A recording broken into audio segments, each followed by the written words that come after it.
once again, I want to say welcome to everyone, participants and members of the Berkeley community who have come to take part in this conference. This is, as I mentioned yesterday, this is a 3-day program combining 2 of our annual events, yesterday's Tang lecture and today's Tang conference in Silk Road Studies, respectively. I won't take up too much of your time today, since I already presented some of my introductory remarks at the start of Amanda Goodman's excellent keynote on the book and the Silk Roads. As mentioned yesterday, the Tang Center's programmatic activities often fan out from an annual theme, and this year the focus has been on the transfer of scientific, medical, and technological knowledge as a result of increased levels of interaction concomitant with the exchange of goods and information. How are concepts and knowledge constructed and transferred? How do textual, iconographical, and material remains bear witness to and function as vessels for the storage of those ideas? Now, for the events of the next several days, we have gathered a wonderful group of scholars from different disciplines with various area foci to highlight and tackle some of these issues. My own area of focus is Central Asia, for those who actually don't know my work or know anything about me.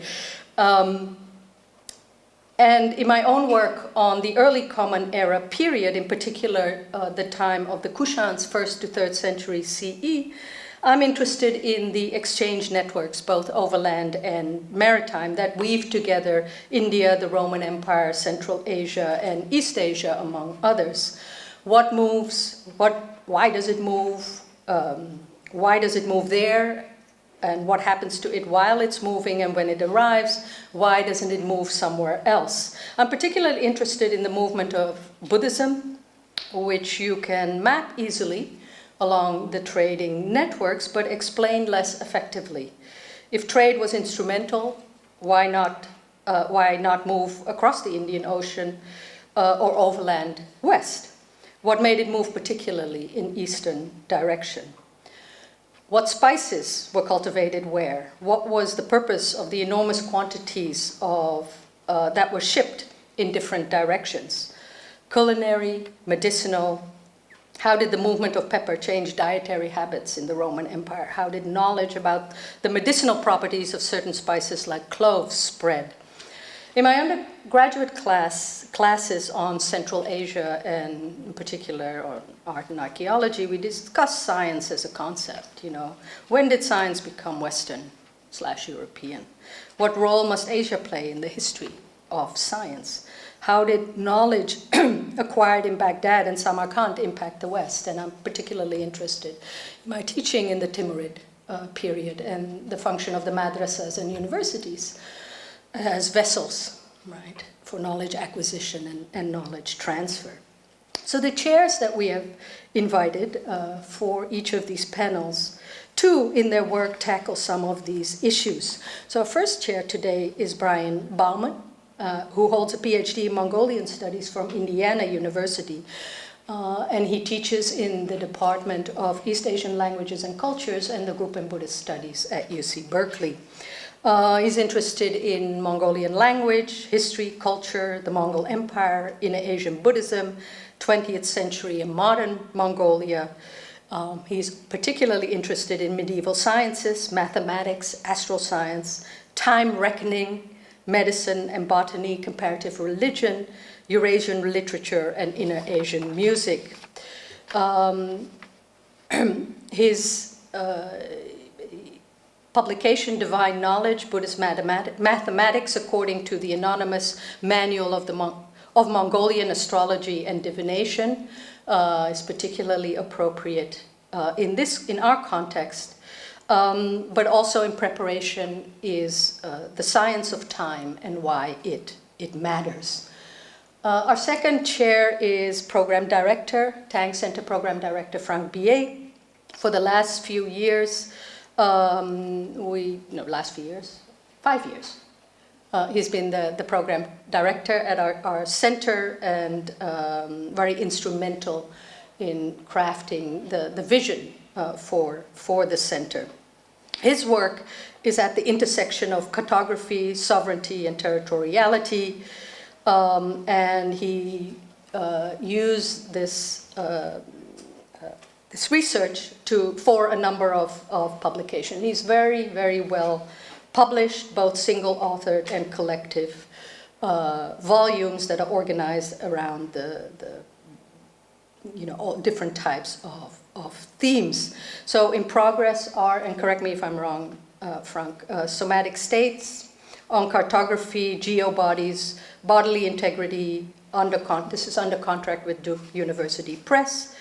Forthcoming also Writing in the Negative Space of the State, which is co-edited with Lisa Min and Charlene Mackley, which will be published by Punctum Books. He was also instrumental in producing the first volume of the Tang Center sponsored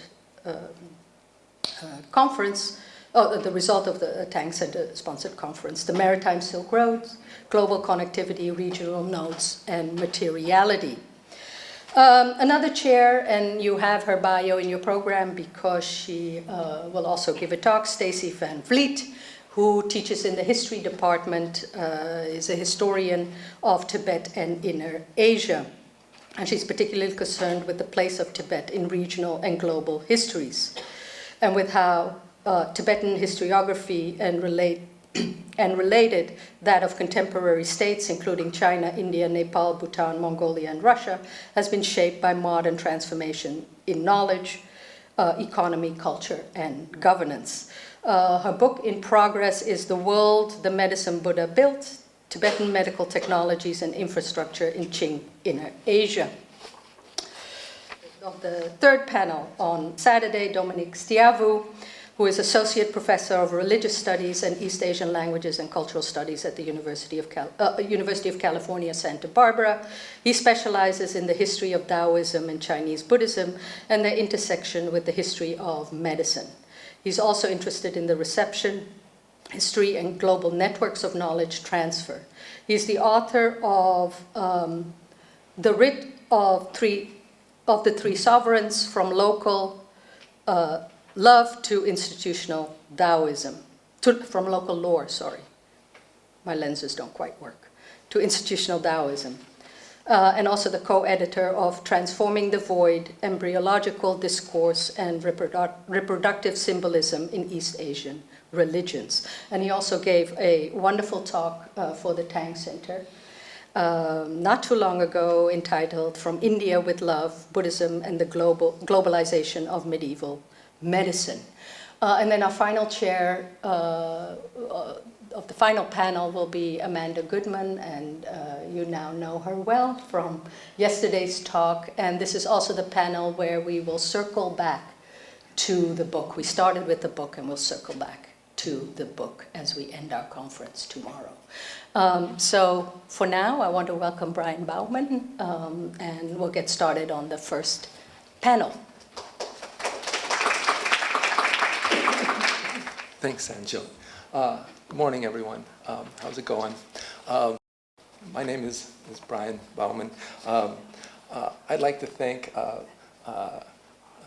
the Tang Silk Road Studies Center. I'd like to thank Sanjot. I'd like to thank Frank and Mandy for everything that they do. I'll just say about Sanjot and her work.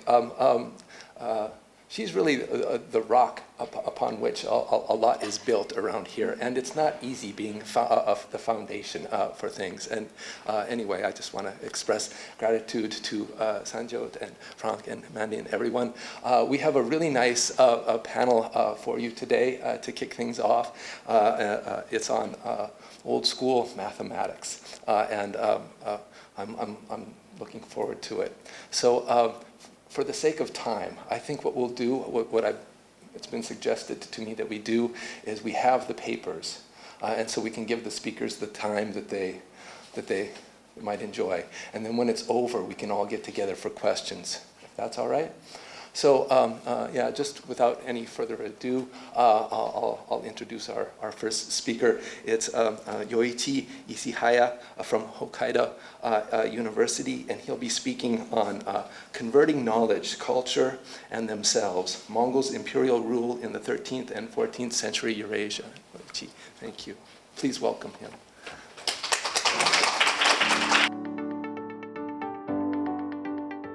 Much, Professor Baumann, and my deep appreciation first should be extended to all organizers of this, splendid workshop, which, providing me with a great opportunity to talk about my idea and discuss about with you.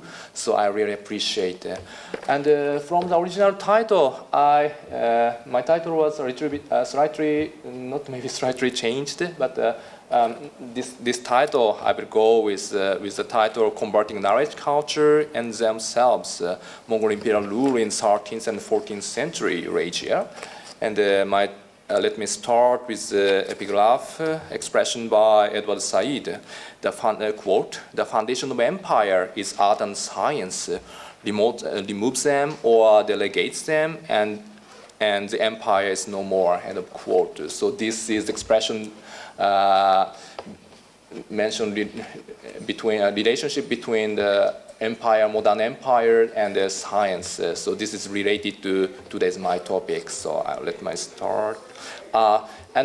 So I have to say, of course, this is a session on astronomy. So I know that I'm expected to speak about astronomy, and of course I will do that. But of course, my main aim, the aim of my presentation is to look, the Mongol Comprehensive Cultural Project through the lens of the activity of astronomy. So the topic taken by me is not only, astronomy, but also to another topic like languages or something like that. So, okay, let me start my talk. So, partly because of this, my paper commences with Janet Abulugodo's 13th century world system, which she depicted as the one integrated multiple regional orbit of exchange into an interlinked system encompassing the Afro-Eurasian commercial zones during the period of the Mongol Empire from the 1206 to until the 1368. I mean, this kind of 1.5 centuries is a so-called the Mongol period. And while high importance has been so far attached to Abulugodo's pioneering achievements, quite a few points have been reappraised in her broad picture and details. You can see this map. It's, as you see, it's not also originally Abulugodo's map, but redrawn by Bruce Campbell in 2016. And in this map, first subsystem was enlarged on the basis of the recent studies by himself. I mean, Bruce Campbell, whose specialty is on the medieval England economy. So such kind of reappraisal has been made. And when we look at this map once more, ample attention should be paid toward the fact that each of 8 subsystems are hinged by the cities. So all commercial enterprises are connected between, multiple subsystems. This is one of the features of the Abulugodo's world system. And but the recent development of studies on the Mongol Empire, however, let us reconsider this fundamental point of her system on the grounds that the Mongol Empire was the empire of mobility. The capitals were not the cities, but the capitals of the Mongol Empire were not the cities, but the Ord, or mobile court. The Ords were always on the move. The laws of their seasonal rounds were the main arteries along which trade and postal routes intersected. At the crossroad of these laws, cities such as Dadu in China and Sarai along the Volga were generated as their winter quarters, while cities such as Sultaniye in Iran and Talas in Central Asia were found as their summer quarters. So first lines are drawn and then points are made, which makes the ruling area emerge in the Mongol Empire or the other nomadic empires. Such consideration for the nomadic empire is totally opposite against for the sedentary monarchies, which are centered on points, cities. It's necessary to think, therefore, not from the perspective of the cities, which are the center of the sedentary polities, but from the perspective of lines, which are artery of nomadic empires. So, my main question of this presentation is, how then did the Mongols rule Eurasia as an empire of mobility? From the standpoint of the linguistic policy, for example, whether Genghis Khan or his successors, they chose as their language of administration what was already established in the area they controlled. Thus, basically, Mongols, especially in terms of administration, accommodated themselves to each of existing local tradition. Belief and religion can also be considered in terms of the structure of Mongols' governance that utilizes local tradition. In recent years, religious tolerance has been properly emphasized in Mongols' religious politics. But as Michal Bilan, for example, notes, in terms of religion, the Mongols did not consider shamanism, their indigenous belief, which provides them with guidance in this world, to be as competing one with other religions that stresses the next world. And they also only tolerated the religions that were organized on significant scale at that time, like Buddhism, Taoism, Confucianism, Islam, and Christianity, as they facilitated their local rules through such institutions. On the other hand, Judaism, Manichaeism, and Zoroastrianism, which did not have such a state of organization, were often out of their sight. So, in the four Ulusis or Khanate after the dissolution of the United Mongol Empire in 1260s, all but three of the Ulusis, Khanates, with the exception of the Great Yuan dynasty in China, turned to Islamic monarchies, and the Great Yuan Ulus became inclined toward Tibetan Buddhism. These were all political choices that involved the religious context of local societies. So this is my discussion. Thus, the inclusion of diversity and its use are major features, of course, of the empire, Mongol Empire. However, was the Mongol Empire characterized only by following such diversity and utilizing this indigenous? Perhaps Mongol rule in Eurasia was much more than that. So from now on, I will go over the issue through the term of conversion, as if this is my main point and the focal point of my presentation. Conversion is the key term in my presentation. The Mongol Empire placed importance on the local traditions in the east and west of Eurasia. In order to connect them, the Mongols converted one of people's materials and information into another in Afro-Eurasian scale. So the discussion now then turned to be closer to us in terms of the time, from the pre-modern to the modern. As taken in my epigraph, in culture and imperialism, Edward Said argues that imperial powers throughout the 19th century, or at some point in the 19th century, such as Britain and France, in the United States, Russia, and several smaller European countries, to say nothing of Japan and Ottoman Empire, established the patterns of domination and possession that lay the foundation for today's global world. Electric communications, the extent of trade, of resource utilization, of travel, and of information about weather patterns and ecological change affect every corner of the world.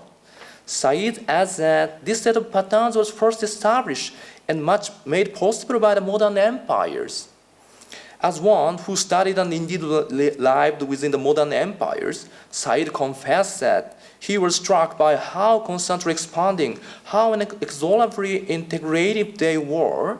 The British Empire integrated and fused so many things within it, which it, with other empires, enabled to make the world one. So globalization emerging with such kind of establishing pattern by the modern empires. And the hallmark of modern empire is integration, whose processes, as Said describes, inexorable. For example, Jacques Goudy, a social anthropologist on Africa, points out in his Theft of History, a critique of Eurocentric world history.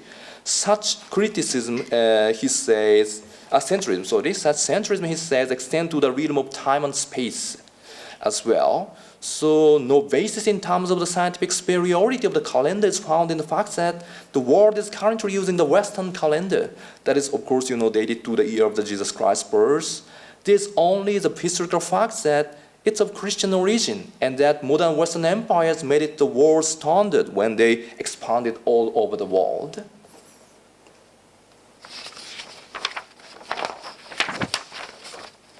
However, the Mongol Empire was not oriented at all towards such integration. The integration policy of the modern empires can, so for example, be clearly seen in the languages. As you know, the modern empires had first languages which were related to the national languages and used them to educate and train the local bureaucrats in colonial areas, their colonial areas. The Mongol Empire, however, did not. Also, Persian had acquired status approximated to the lingua franca within many parts of the imperial realms. It was neither the dominant language of the empire nor the first language of the peoples of the Eurasian lands under Mongol rule. Rather, Persian in the Mongol period functioned as a second or third languages as communication apparatus in the broad imperial realm. So now is part of the astronomy, Then, what did the Mongol Empire achieve in its base territory? I'd like to describe it as conversion. First of all, it was astronomy. This is the main topic on this session. The first chapter of the J.J. Rouhani, a Persian Rouhani astronomical handbook compiled by the order of the Hulag, the founder of the Hulag Ulus, Rouhani dynasty in Iran and Iraq, explains calendar within the framework of the traditional Islamic astronomical handbook, Jij. This part of the Rouhani astronomical handbook, J.J. Rouhani, reflects Mongol integration of Eurasia into a single polity and refers to more calendars than the previous Jijis. Specifically, the following 6 calendars are explained. 1, the Kesek Chinese calendar, the Seleukid Roman calendar, the Hijri Islamic calendar, the Yazdegerd Old Iranian calendar, the Jalali New Iranian calendar, and the Jewish calendar. And conversion is the most noteworthy point here. At the end of chapter of the Kesek calendar, you can see the slide, left part in front of you. This is a conversion table between Hijri and Chinese calendar. Such kind of conversion table with the Hijri calendar we can find between the Chinese and Hijri calendar, and also in the following chapters, the conversion between the Seleukid, Hijri, and Yazdegerd calendar is also explained. Also, the Kesek calendar, Chinese calendar, is described as calendar used by emperors. Superiority is not attached to any calendar to the other, and there is no attempt to unify time reckoning system with either calendar. Through the conversion, therefore, we can elucidate the ideology of the Mongol Empire, which connected many regions of Eurasia under their domination. As for the calendar, the Mongols, like the nomadic empires that had rose and fell in Mongolia and sometimes beyond before it, originally followed the Chinese calendar, but simplified it by replacing the Chinese abstract and official sexagenary cycle with its popular equivalent, namely the 12-year animal cycle, which were associated with animals for each year. This is well known in East Asian countries by now.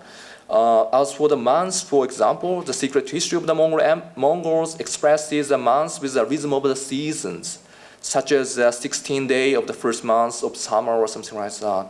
Furthermore, regarding the use of the Mongols' time reckoning, Zhao Gong, an envoy of the Southern Song dynasty, dispatched to Mongol court in 1221, wrote as follows in his Mendabeilu, a refined report of the Mongolian Tatars. This is very interesting passage, but due to the limitation of time, I skip here.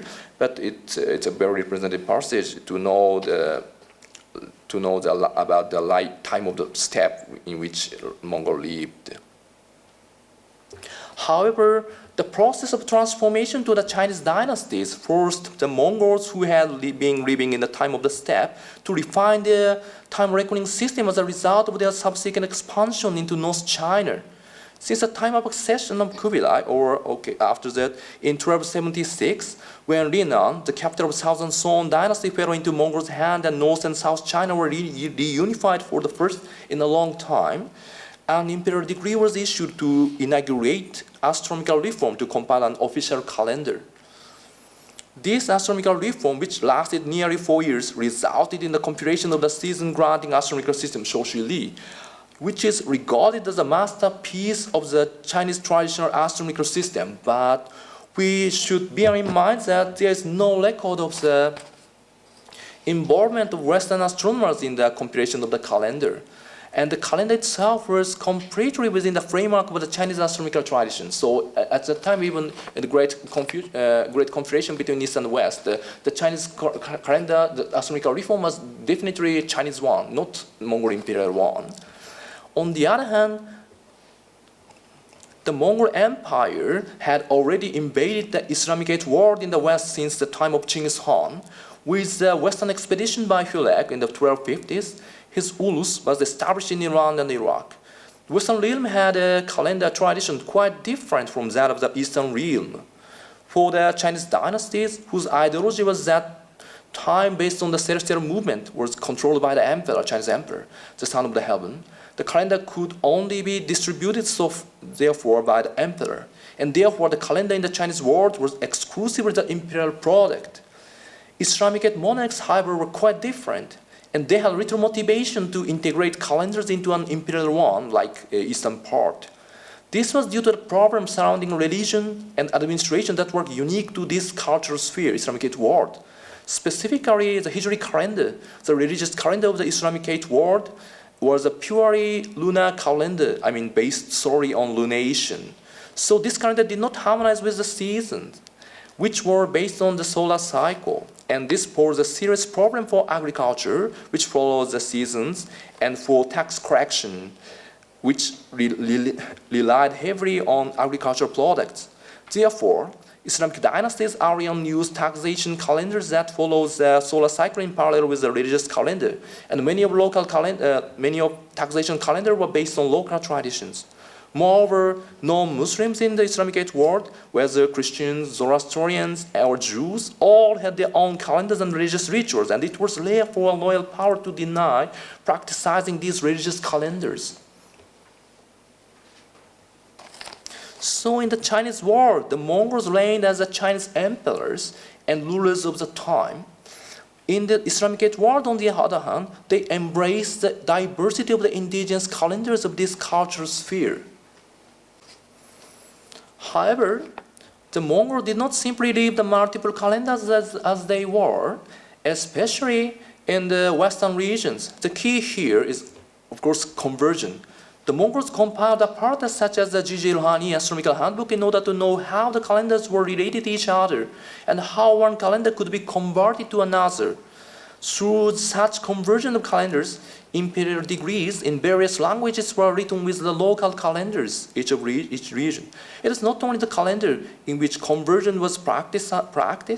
The voices of the Hans reflected in the imperial decrees were also converted into multiple languages. So we now shift from the calendar to language, especially the voice of the Han. In the first half of the 14th century, Chinese bureaucrats under the reign of the great Yuan Ulus, Yuan dynasty, compiled and published a collection of edicts on legislative matters known as the Statutes of the Yuan dynasty, Yuan Dinzhong.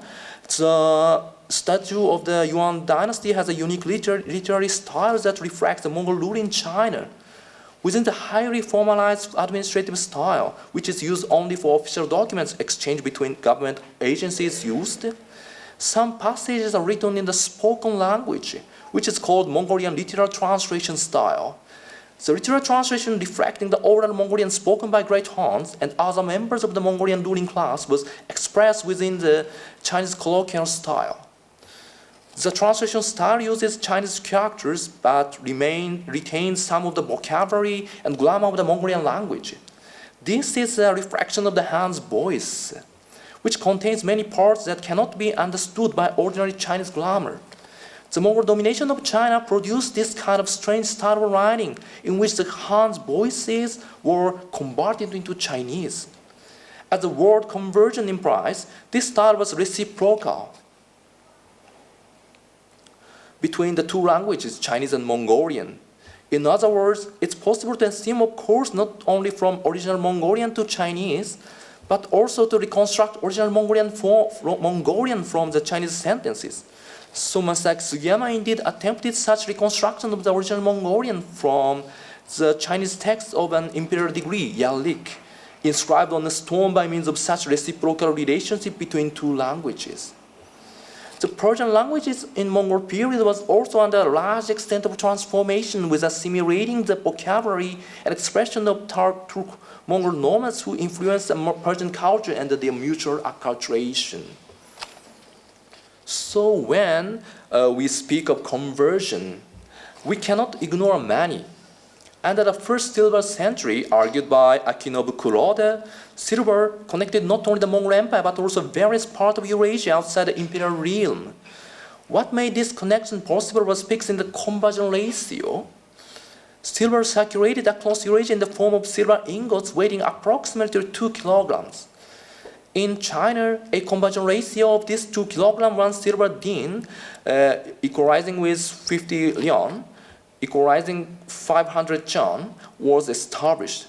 And in Tana, a port city on the northern coast of the Black Sea and the reign of Jochiurus in Russia, the conversion ratio of 2 silver din, equalized 10 somi, was established. And 10 somi was 2,000 Aspel silver coins in Europe, which were also equivalent to 1,000 Juliet silver coins. In this way, the Mongol silver bullion became currencies that could be converted in various parts of Eurasia. And the Mongol governments also promoted monetary reform based on such conversions. The comprehensive administrative reform of Ghazan Khan of the Hulagu Ulus at the beginning of the 14th century included the unification of weights and measures, which extended to monetary reform. As Minobu Honda points out, this reform was not the introduction of an entirely new system, but rather an attempt to eliminate regional differences by rating the Tabriz scale standard and applying it to the 4th century of the Ulus in Hulagu Ulus in Iran and Iraq. And in case of the Jochi Ulus in Russia, Tokhta Khan also instituted the monetary reform in also the beginning of the 14th century, from 1306 to 1308, under the circumstances of reunifying the Mongol empires that achieved as a result of peace treaty in 1304. Among the 4 Uluses, Tokhta also did not seek uniformity by introducing a single coin throughout the 4 realm, but rather to unify the monetary and weight system in each region in its domination, so that regional systems would be internally coherent, which would facilitate to convert each other. So Marie Favrot, drawing on numismatic analysis, interprets this monetary reform as a countermeasure on Ghazan's monetary reform preceded him. However, this countermeasure should not be viewed in the image of economic bloc taken by the modern empire during the interwar period of the 20th century, for example. Rather, the countermeasure aimed at facilitating the conversion of currencies between Uluses to attract merchants from other regions. In this sense, the Jochi Ulus could compete with the Hulagu Ulus through this monetary reform. This is confirmed by the fact that Francesco Pegolotti, his practice of commerce, Practica della Mercatura, does not differentiate Tana and Kafr, a couple of trading corners of the centers of the Jochi Ulus, from Tabriz, the commercial entreport of the Hulagu Ulus. Pegolotti refers to the conversion rate between the local products and money of each city. So, however, the Mongol did not, unlike modern empires, introduce a single coinage within the realm, and showed no sign of trying to consolidate the regional monetary variety. However, this is not the same as simply leaving the regional currencies as they were. They eliminated differences within the region and fixed the ratio of conversion between regions. This practice of conversion is characteristic of the Mongol imperial rule in Eurasia. This kind of conversion was not confined to political and economic spheres. Histories are also converted. Osam Otsuka, a specialist in Persian historiography, regards the Persian universal history, selected history, Tarikh-i Gozide, compiled in 1329 or 30 by Hamdullah Mustafi, as one attempting to convert 3 historiographical traditions: biblical history in Abrahamic religions, ancient Iranian mythology appearing like in the Shahnameh, and the august tale of the Central Eurasian nomadic peoples. In the history of selected history, Tarikh Gozide, Mustafi sometimes identified the person in the ancient Iranian mythology as a biblical prophet, or sometimes interprets the August tale in the biblical context. Such practice would be well exemplified in the following passages. Quote, after August Han, the throne of Noah's son Japheth remained to the descendant of August for about 10,000 years. During the reign of Faridun, his son Tur waged great warfare against them and showed no mercy to any of them. From among the August people, 2 men named Tukus and Kion escaped and fell into a valley where there was only one difficult pace, end of quote. Here, the genealogy of August is connected to the biblical lineage. In accordance with the Compendium of Chronicle, Jami' al-Tawarikh by Nasiruddin, this is also the Persian called Chronicle, who consider August Han, the legendary founder of the Turkic dynasty who converted to Islam, to be a great-grandchild of Japheth, and of course one of the biblical prophets. The Jami' al-Tawarikh Compendium of Chronicle converts the person who calls Ur-Jayhan to Japheth. Furthermore, the Tarikh Gozide, the selected history, rewrites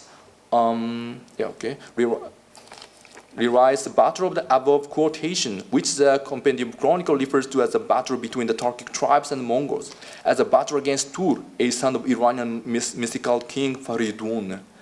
In addition to this, the selected history Tarikh Gozide also introduces a tradition that converts August Han himself into Afrasiab, a king of Turan who faced against Iran in ancient Iranian mythology, despite Mustafi remarks that the tradition has no basis.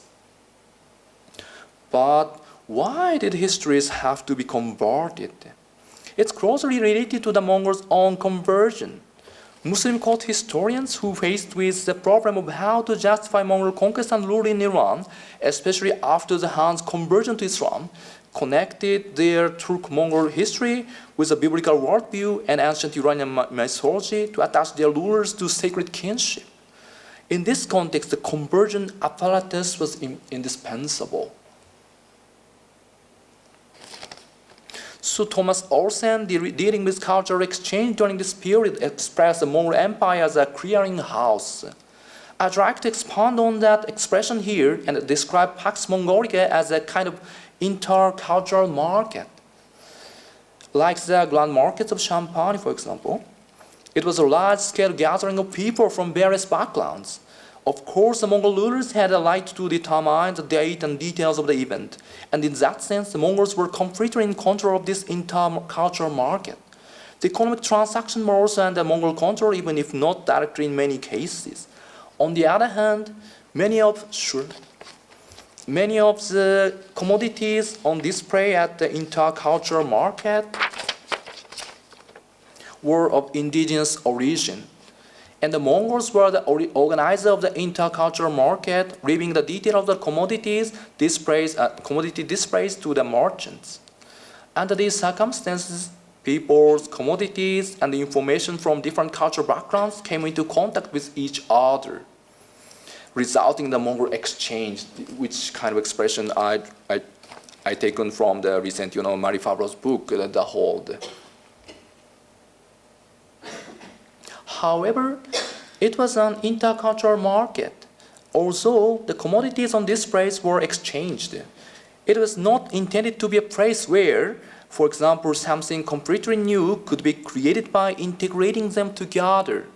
Modern concepts such as uniformity and integration were almost non-existent in this intercultural market. The very act of displaying or arranging things in the intercultural market symbolizes cross-cultural contact in Mongol period. For example, whether it's Tusi's Gigi Rouhani, the Sumerical Handbook, or Nasiruddin's Jami' al-Tawarikh, Compendium of Chronicles, there is a multicultural array of calendars and histories. This in itself symbolizes the multicultural world of the Mongol period. Each element is displayed as itself, and the Mongols' achievement was not the integration of these elements, but their mutual conversion. So now we reach the conclusion part, last slide. The Mongol Empire realized the conversion of Eurasian peoples, commodities, and information. Example of this includes silver, any type, coins, ingot, papers, and weights and measures, and histories like biblical ancient Iranian and Turco-Mongol tradition, and also calendars in terms of regional and religious calendars, and religion itself, Islam, Buddhism, etc., and languages also appearing in imperial degrees. Modern empire integrated a lot of elements like longitude, calendar, and ethnicity within their own criteria, but the Mongol Empire converted them each other. But this conversion was not necessarily reciprocal. The religious conversion is a good example. After the Mongols converted themselves to Islam in the western part, there was no option to go back. Other factors, whether climate change or agrarian economy, were also converted by the Mongols in their Eurasian scale, which could not be reciprocal. This fact is closely related to the collapse of the empire, but this is another story, so I stop here. Thank you very much. Thank you, Yoichi, for that great talk. I really enjoyed it. I'll say one thing, just to emphasize a point he mentioned. Rashid al-Din's compendium of chronicles is considered the first world history. It's not the first world history. There are lots of world histories, but the world is big enough at this time that you can consider it the first world history. What made it possible was its ability to realign, to bring every tradition together with an aligned calendar. So anyway, thank you for that. And this is ridiculous, but I won't. I was going to say, you talked about Tana. You mentioned Tana, the city on the Black Sea. So that's a Persian word, and it means mother of pearl. That's where the Eurasian nomads would go to get their pearls. That's my wife's name. So anyway, I just wanted to mention that for her. Anyway, our next paper is by Robert Morrison from Bowdoin College. It's Merchants of Knowledge in the Eastern Mediterranean, and let's welcome him. Thank you.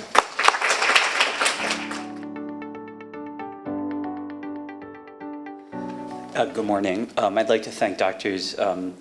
Mahendale and BA for inviting me, particularly because, as you can maybe tell from my talk title, I'm defining Silk Road pretty broadly, so I appreciate the capaciousness of the organizers and to permit me to talk about the very far western end of the Silk Road. All right.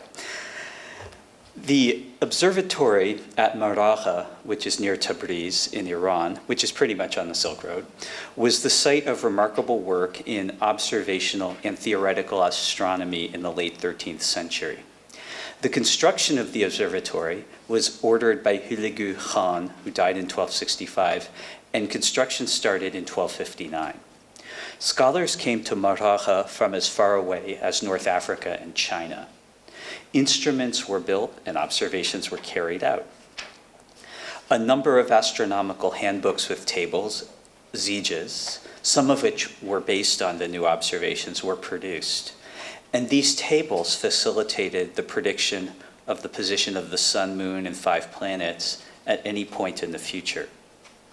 In theoretical astronomy, scholars at Maragha and in the intellectual tradition of the observatory devised theoretical models that addressed glaring weaknesses of the models of Ptolemy. If you think about what am I talking about? If you think about a record player, okay, so you've got to be of a certain age, but if you think about a record player, basically, that's 2 dimensions, right? So Ptolemy's basically saying that the record will revolve on the turntable uniformly without the record being placed on the turntable about its center, and the record stays on the turntable. So that's like a kind of hard to get your head around because it's very hard to conceive of because you can't. And Ptolemy's was theorizing a three-dimensional version of that. And it's a problem. The achievements of scholars in the intellectual tradition of the Maragha Observatory in theoretical astronomy, they solved that problem, have received some attention, in part due to the connection between their work and that of Nicholas Copernicus, who died in 1543. Copernicus's fame is due to his theory that the sun is static while the Earth is set in motion with the other planets. The Commentariolus, which means little commentary, composed between 1508 and 1514, is the first text in which Copernicus presents heliostatic theories, that is, with a stationary sun, for planetary motions. For several decades, historians have recognized in Copernicus's Commentariolus striking parallels with the theories of astronomers from Islamic societies, especially the theories of the Damascene astronomer Ibn Shatir, who dies in 1375. Ibn Shatir builds on theories of astronomers from the late 13th and early 14th centuries associated with Maragha, which is in northwest Iran. From the PowerPoint, the theories we could see, the theories of Copernicus and Ibn Shatir for the moon are identical. The moon is a very hard planet to theorize. The theories for the planets differ in terms of the dimensions of some of the spheres and in how Copernicus's are heliostatic while Ibn Shatir's are geostatic, that is, Earth-centered. The difference between Earth-centered and Sun-centered is the result of a mathematical transformation. You're basically reversing a vector. It's that difference is outshone by the similarities. And in 1984, two historians of astronomy, Noel Sverdlow and Otto Neugebauer, remarked about Copernicus, the question, therefore, is not whether, but when, where, and in what form he learned of Maragha theory, that is, theories from the Maragha Observatory. Besides scholars from China and North Africa, there were also visitors to Maragha from the Byzantine Empire. Gregory Chioniadis, who died in 1320, is the most crucial conduit of astronomy from the Ilkhanids to the Byzantine Empire. Born in Constantinople, Chioniadis travels to Tabriz, which is near Maragha. It's the seat of the Ilkhanid court, in 1295, and returns to Trabzon, or Trebizond, by the late 1290s. The Byzantines had been trying to establish alliances with the Ilkhanids, and Chioniadis is welcomed by the Ilkhanid Sultan Ghazan, who dies in 1304. Chioniadis returns to Trebizond by the late 1290s, I just said that, sorry, and translates some astronomy texts from Persian, and maybe Arabic, into Greek in Constantinople in the first decade of the 14th century. These texts include, though are not limited to, the Zijil Khani by Nasiruddin Tusi that Yoichi just talked about. Another text known as the Schemata of the Stars, which is a theoretical text, probably based in part on Tusi's own Persian theoretical text entitled Risalahi Mo'iniyeh, the Mo'inian Epistle, and maybe a text called the Persian Syntaxis. Tusi was the founding director of the Maragha Observatory. Chioniadis' informant at Maragha is Shamsuddin al-Bukhari, whom the scholar Jamil Rajab has identified as Shamsuddin al-Wabakanawi. Rajab described Shamsuddin as a shadowy figure, I'd say sketchy. Shamsuddin's marginal position at Maragha may explain why Shamsuddin, and not say Tusi's famous students, chose to teach Chioniadis. As it turns out, Shamsuddin dedicated a treatise on the astrolabe, an instrument useful for telling time and astrological forecasting, to the Byzantine emperor, Andronicus Palaiologos, who reigned from 1282 to 1328. So Ilkhanid scholars must believe they gained by welcoming Chioniadis. George Chrysokokes is the next crucial intermediary for this transregional exchange. He traveled to Trabzon in order to learn from a priest named Manuel. By 1347, Chrysokokes composes a Greek text called the Persian Syntaxis, but that's not the same as the text Chioniadis might have written, which is a collection of tables with instructions for how to use them in the tradition of an Islamic Zij. Byzantine astronomers absorbed this Islamic material. For example, there's a Greek commentary on and instructions for using the astronomical tables called the Paradosis. The author is anonymous, produced around 1352. But something is garbled in this exchange. Chrysokokes bobbles the method given in Islamic tables for calculating a syzygy. What's a syzygy? That was a new word to me at some time. It's also a nice red blend from the Columbia Valley, but anyway. Syzygy is when the Earth, Sun, and the Moon are in a line.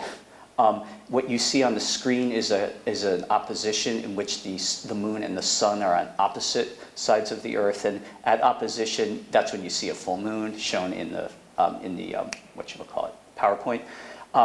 A conjunction is when the Moon and Sun are together on the same side of the Earth, and a conjunction is when there's the beginning of a new lunar month. Calculating the true syzygy is hard. Syzygies include, but are not limited to, solar and lunar eclipses. As you can see there, the Moon and the Sun are not in the same plane, and that's why you're having an opposition but not an eclipse. According to the zyges, according to the zyges available to the Byzantines in Greek translation, like say the Zygi al-Khani, the difference in time between a mean syzygy and the true syzygy should be calculated as follows. It's fairly easy to calculate a mean syzygy, about when it's happening. The true one's hard. And basically, there's what you could see is the Persian method found in the zyges, in which the time is the division of the numerator of the fraction is the difference in the longitudes of the Sun and Moon, and then divided by the difference in their velocities. That works pretty well. Ptolemy, a Hellenistic astronomer from the 2nd century, had proposed taking the difference in the longitudes of the Sun and Moon, dividing it by the velocity just of the Moon, and then multiplying by 13/12. That's okay. But then Chrysokokes messed it up, and he kind of made like a portmanteau or a mashup of those two equations, and that is not good. That it could introduce an error of about 30 minutes. So theoretically, the method in the Islamic zyges from Maragha should outperform updates of Ptolemy's tables, but Chrysokokes' slip-up clouded matters. Byzantine Christian astronomers, such as Isaac Argyros, concluded that syzygy calculations performed with Ptolemy's methods and with Ptolemy's tables are actually more accurate than the method that Chrysokokes wrongly ascribed to Islamic astronomers. Argyros' critique should be understood as a constructive criticism, not as a rejection of Islamic astronomy. So I'm trying to say the Byzantines were engaged with this material and wanted to like it. It just didn't come through completely. It's possible that a Byzantine Christian such as Cardinal Bessarion, who dies in 1472, who possessed a copy of the Paradoxes and who went to Italy to reconcile the Eastern and Western churches, brought theoretical astronomy from Maragha West as well. Because all 3 surviving manuscripts of the Schemata, a theoretical text that Chioniades composed, are in Italian libraries. But I don't think it's that simple. I think that's part of it, but it's not everything. Because Copernicus, in the Commentariolis, as we saw, depended heavily on the astronomy of Ibn Shatir and Ibn Shatir's models. Though the models are in the Maragha tradition, they're not found in the Schemata. He also didn't work at Maragha. He worked in Damascus, which is a Mamluk territory or land. So for the rest of this presentation, I want to talk about a different way in which Ilkhanid astronomy traveled west. In other words, I think it's likely that the Byzantine Christian scholars I've been talking about paved the way for others.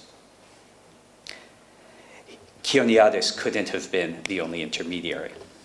My current book project, entitled Merchants of Knowledge, is about a network of Jewish scholars who know each other, that's why they're in a network, and come from families engaged in commerce that bridges the Ottoman Empire, Crete, and the Veneto, which is basically the greater Venetian metropolitan area. They didn't have that yet. All right, good. I think we're all pretty good with where Venice is. Just in case, hold on, I'm going to get away from the mic.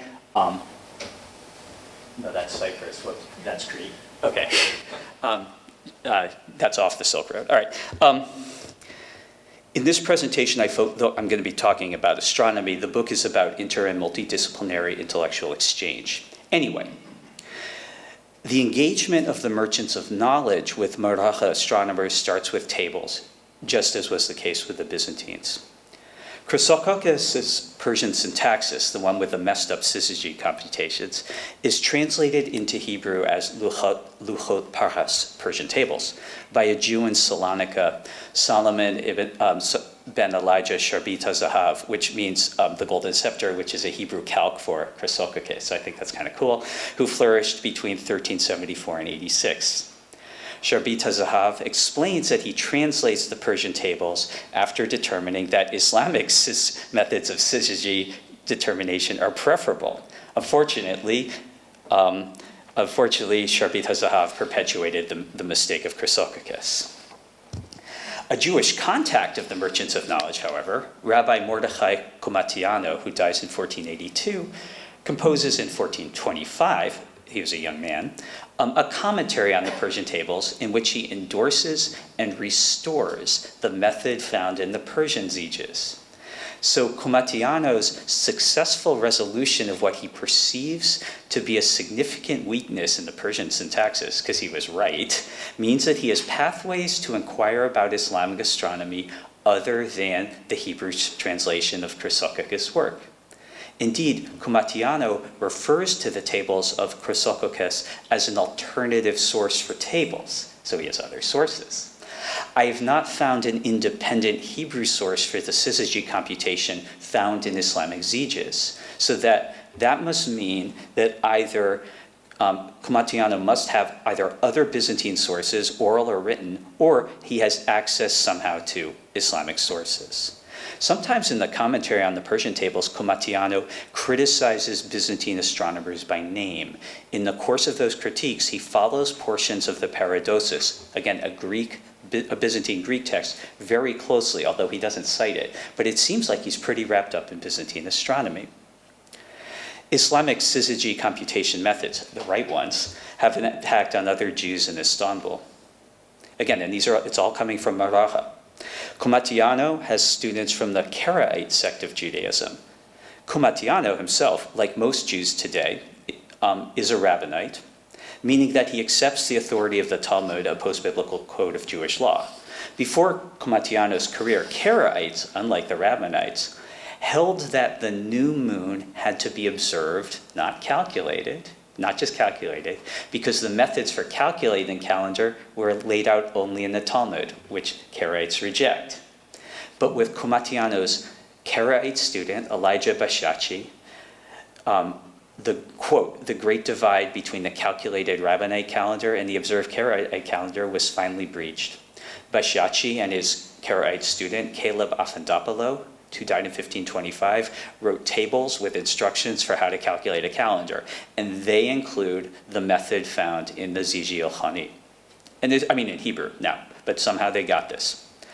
Another of Komatiano's students, Rabbi Elijah Mizrahi, who dies in 1526, writes a detailed commentary on Ptolemy's Almagest in which he points out some of the theoretical weaknesses of Ptolemaic astronomy that astronomers in the tradition of Maraja had addressed. And Mizrahi knows about the fact that orbs don't seem to spin about their centers in place, which is kind of like the record thing, spinning uniformly, but not about its center, yet staying on the turntable. It's impossible. All right. Assuming the turntable's a normal size. All right. Mizrahi attempted some solutions of those difficulties, but the solutions were inchoate.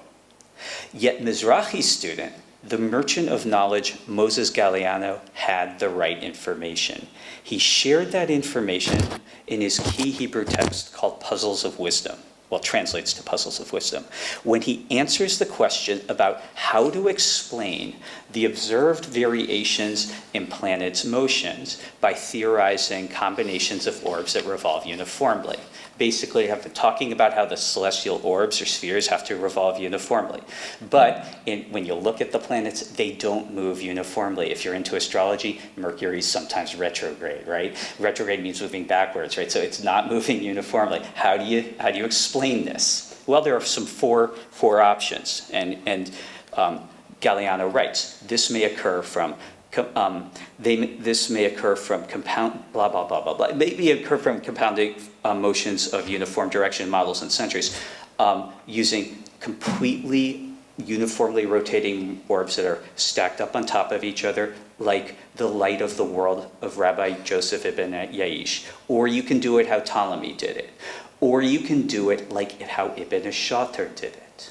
Or you can do it like how this Jewish astronomer Gersonides, who dies in 1344, did it.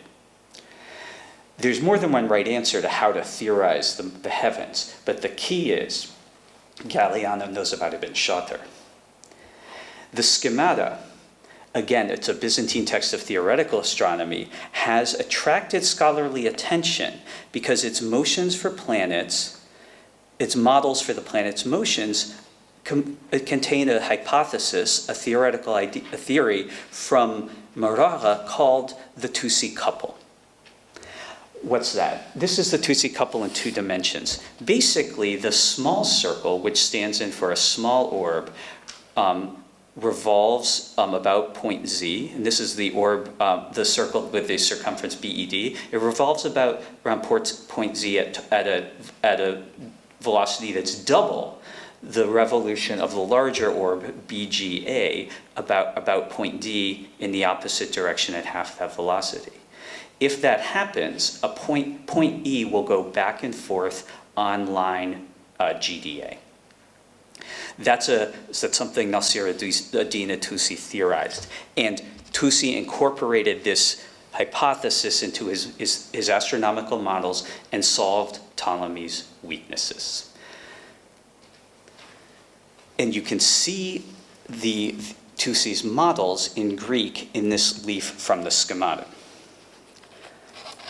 So the passage of the schemata to Italy, as all 3 manuscripts of the text are in Italian libraries, might explain how Copernicus knows about the Tusi couple, and he does.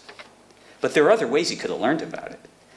In the quoted passage from Puzzles of Wisdom, Galeano referred to a text of astronomy called The Light of the World by a certain Rabbi Joseph ibn Yaish. That was like option 1 for how to theorize the heavens.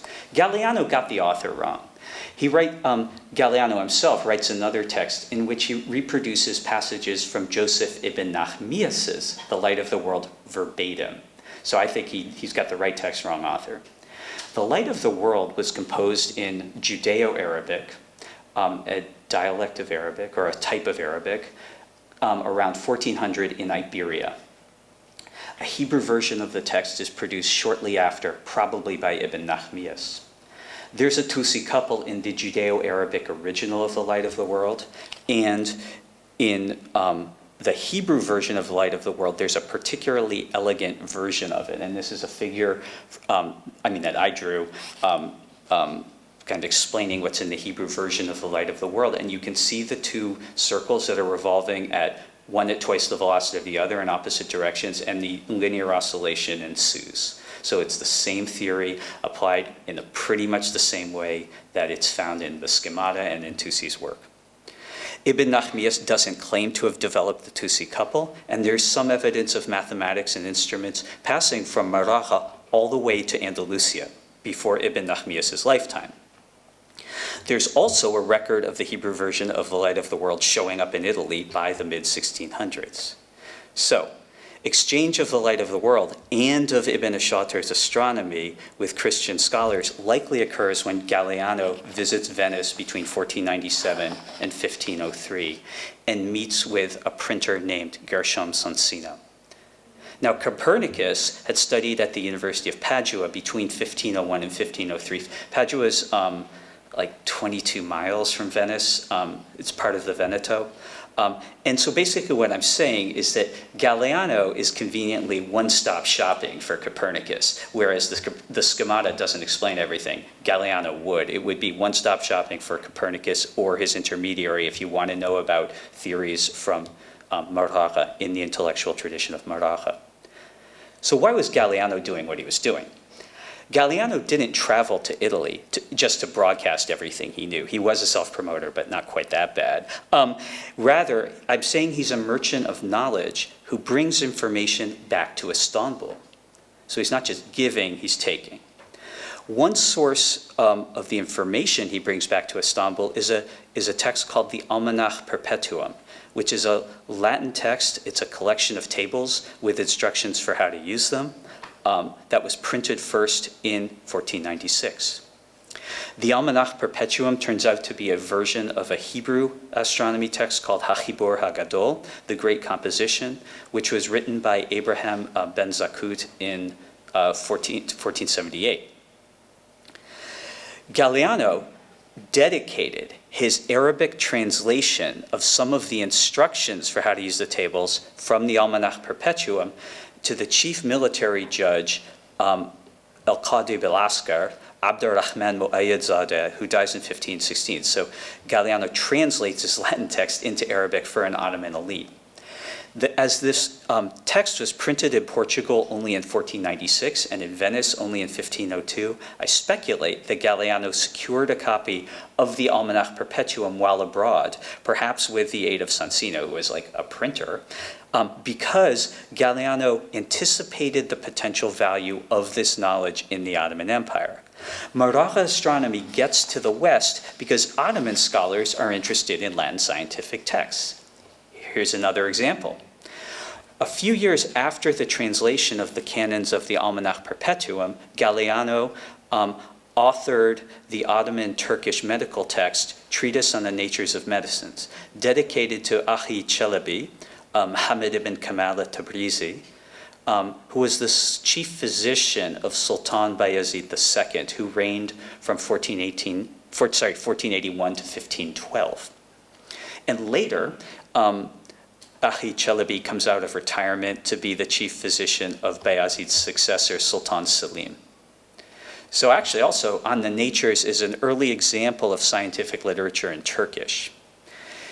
Galeano, in Treatise on the Natures, explored how to determine the strength and characteristics of a compound medicine. On the first page of the treatise, he states that he will draw on the words of Islamic, Frankish, Greek, and Jewish physicians.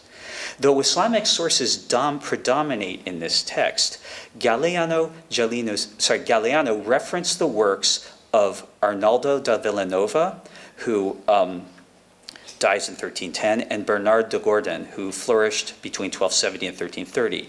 These are authors unavailable in Islamic languages. Jews' medical practice in Europe had long been informed by Latin medical texts, and some of Arnaldo and Bernard's texts were translated into Hebrew. But the Latin sources I identified for the citation of Arnaldo were not. Why did Galeano care about the Ottomans' interest in Latin science? Because his unrelenting quest for prestige. Basically, Puzzles of Wisdom, by the way, is like fascinating. I mean, it's an encyclopedic work that is multidisciplinary. Instead of being ordered by topic, it's ordered by errors of reasoning made in multiple disciplines. So like each chapter isn't about like, alchemy or math or science, medicine, astronomy. It's rather about a certain error made in a bunch of disciplines, and then then he starts with a new error. Anyway. And so he's constantly debunking. In the passages in Puzzles about machinations and mechanical devices, Galeano constantly demystified matters to the reader, staking an implicit claim to the social and professional status he hoped will come with superior knowledge. Occasionally, he stated baldly how he weaponized his knowledge to put down his rivals. When demystifying technology, Galeano's linguistic skills were front and center, as foreign words crop up frequently in puzzles. His desire to disempower the machinators impelled him to seek out Latin texts that were never translated into Hebrew or an Islamic language. In the following passage from Puzzles, Galeano refers to Peter d'Abano, who dies in 1316, his commentary on the Problemata. The Problemata was a pseudo-Aristotelian text popular in the Renaissance. From the commentary on the Problemata, Galeano gleaned ideas about how to disprove the machinators. The machinators will say, I am writing names on my palm, then I will grasp in it molten lead or some other hot thing, and it will not burn me. They attributed mistakenly the reason for the lack of burning to the names written on the palm or to spoken things that the machinator says or swears. The truth is what Pietro d'Abano, Peter of Abano, says in the commentary on the Problemata. Anoint the hand beforehand well with the juice of mercurial, or the juice of sweet clover, or the juice of purslane. And what he's saying then is, Galeano learns from d'Abano that that's what stops the burning, not the spells, not the swearing, right? Okay. So here are my conclusions. Latin science goes east, and whereas knowledge from Persian and Arabic texts go west. I'm saying that I'm going to go to D. I think it'll make more sense to go to D. We need to understand the motivations of the scholarly intermediaries, right? The science and the information isn't just passing on its own. It's passing because people want to. And what I'm arguing in my book is they're basically trading. I'm saying there's an economy of knowledge. I think that while I'm really into the merchants of knowledge, I think Galeano is fascinating. I gotta say that it's not a simple picture, and I believe that exchange between the Ilkhanate and the Byzantine scholars paved the way for what the merchants of knowledge do a century or two later. I also think that exchange of tables likely preceded exchange of theoretical astronomy, because tables have applications, theoretical astronomy doesn't so much. Thank you for your attention. I want to thank him for that paper. Folks have known about Ibn al-Shatir's influence on the West and Copernicus for some time. The question, the devil is always in the details. And so his essay was, his paper was devilishly good. It's very, very helpful. It was really, I really enjoyed it. So moving on, our next paper, our final paper in this panel is Bill M. Mack's From Zero to Infinity, China's Encounter with Indian Mathematics. And so let's welcome.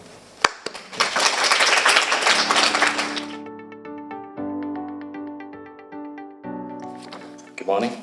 I thank the organizer, Dr. B.A., and also Professor Mahendale for this wonderful opportunity for me to present this topic, which I draw from my upcoming book.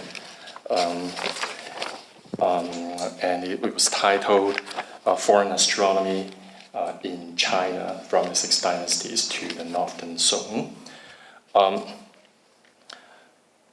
Well, let me start. So both China and India had an ancient mathematical tradition. From the extant record, the encounter of the two traditions through the first millennium is documented exclusively from the Chinese side. Although it is hard to imagine that the Indian mathematicians were completely oblivious to the Chinese tradition and practices. And for those interested in the argument from the other side, you can read my the paper version of this presentation. In this paper, my focus will be the cases of Indian zero and large numbers, and that is to see how certain Indian mathematical ideas were received among the Chinese and often in the periphery, including some Dunhuang materials that we will be looking at, and what kind of impact they had on the Chinese mathematical tradition. Okay, so let us look at some Indian zeros and Chinese zeros. So the origin of zero has generated much interest among historians and mathematicians alike. But much confusion has been made by scholars in both fields in the regularity of every few years. There are some rather astonishing claims about zero. And this includes recently the spurious claim of the earlier zero in the Bakhshali manuscript by Professor du Sautoy and the Bodleian teams in Oxford. And almost quite immediately after all these sensational reports in BBC and Guardians and everywhere, a team of Indologists, Kim Plovka, Bujastik, Hayashi, and et al., published a a sort of refutation. And then this whole Bodleian business sort of went very quiet. It's not quite fair to put it this way, Du Sautoy versus Indologist, because actually there's an Indologist in Du Sautoy's team, but the argument was largely shaped by Professor Du Sautoy, who is a mathematician who doesn't actually read the text. And so you can imagine what happens when those who actually read the text react to his discovery. Without going into the details of the argument, it suffices to say that the problem revolves around the concept of zero, which could be variously defined. This is the refutation by Plofker, Keller, Hayashi, Montel, and Bujalski in the history of science in South Asia. Just very briefly, what this the dispute was that the Bodleian team was claiming that they used the carbon-14 dating on the Bakhshali manuscript, and they claimed to have reduced the earliest date of the zero from the 8th century or the 9th century to 3rd to 4th century. And the Indologist's reply is that that could not be the case, because the content itself is actually, it belongs to the second half of the first millennium. And just because some part of the manuscript could be dated early doesn't mean it's actually early. So the argument is actually very complicated, but I suppose Professor Du Sautoy made it simple by making the claim. Now, what are the different definitions of zero that cause often confusion? Well, first of all, we have the sort of conceptual zeros. So in India, of course, we have the very famous Buddhist idea of emptiness, shunyata, and also it's quite well known in Paninian grammar. There's a concept of lopa, or elimination, and the Paninian grammars were kind of like they work the rules kind of algebraically. And in China, you also have the concept of nothingness, very famously. But these aren't actually zeros. But some mathematicians, they like to claim that these are the precursors or the prerequisites of the concept of mathematical zero. Then you have the mathematical zero. You have actually various instantiations of mathematical zeros. It could be zero in the place value numeral, like the number we say like 101, you have a zero in the middle. And in India, we have cases, David Pingree claimed that the earliest zero is found in Yavanajataka. And we'll look at the problem of Yavanajataka a little bit later on, because it turns out there's no zero, actually, it's its own emendation. And then you have zero in mathematical operation that actually talks about what do you do with 0 plus 0 or 0 minus 0. And that's in Brahmagupta in year 628, which is quite sophisticated way of understanding a mathematical zero. In China, you also have concept of empty space in the counting rod calculation. We'll look at some examples later on. And of course, you have also gaps represented in when you have numerals, so in the counting rod numerals. So instead of actually writing it out, they just leave the gap in the place where you expect a place value numeral. So you can argue that there's the Chinese zero is just not written out, but it's still kind of a zero. Now, then finally, you have the visual zero. So a zero that you can actually represent graphically. And we'll see that in some examples later on in the Bakhshali manuscripts, that how zero is represented.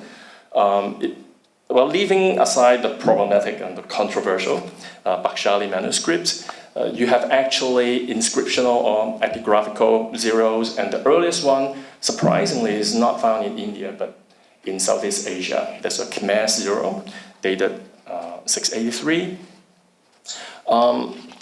In India itself, the zero the actual zero you see is actually quite late. It's the so-called Gwalior in Madhya Pradesh, and that is dated like sometime in the 9th century, and is represented as a circle, very much like the zero we now know. In China, these zeros were actually being written out quite late, and some of the earliest ones are actually found in well, not exactly Dunhuang. I put Dunhuang there, but we'll see the Dunhuang case later on.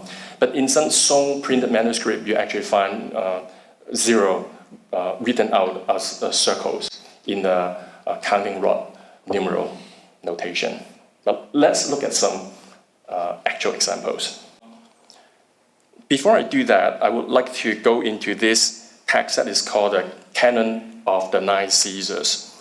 And rather interestingly, the first description of Indian numerals are not found in Indian text, but in this Chinese text, composed by Gautama Siddhartha, not the Buddha, but someone who actually happens to have the same name, just like someone named Christ.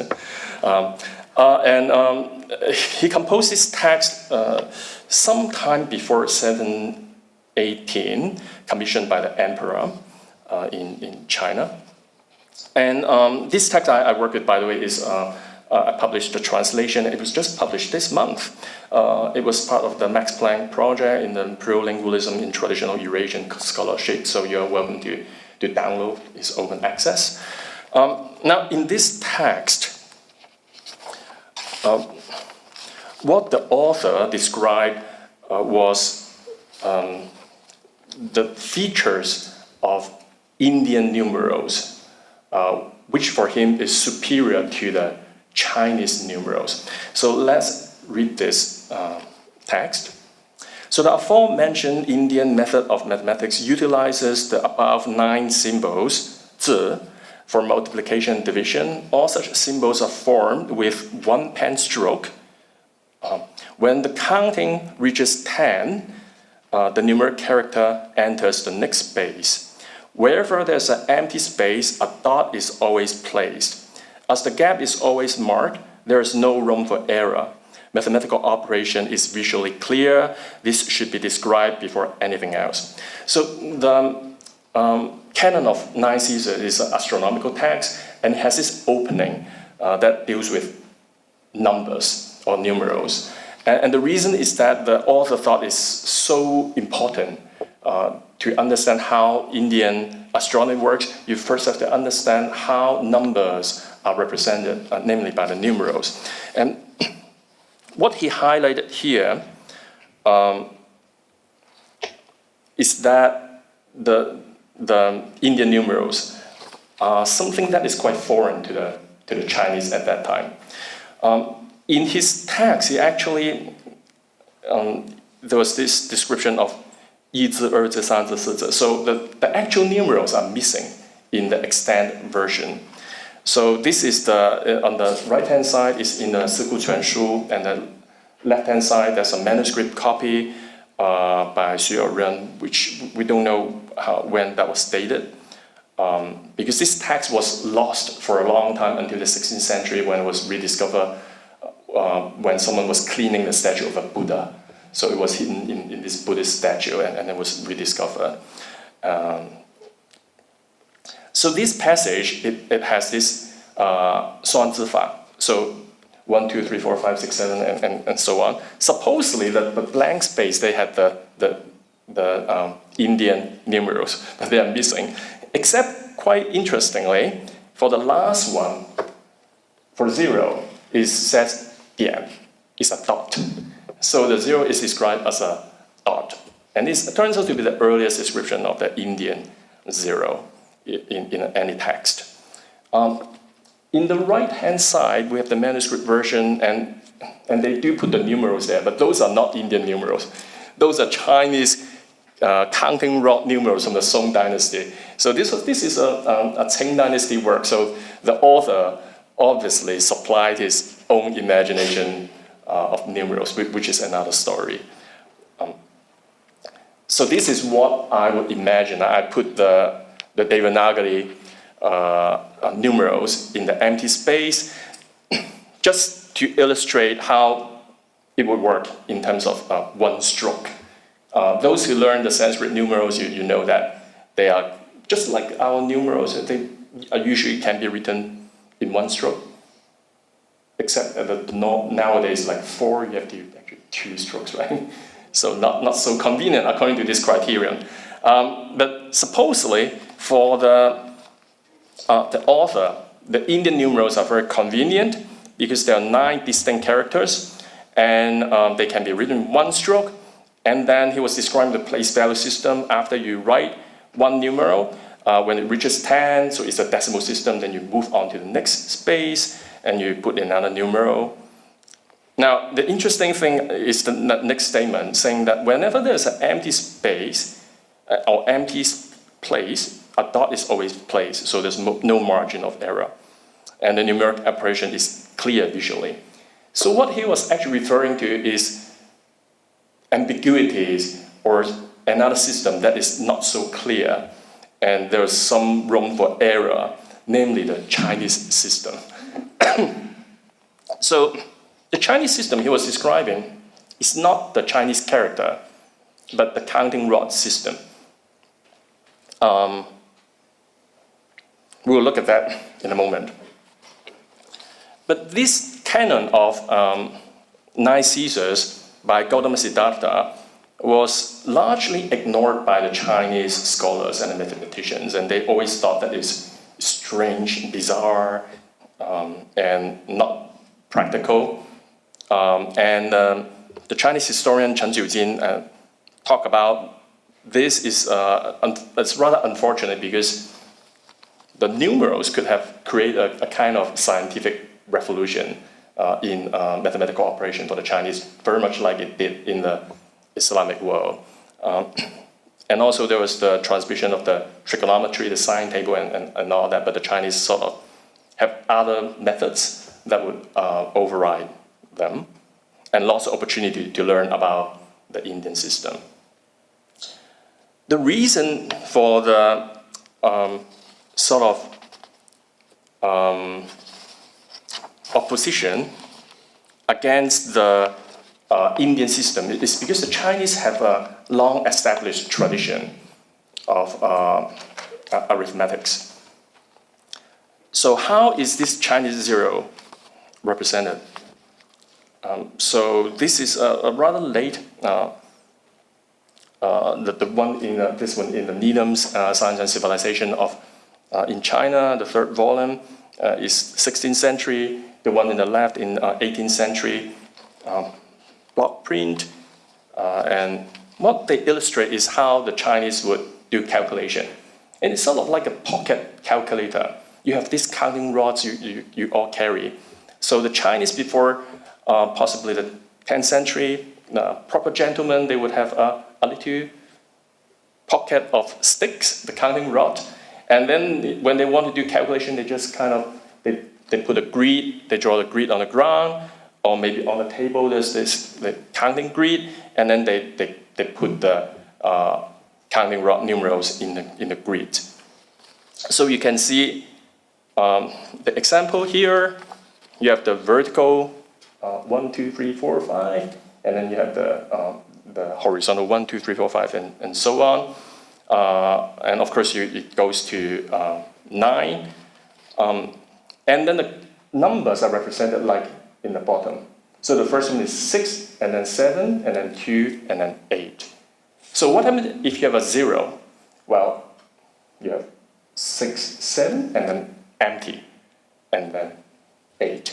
So you don't actually need to write out the empty character, the 0, because in the grid, you can still do your operation, kind of like the abacus later on. Now, what about the Indian zeros? If you go to India, the Gwalior, the 9th century 0, you see this sign in India, they say the oldest existing 0. So whenever you read something of this claim, immediately you should be suspicious. 9th century is not so old, and also the zero you see there is a circle, the zero that we are familiar with, not the dot. It turns out that the zero that has the dot and is the oldest, as I mentioned, is found in Cambodia. And there's also one in Palembang. And surprisingly, and the same date. So in Sédé's work, à propos de l'origine des chiffres arabes, he first mentioned about this, and you see the dot there, which represents 605. So the Chinese, they were not lying. So indeed, you have a dot as 0. Well, then actually in the Bakhshali manuscript, you also have dot as 0. But for the Indians, this is rather unusual because all manuscripts have a circle as zeros. Now, how about Pingree's claim of the oldest zero in his edition of the Yavana Jataka? I've published quite a few papers on this already. His idea that the Yavana Jataka was one of the oldest texts that demonstrate the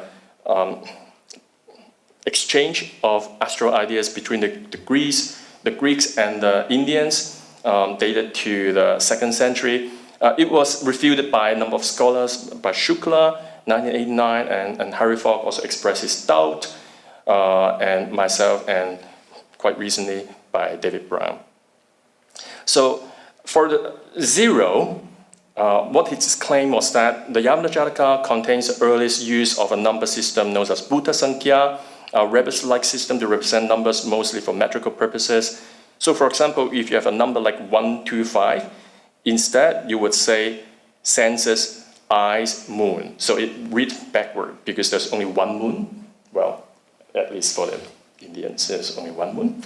And eyes are 2 eyes, and senses, there are 5 senses. So in the poetry, in the versified form of the text, you have something like Vishaya Akshi Chandra, Vishayakshi Chandra, senses, eye, moon, and that represents the number 1, 2, 5.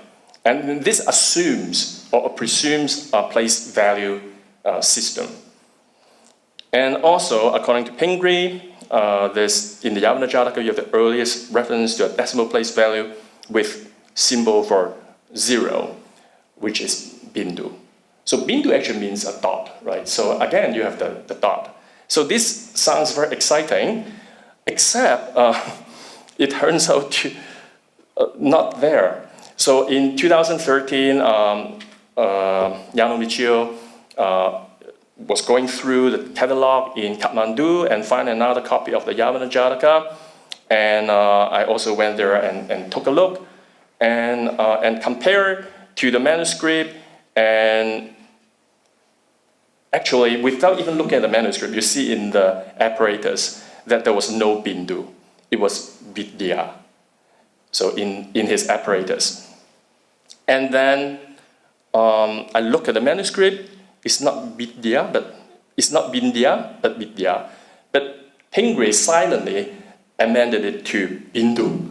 So, and then he claimed that there was the earliest 0. So this is not very good news for people who are looking for the earliest 0.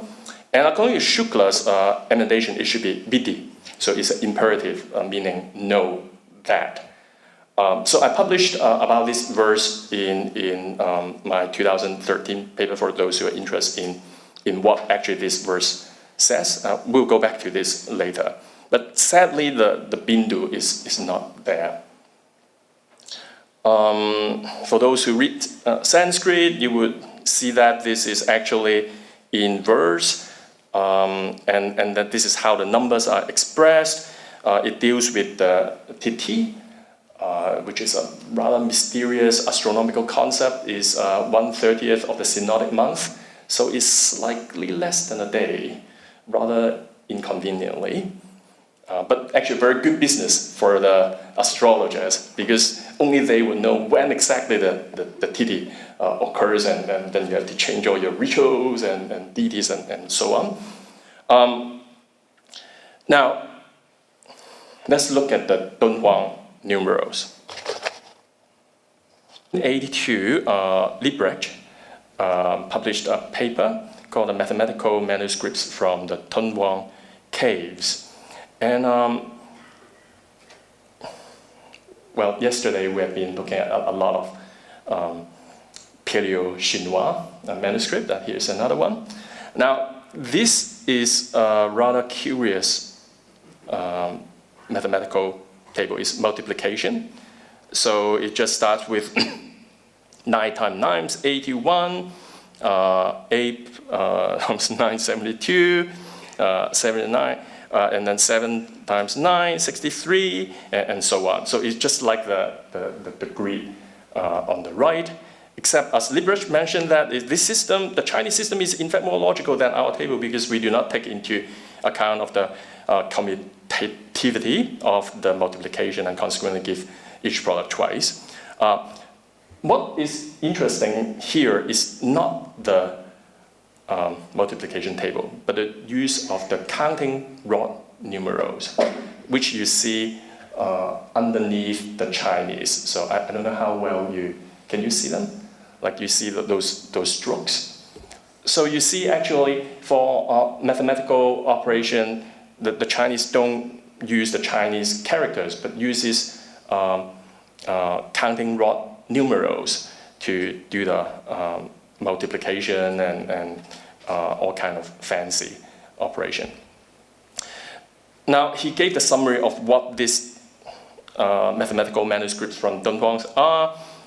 You have mathematical handbooks that give some information on the socio-economic situation in Tang period, and then Paleo 2490 is nothing but a table of multiplication. I think it's actually more. It has the counting rod numbers.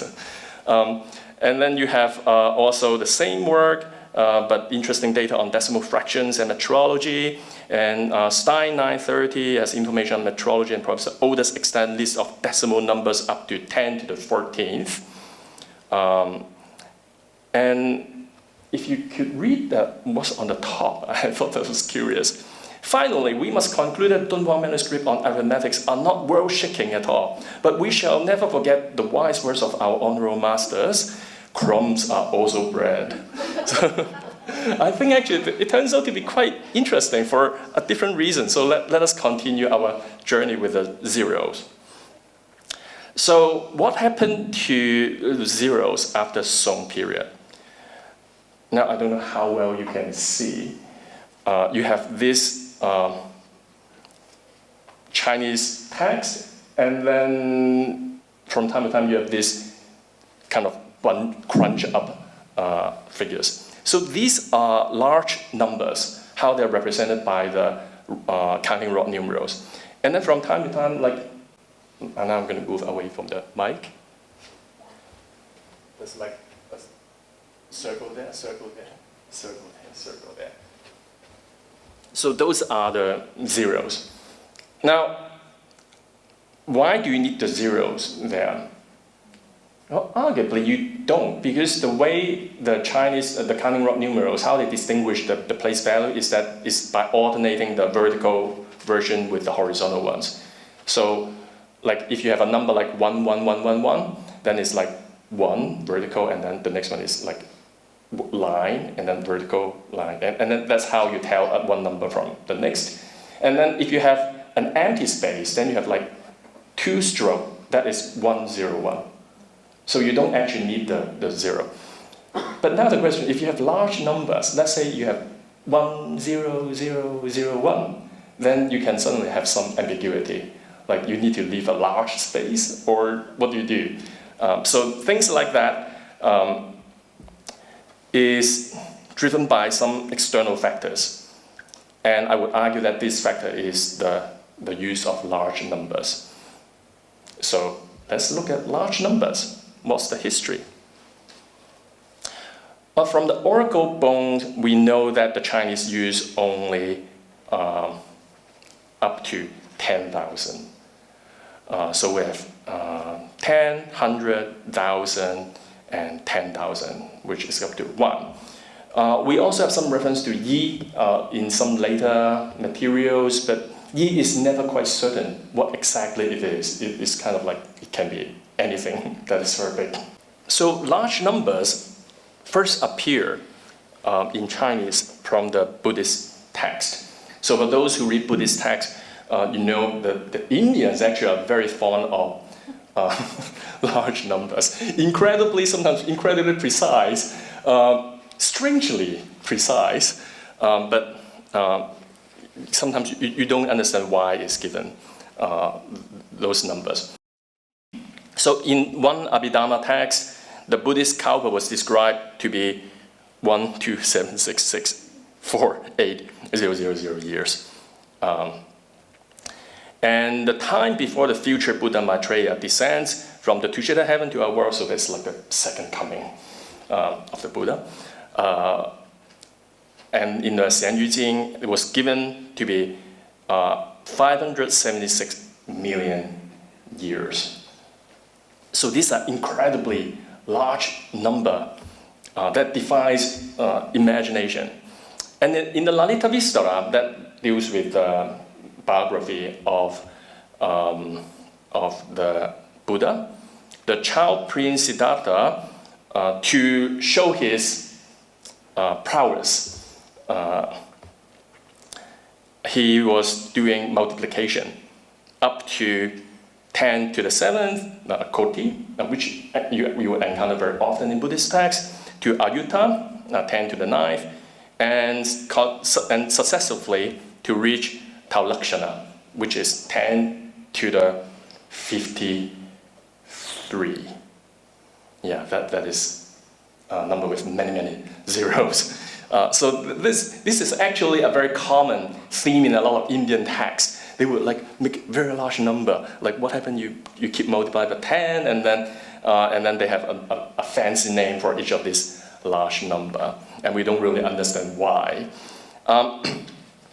And then the number is said to fit the measure of the size of Sumeru, the king of mountains, and Buddha's speech continued even with more imaginative numbers up to Agrasara, which was as great as the grains of sand in 100 koti of Ganges rivers. So for those who have read the Diamond Sutra, you remember a lot of references to the sand of the Ganges, and then the number of rivers would be equal to the number of sands in the Ganges, and then it sort of goes on, just to tell you how big the universe and the time scale we are looking at. Now, in the same Paleo-Chinois 3349, just after the rather unremarkable multiplication table, you have this list of large numbers.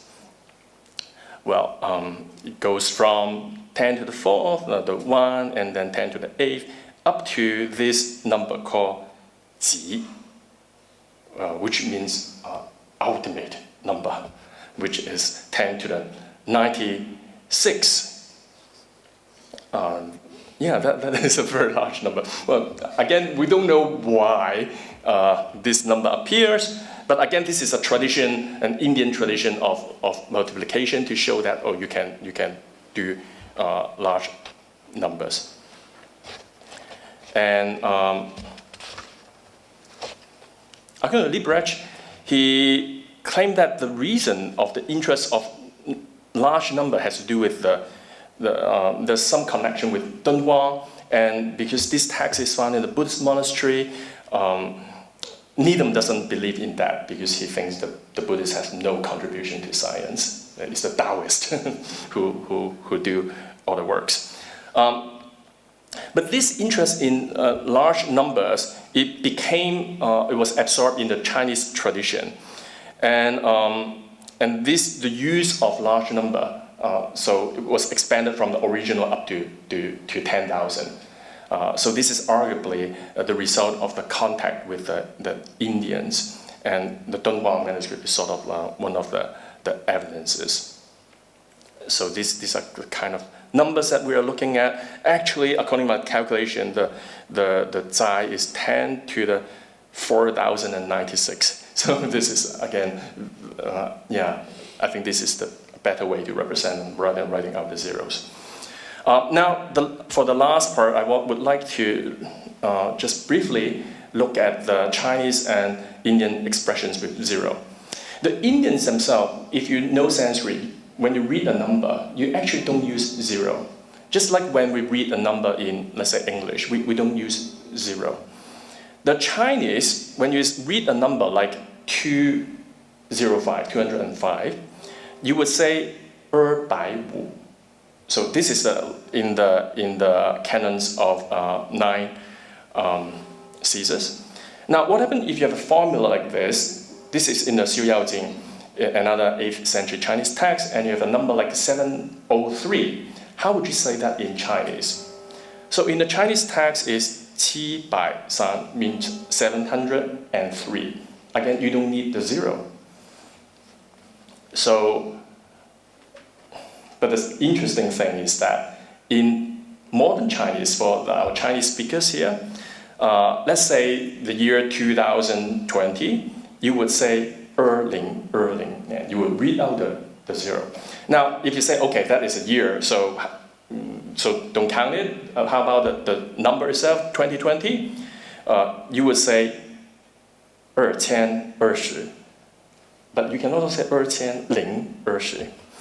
Now, when you have 1001, do people say 1001 or 1001? Do our Chinese speakers say 1001? Usually, yeah. So the ling is actually, it becomes obligatory to represent a zero.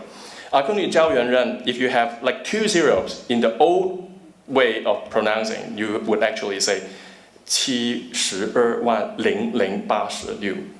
I found it a little bit strange. You wouldn't put 2 zeros, but according to Zhao Yuanren, this is the older way of saying. Now, let me come to the conclusion. The Chinese encounter with Indian zero and large numbers has varied outcomes due to existing mathematical practices among the Chinese. In the case of Indian zero, it did not create much impact due to the sophisticated system of counting rods already in place. The counting rod numerals, including empty space zero, functions similar to place value numerals, and they work as pocket calculators for the Chinese for much of the first millennium. The advantage of the Indian numerals, highlighted in the canon of 9 Caesars, as we have seen, became apparent only when large numbers are written out, a practice that the Chinese identified as Indians and are first attested in the 9th century Dunhuang documents. The Buddhist obsession with large number, which approach infinity, continued to inspire the Chinese. This was likely one of the reasons for the adoption of the use of circle as zero in Chinese mathematics, and later on the corresponding characters ling in the Chinese language. Thank you very much.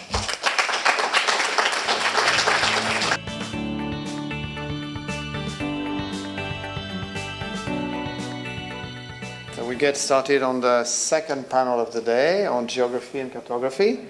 Our first speaker, so I'll just introduce briefly the speakers, and then we'll have the questions for after, like we did for the first panel. So our first speaker is my colleague Hyun-Hee Park from John Jay College and the Graduate Center of the City University of New York. So welcome, Hyun-Hee.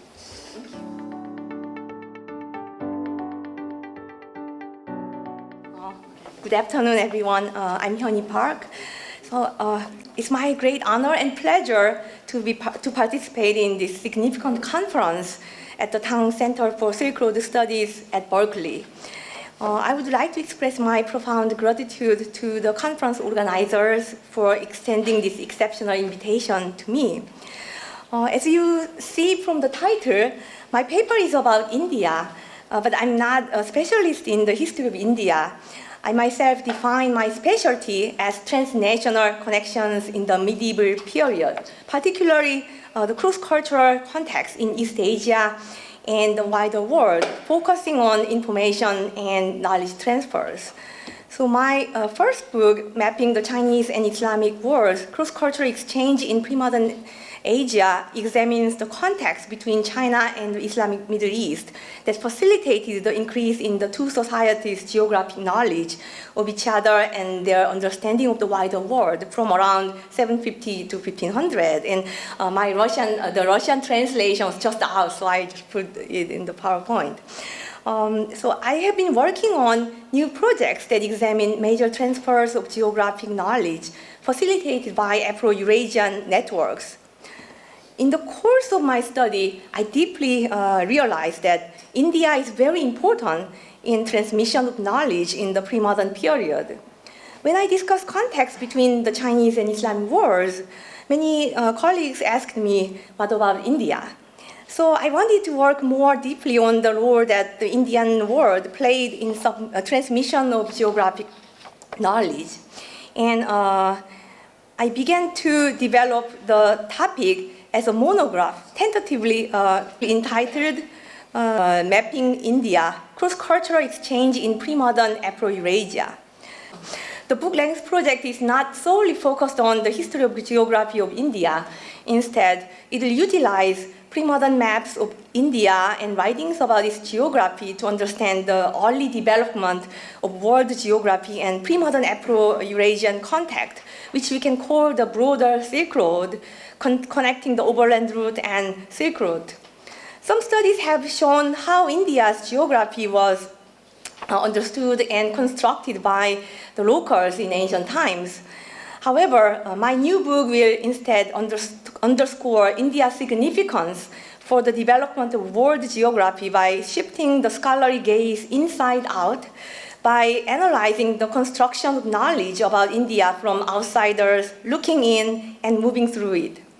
India, as the hub of trans-Eurasian exchange, enabled the flow of knowledge between them. So at this conference, I hope to present a core part of my project, which aims to make a theoretical contribution to the conference theme. I will explore a question such as, how was India represented in pre-modern Afro-Eurasia?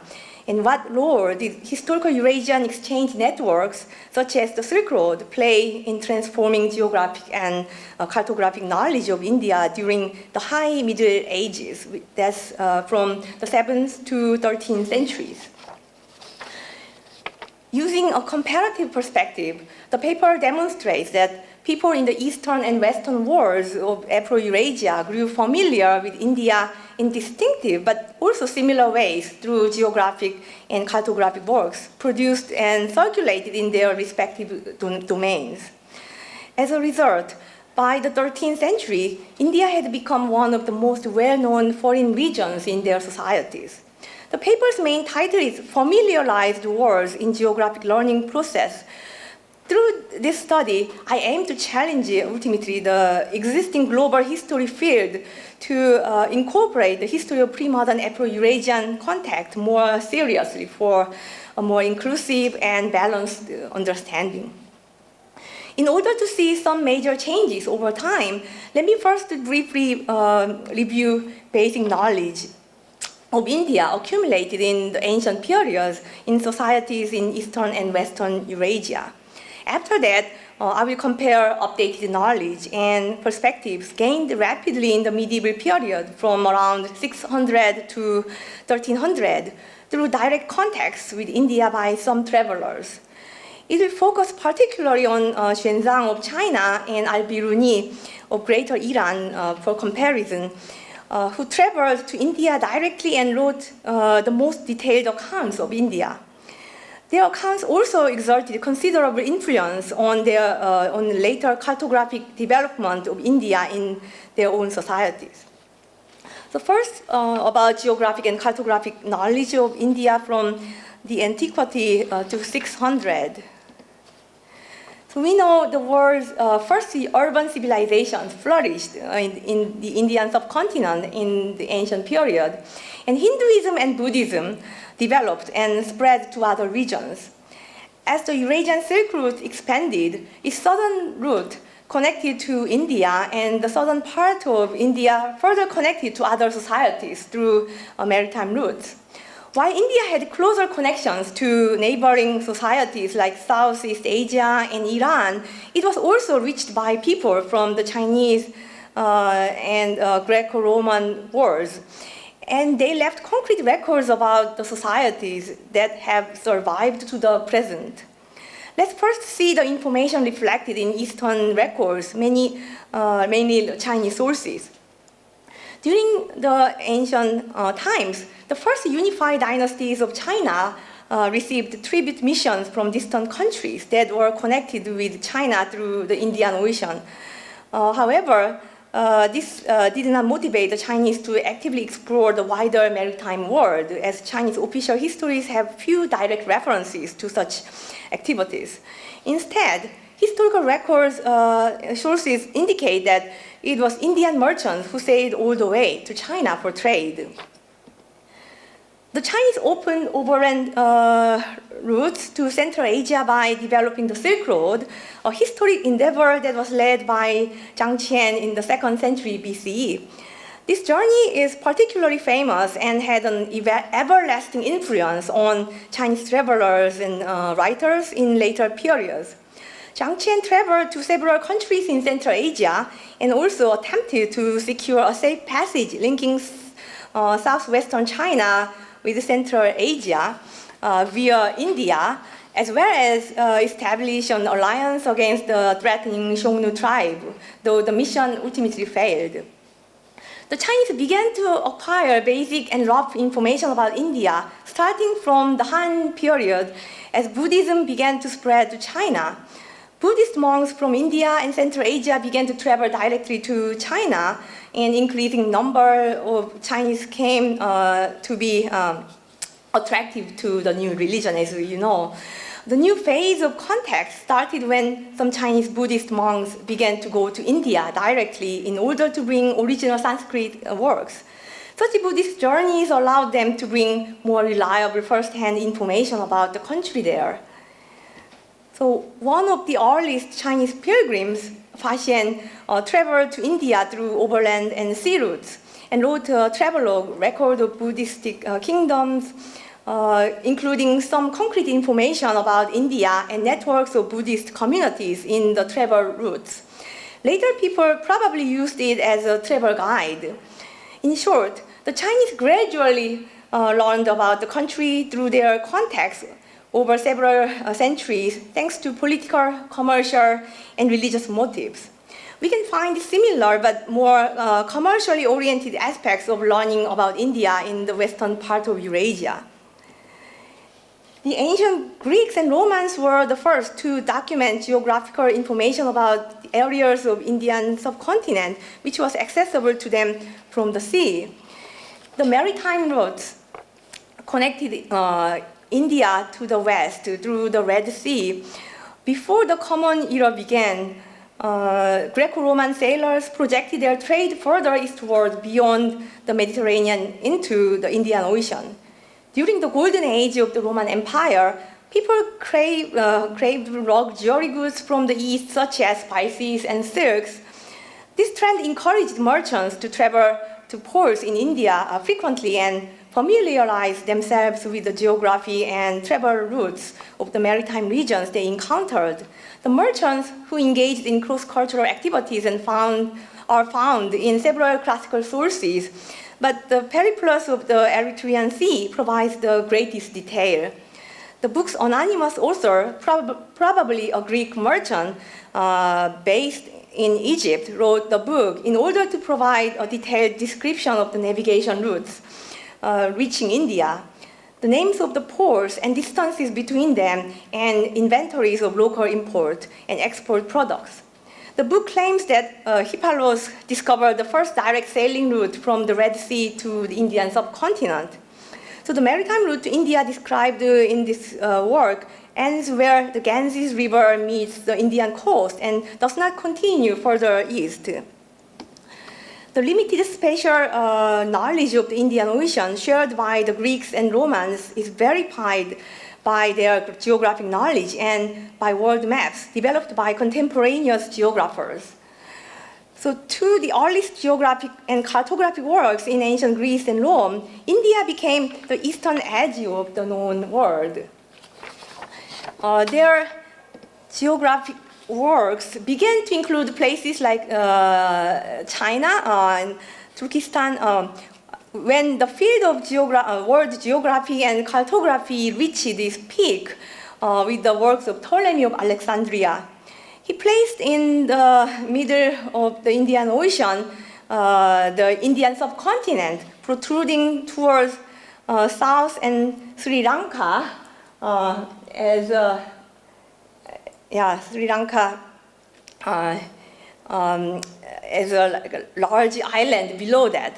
It's very big. But these specific pieces of geographic knowledge of the Indian Ocean were lost in medieval Europe, and the very ancient geographic concept of India being the eastern end of the known world continued until several European travelers, including Marco Polo, went all the way to China and brought first-hand information about it from the 13th century. Ancient writers' basic geographical knowledge of India greatly influenced Western Asian geographers from 600 to 1200, who inherited Greco-Roman merchants, Greco-Roman geographic and cartographic works. This period also witnessed several major changes in the international relations of Eurasia. While Europe began to isolate itself from the Eurasian commercial networks after the Western Roman Empire collapsed in 476, the Tang dynasty of China and the Abbasid dynasty of West Asia rose as two east-west axes of the political powers of Eurasia. As the context between the Chinese and Islamic wars increased, India, located at the midpoint of this cross-cultural exchange, was reached more frequently by the people from the two societies. The knowledge and familiarity of the Indian subcontinent in the two societies reached an important watershed. So first, let's examine China's case, which involves new information and insights into India through Buddhist pilgrims. According to official histories, geographers in China gained new information from diplomats, merchants, and pilgrims who traveled between China and Central Asia. Of all the Indian accounts, the one that had the most significant impact on Chinese and East Asian understanding of India was written in the mid-7th century, the Great Tang records of the Western regions, which was based on Master Xuanzang's 19-year journey to India via the Silk Route. During the Tang period, when China was expanding its military powers toward Central Asia, court politicians and scholars regarded any piece of information about these countries as crucial to their efforts to enhance China's political position in its international relations. But China's political tensions with countries there led to its imperial ban against journeys to Central Asia.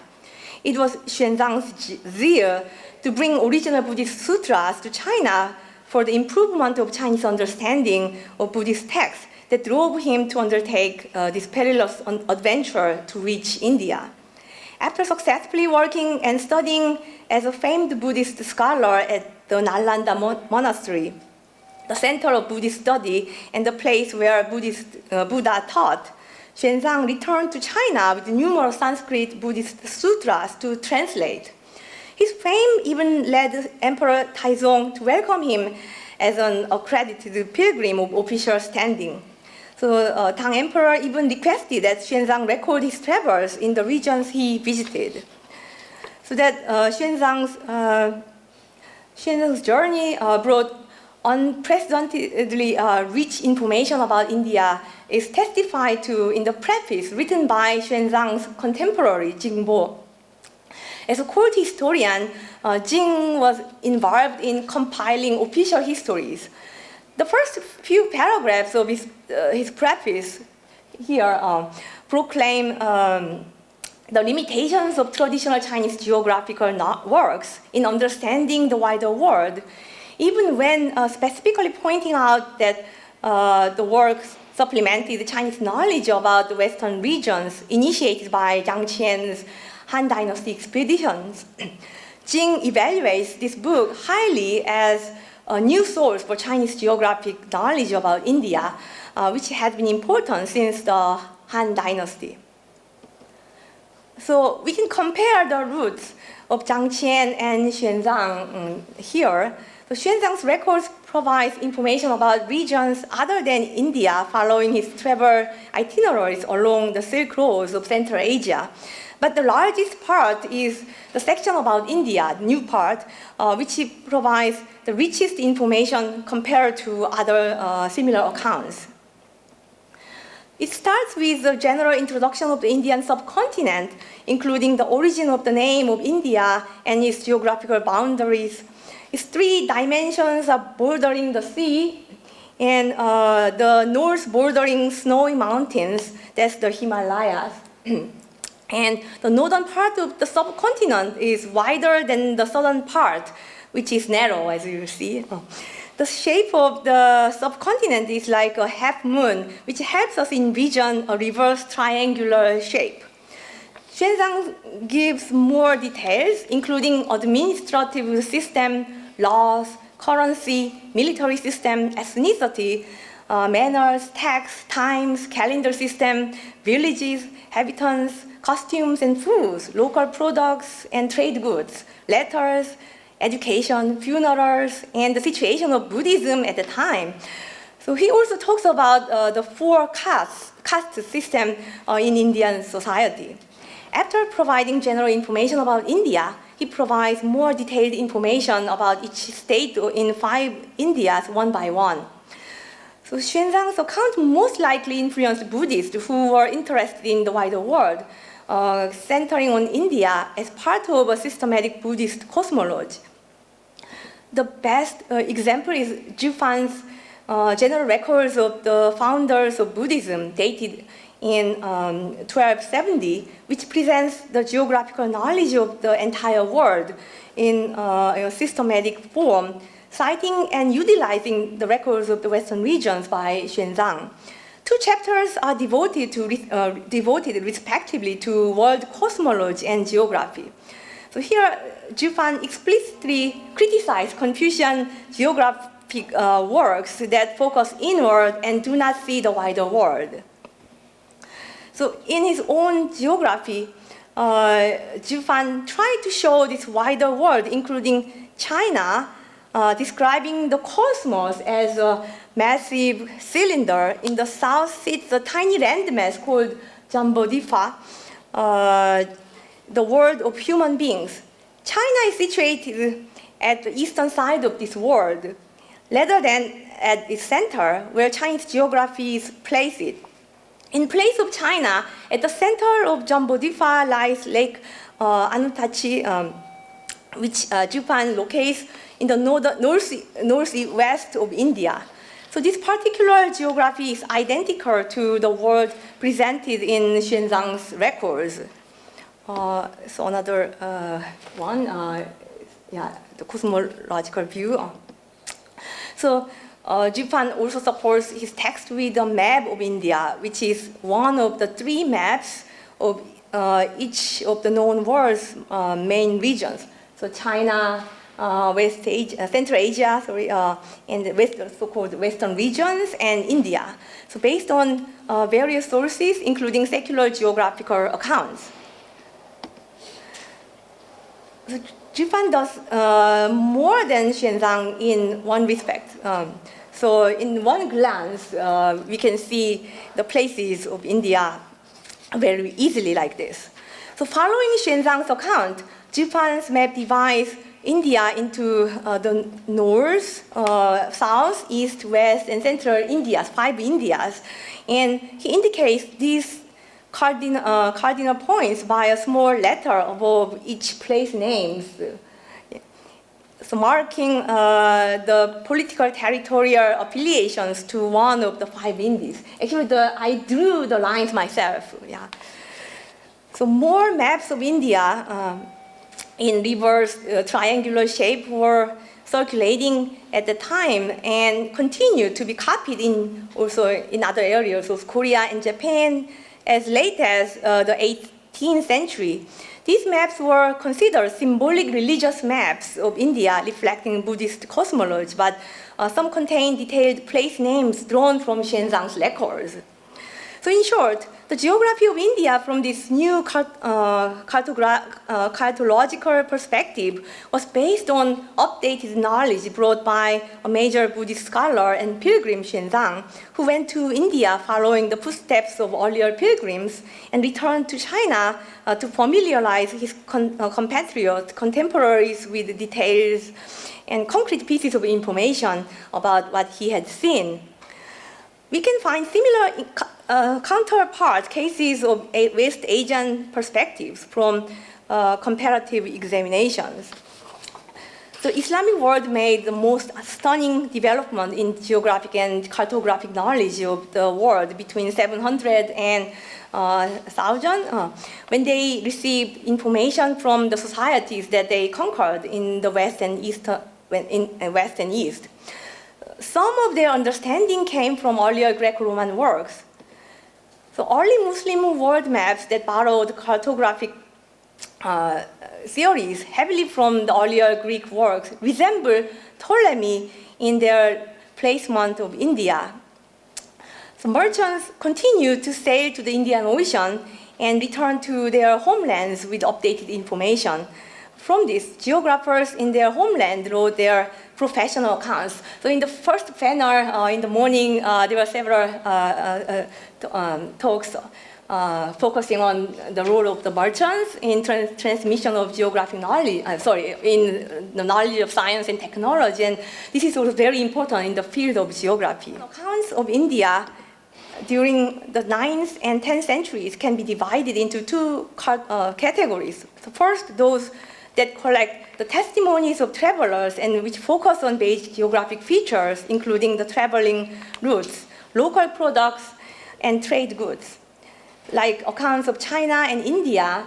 And second, more systematic geographic works by scholars such as al-Masaudi, who put India in a broader world geographical context. The travel accounts of the first category focus on the sea route from the Persian Gulf via the Sea of Harkand, Bay of Bengal, to Chinese seaports. Some of the concrete pieces of information repeated by different informants include general information about many islands in the Sea of Ceylon, which were governed by a queen, and their extraordinary local products such as ambergris, ruby, opal, and other products. So travelers also brought back fantastic information about the strange people living there, some with weird customs, those with frightful face and eyes, those with very large feet and naked, and even one-eyed people of those who have strange dietary habits. So these could have been to suit for increasing curiosity of those in their homelands. So many details about India are made in comparison to those about China, and the level of comparison is at a very general level, focusing on stereotypes of the two countries. And they are quite general, and of course there are more interesting information, but more comprehensive and systematic descriptions of India appears in the work of celebrated writer and geographer al-Masaudi, who mined old geographic theories along the new Muslim information about Indian Ocean. And so the theories about the world origins, I think Yoichi mentioned that, and it's also adopted by the Muslim scholars before the Mongol period. And so Islam expanded to northwestern part of the Indian subcontinent. Muslim scholars and diplomats had more opportunities to travel deep inside Indian society based on different motives. So Al-Biruni from Khwarezm in Western Central Asia, like Xuanzang, traveled to India and wrote more exclusively about it, leaving behind an account solely devoted to India, raising the level of knowledge about India to a new level. The account was introduced to the Western world by Edward Satcho. And Al-Biruni was a polymath with skill in diverse fields like astronomy, mathematics, and geography. And geography part is very short, but it's very important. And he also wrote a thick book about India. And so many sections, so he is very similar to Xuanzang. Let me just focus on the details. He had a chance to go into India, not very deep, but he had a chance to meet with the scholars of Hinduism, and he got some idea about Buddhism too. So he's particularly interested in the philosophical and religious aspects of the Indian society as a scholar, and talks a lot about the Hindus and their world of thought. To his superior, Mahmud of Ghazna, and many other fellow Muslims, the Hindus were infidels to plunder and conquer, and who would ultimately go hell. And indeed, they set out expeditions through enormous distances to the richest temples of India. In contrast, while Al-Biruni himself had deep faith in Islam, he considered the Hindus to be excellent philosophers, good mathematicians, and good astronomers, equal to those of ancient Greece and distinct from those he regarded with disdain as the ignorant and image-loving masses. So let me actually go to the conclusion, and I have, and so just this Al-Biruni sketch map, I put south on top. The original map is upside down. I put this way for the clarity, and you can see India, and then later the maps of the Mongol period also was influenced by Al-Biruni, and some more maps. And so just in conclusion, so a brief comparative examination of some of the major accounts of India made in the eastern and western worlds of Eurasia in the early to high Middle Ages shows striking similarities in their ways of updating knowledge about India and trends in development. This was done through a gradual increase of context by different groups of people traveling there. The earliest second-hand information was brought largely by short-time travelers like merchants and diplomats, which was incorporated into official and scholarly compilations of geographic works, and which contributed to familiarizing the new place in the societies at broader levels.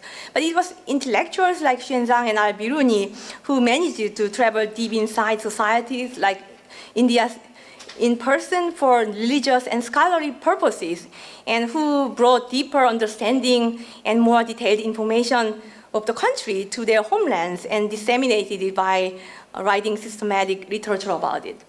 The case study will hold greater significance within my book project and the conference on the nexus of knowledge, which considers geographic knowledge as a key exchange element that facilitates cross-cultural contact in pre-modern Afro-Eurasia. As India was not too distant and its geographic barriers not so formidable, the quality of geographical understanding and quantity of documentation of India significantly grew over as cross-cultural contacts through the Silk Road grew. So further away from India lay less familiar parts of the wider world that most people learned about through second-hand reports.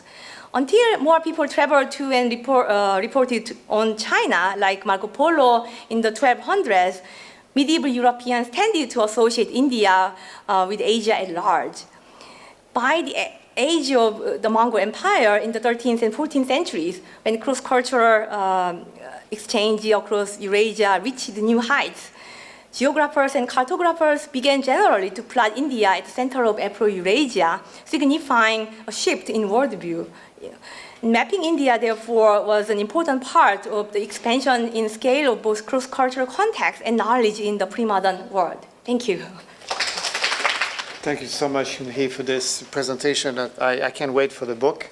I think it's really fascinating the way you're kind of shining a light on India from two different perspectives and really showing the interaction of knowledge is really fascinating. Thank you. The next speaker is Kaveh Hemmat from Benedictine University.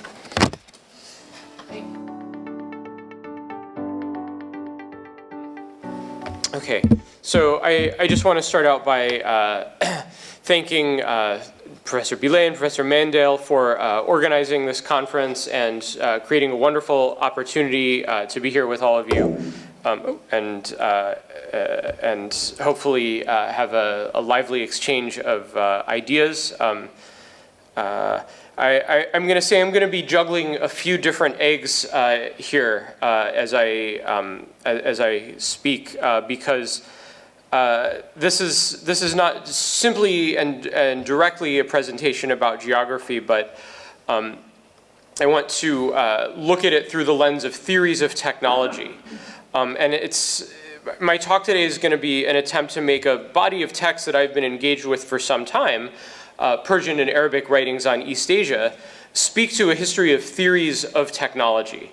And I will be looking at how geographical knowledge, geographical cognizance, and Professor Park's presentation on geographical cognizance of India has nicely set the stage for this.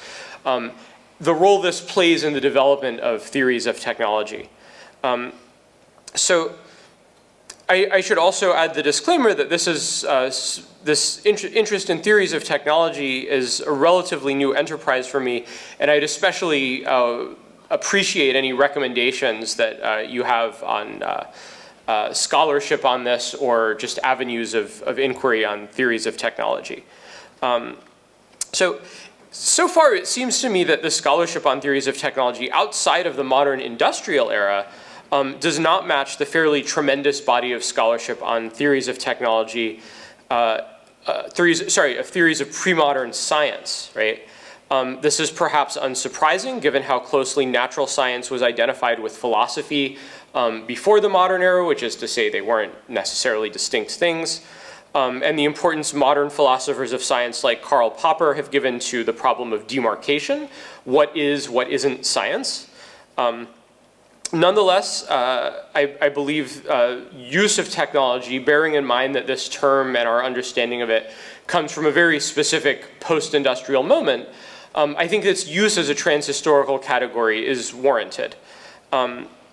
So if we consider technology as encompassing both material culture, in which technical knowledge is put into regular use, and knowledge of material culture, which might be closely guarded and restricted to a few individuals or confined to texts, as in, say, the secret of making Greek fire, or sophisticated mechanical devices described in a book like the Banu Musa's Kitab al-Hiyal, then theory of technology comprises understandings of the etiology and material culture of technical knowledge, its relationship to societies that practice or know it, and their culture.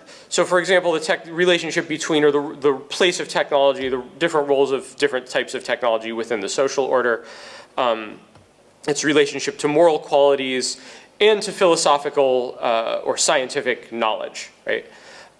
So theories of technology may be explicit or tacit. Just rearranging my things here a little bit. They may be explicit, they may be tacit. As you know, indeed an essential component of technology itself is habitus or embodied knowledge. Sorry, losing my place here. Right. Which is to say knowledge that cannot be encoded in text but must be learned by practice. So theory of technology is not simply a question of what medieval thinkers said about crafts and craftsmanship, although that is certainly important. Rather, it requires that we interpret that body of thought in the context of understandings of history and political life, among other things. Given that political and historical thought was not confined to didactic analytical works of political theory, such as advice literature or practical ethics, akhlaq, but was also an important component of epic literature, geography, history. So any history of theories of technology in Islamic culture needs to look at a broad range of different genres and literary modes. So another point in favor of using this as one further point in favor of using this as a kind of trans-historical category is that Central Asia, Inner Asia in particular, witnessed the transformation of technologies of great historical importance. And these were narrated as historical events, complete with motive and agency, right? So you consider the story of the princess smuggling silkworms into the Roman Empire, the anecdote I believe in the Fihrist of Ibn Nadim, of how the secret of manufacturing paper was learned from a captured Chinese soldier after the Battle of Talas. These are likely apocryphal stories, but they serve to imbue motive and agency into the diffusion of material culture, whose exact means and moments were probably obscure, right? So an even more intriguing case, then, is the spread of firearms, right? It's very clear that this technology spread west following the Mongol conquest of the southern Song. However, while Central Asian, Persian, and Turkic sources attest to the use of various firearms, they are frustratingly laconic on the details such as what kinds of firearms were used, how were they used, what did they do, what was their role in warfare, what was their role in understandings of warfare and history, right? It seems like we see people thinking through what firearms are and what they mean quite a bit later than the centuries when they're actually being carried over. So while characterization of early modern empires as gunpowder empires does, I think, warrant the claim of the criticism of technological determinism, it would be a mistake to too quickly dismiss their social and cultural importance. At least at some point, people do start thinking about them quite seriously. So in what follows, I argue that classical Islamic culture did produce a kind of theoretical discourse on technology, that this was a critical component of Islamic, especially Greco-Arabic political philosophy, and that physical geography and human geography and ethnology were integral to formulating and articulating theories of technology and vice versa. I argue that medieval Islamic depictions of East Asia as a land of master craftsmen engage the ancient theme of lost or antediluvian civilizations through topos of travel and geographical knowledge. Movement through geographical space offers a way to sort of cheat time, to go back, not in the form of finding primitive or, quote, pre-civilized worlds, but by evading the cyclical nature of history, recovering knowledge lost to the present age. I will show that this is particularly evident in the Kushnameh, the Epic of Kush, or Kush the Tusked, an early 12th century Persian epic that depicts an East Asian insular utopia, and also in the writing of Rashid ad-Din, the polymath and grand vizier of Mongol rulers in Persia, who undertook and oversaw a project to translate Chinese scientific texts in the late 13th, early 14th centuries, and especially in the Khatay-Nameh, or Book of China, a description of China written for the Ottomans in 1516, and that this latter text marks a turning point where China becomes a thriving antediluvian civilization, a powerful state whose power is conceived of technologically, conceived of as artifice, that is to say, especially paper documents and guns. And this text, I will add, closely resembles later 16th century Spanish and Portuguese depictions of China, and in fact a genre of political ethnography that emerges in Europe around that time. Although the Khatay-Nameh itself, again, is in Persian and written for the Ottomans. So whether we should consider it part of that genre is maybe a more complicated question.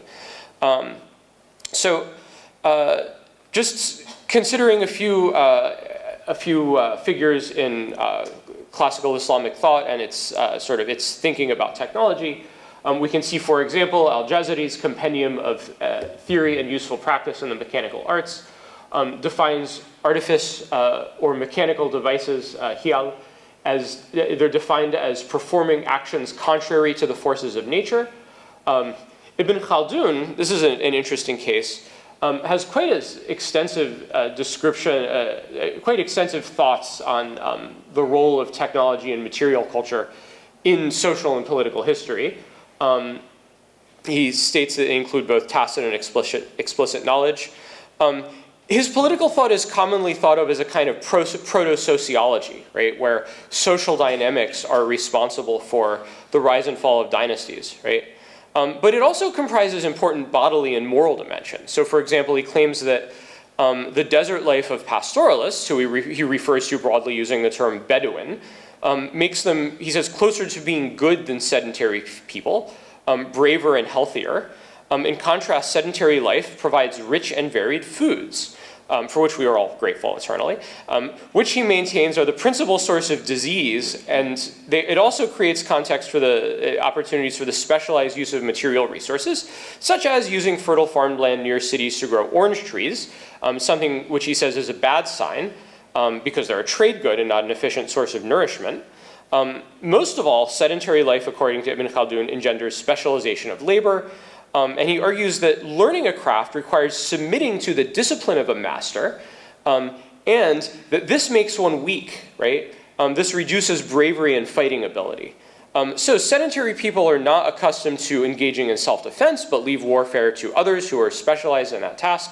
In contrast, Bedouin, must be prepared to defend themselves at all times. So, in short, Ibn Khaldun's account for how sedentary life causes dynasties to fall is not simply social, right? It includes these important bodily elements. So, medieval epic poets engage in some very sophisticated sophisticated ways of thinking about the nature of artifice in relation to authorship. I'm not going to say much about this. This is explored elsewhere in works by Priscilla Soucek, Michele Bernardini, among others. But you can see some examples here from the Alexander epics. On the left, you have the illustration of Alexander's painting contest between the Chinese and Greco-Roman painters. On the left side, that would be gold leaf in the image, and it's a reflection of the image on the right side. So Alexander's amazed at how the two paintings can look exactly the same. One of them is a wondrous mirror reflecting the other painting. And then you have here Alexander going down in a diving bell.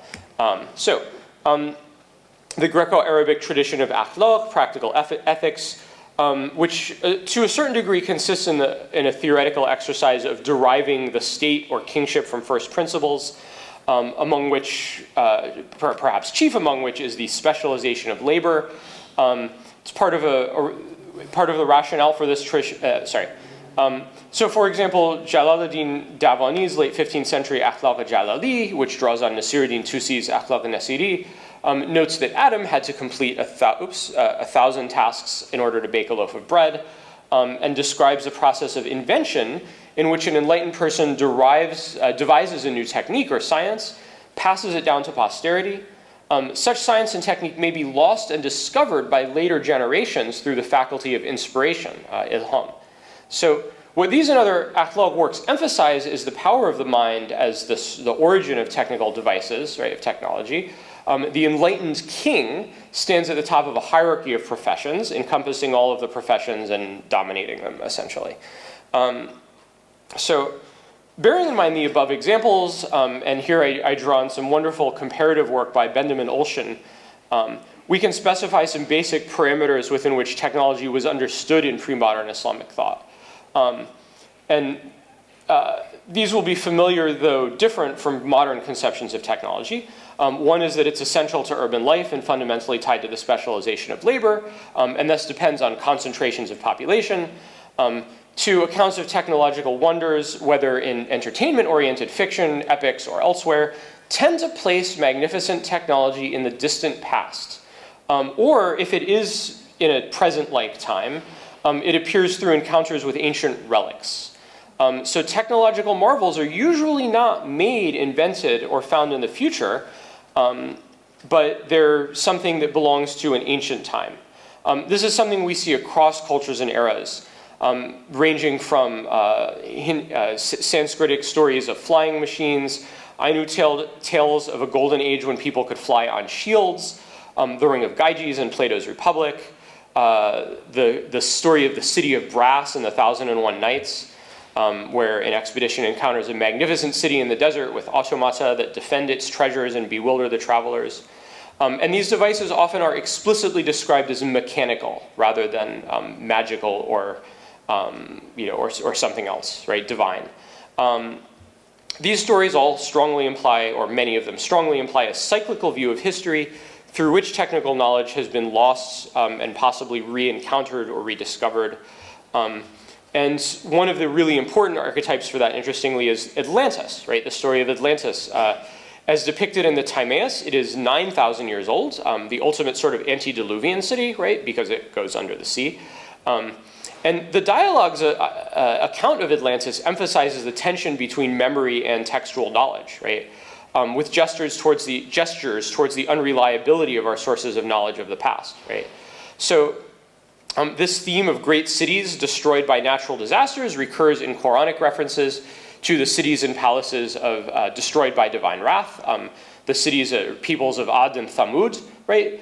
As well as, of course, later the legendary city of brass, right, which we see attested, I think, as far back as Mas'udi in the 10th century. Throughout all this, an implicit connection between great technological achievements and divine wrath. So since the 9th century, Islamic texts have been depicting China as a land of master craftsmen. And there's, again, some wonderful literature on this. I'll just sort of leave that point there and explain how this begins then to engage with theories of technology as articulated by writers who have some interesting, particularly interesting thoughts about that. One of these of interest to me is the Kushname, an epic about a monstrous anti-hero, Kush the Tusked, written completed sometime between 1108 and 1111 CE. This draws on geographic lore in its depiction of Basila, right, a corruption of Shilla, dynastic name for Korea. Basila is an insular paradise that represents a euhemerization, right, so like a kind of turning into a story about rulers or more familiar things than divine things. A euhemerization of a Avestan mythic vault built by the legendary Sun King Jamshid, in which he preserved specimens of useful plants and animals over the course of a very, very, very long winter. Later Persian epics replaced the vault with a city called Kangdiz, meaning cauldron fortress. Also goes by other names, Siavashgerd and other names. And in that fortress reside epic heroes who will return to aid the forces of good in a future final battle. So Iransha directly relates and compares Basila to Kangdiz, right? It's a kind of a typology. It plays a similar role in the Kushname as basically a kind of origin point for the messianic redeeming king Faridun, who will eventually defeat Kush. In this origin story of Basila, right, there is a little origin story there when Abtin, one of the characters, talks to the king of Basila. They discuss how human beings, basically, or it articulates a kind of theory of natural religion where this ancient founding king of Basila discovers the existence of a creator god through unaided reason, basically. Which is to say without prophetic revelation. So Basila is identified in the Kushname as a second Machin. Right? Am I going down here? Yeah. And Persian geographical discourse features a pair of toponyms, Chin and Machin. Chin may be identified more or less straightforwardly with China, as well as, we might say that the pair Chin and Machin essentially refers to East Asia. Machin doesn't have as much of a specific identity. It's rarely stated, it's rarely named except in Hindaitis with Chin, right, as that pair, Chino-Machin. In effect, usually has little identity of its own, right? So by introducing Basila as Iransha introduces Basila at one point as a second Machin, right? And he thus emphasizes its sort of derivative nature and hints at its fictionality. So this framing, as well as the role of travel and translators in exploration in the epic, connects Basila to this process of discovery rather than to a particular place. And thus the epic valorizes travel and exploration. So one of the first sections of the epic that takes place in Basila includes this very interesting aside to the reader describing King Dis, and thus connecting Basila to King Dis typologically. And so the author raises the question, if we ask who it was that made these places prosper and why, mean and lowly people wouldn't believe it, and we can't be rid of them. And then he makes this reference to either pre-Adamites or historical cycles, again, suggesting that Basila represents this sort of resistance to or deviation from the standard view of history as beginning with Adam, but also it kind of, the way that Basila is related to King Dis and the role it plays in the texts resists the cycles of history because it survives the cataclysm, right? Whatever cataclysms occur. So there's no mechanical wonders or similar devices in this story, right? It's not engaged with technology in that way, although it is engaged with material culture in its depiction of different peoples.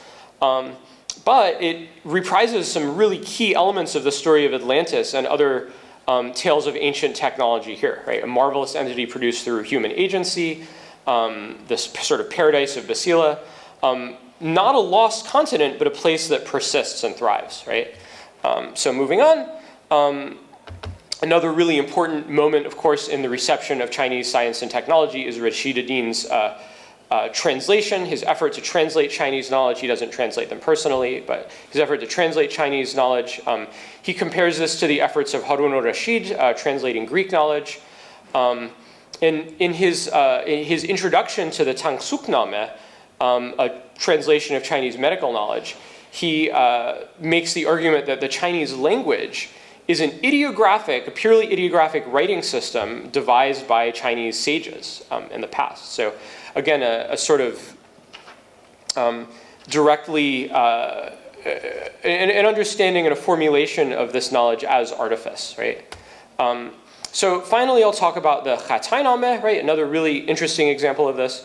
So the Khatainame is a text by one Ali Akbar Khatai, right? A merchant and possible envoy to Beijing. And he describes China in 21 chapters, 20, depending on the manuscript, 21 or 20 or 21 chapters on a range of different topics.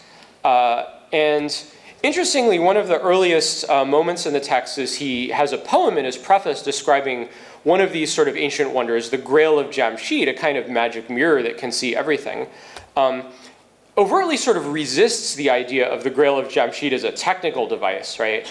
But rather just an a manifestation of a symbol of human reason, right? But then as he goes on to depict China in detail, he really puts a lot of emphasis on Chinese technology, right? What I think we can, with not too, somewhat unproblematically start to think of here is really technology. Such as guns, right, firearms. So he repeatedly emphasized how much the Chinese army, how effective the Chinese army is and how much it uses firearms and wagon fort tactics. And one of the findings of the project that Professor Park and I have been working on is that this awareness of Chinese firearms appears to be accurate, right? It appears that the Chinese did use wagon fort tactics and at least a significant number of guns at the time he traveled. His description of the palace bureaucracy, sorry, I'm going to run through this wall of text very quickly, but you can just sort of see the general idea here.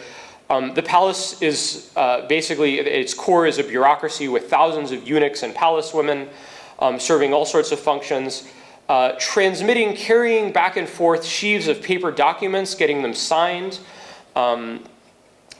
sending around summaries of them, right? Basically a giant, something that we would think, it sort of gives a gestalt, as we would think of it, of a giant bureaucracy, right?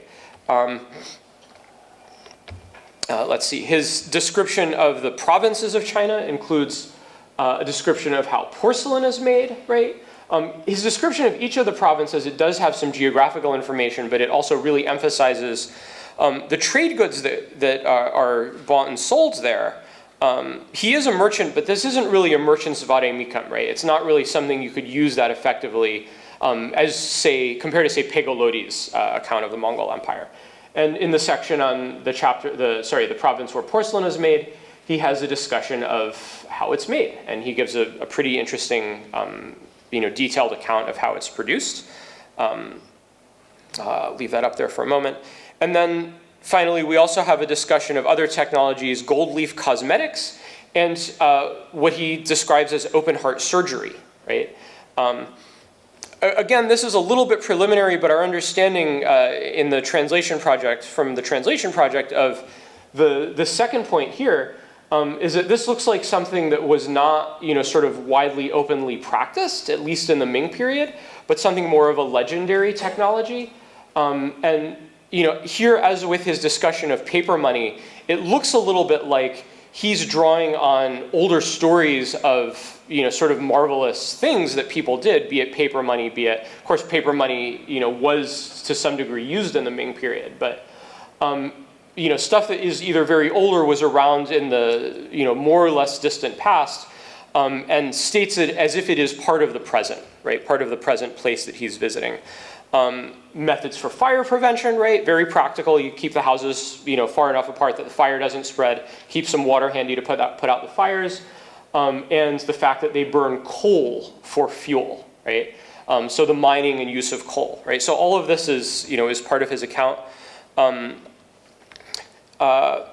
Interestingly, does he talk about printing, right? You might expect him to talk about printing. He seems to completely get confused about this. He describes how they copy the calendar only in the palace, and his description of this looks like it's something like carbon copies, right? Like carbon paper. Again, that's a maybe old reference. We don't use that much anymore, but if you remember like the sheets of paper where you put one on the other, right, and it shows up on both sheets, right? It looks like something like that. So, yeah, but he says nothing about printing, block printing or other. Briefly, right, he insists that paper money, can be used anywhere. His account is explicitly antediluvian, right? His view of China is explicitly antediluvian. They haven't seen the flood. They have no memory of it. And moreover, they avoid floods, famines, and plagues and civil wars because of the power of their qanun, meaning law and system, right? And this is, I think, the point where his, China's sort of geographical, the sense of China's geographical distance comes in, is that he can represent this as a kind of independent political tradition that he's reporting back on to his Ottoman patrons. Last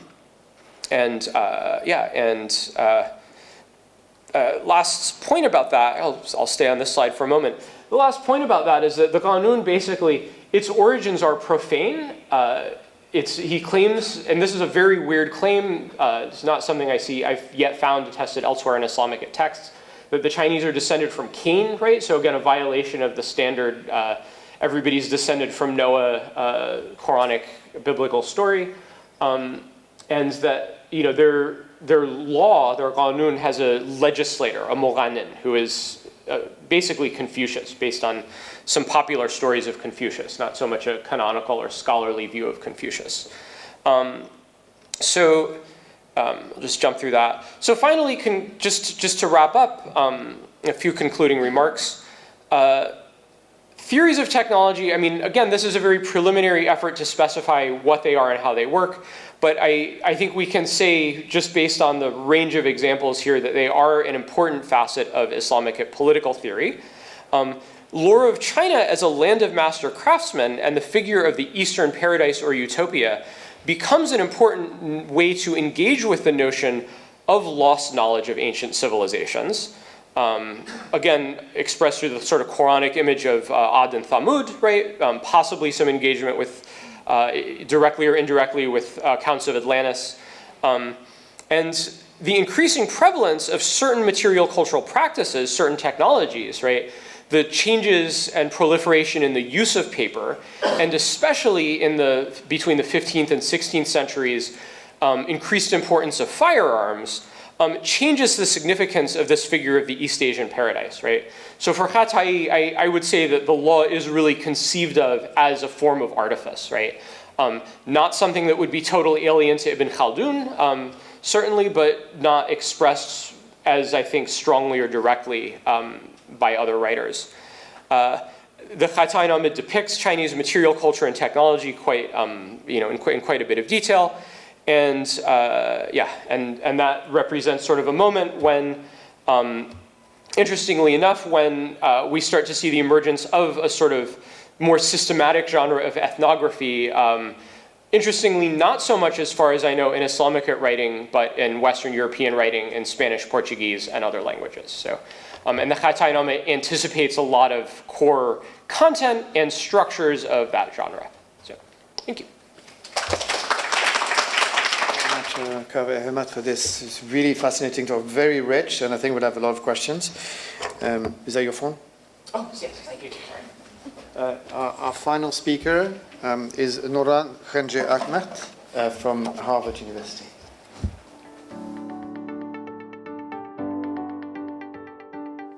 Good afternoon, everyone. Thank you very much, Professor Frank, for inviting me here and giving me this opportunity. My topic is European Chinese imperial maps and gazetteers related to Kazakh Khanate and its adjacent regions from the 16th to 19th centuries.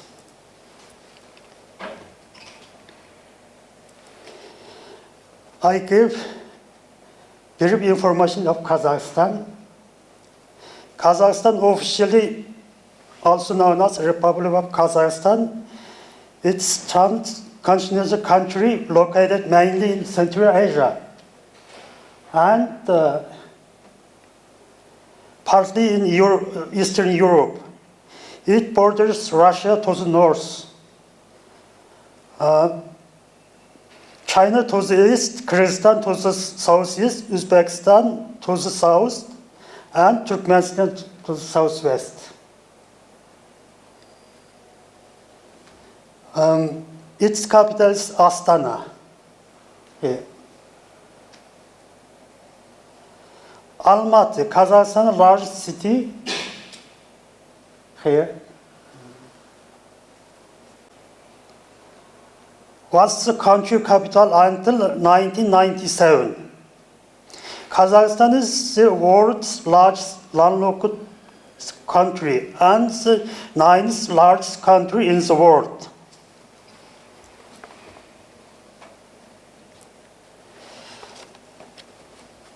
Second is historical maps, documents, and historical geographical literature of Central Western Eurasia in the 15th to 17th centuries. Before examining in detail how two maps represent Central Western Eurasia, it's useful to consider, however briefly, historical links between Golden Horde and Kazakh Khanate during 15th century. Before 18th century, Western knowledge of Siberia, Central and Northern Asia, including Manchuria, simply known as Tartary.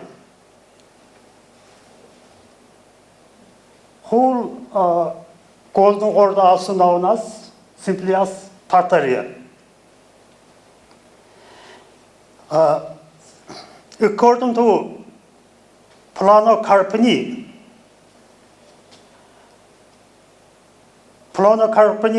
says this Mongol Empire, this people also known as Tartary, this means carry along. In Latin, trachea, trachenis, meaning carry along. The derivation of Tatar derives from the Turk-Mongol drag or carry is correct. For example, Tartu in modern Kazakh also means drag and carry. This would give the following lexical structure. For example, medieval Khazar also contains this suffix R, and modern Uyghur also contains this suffix UR. The same as Tatar also this contains this suffix.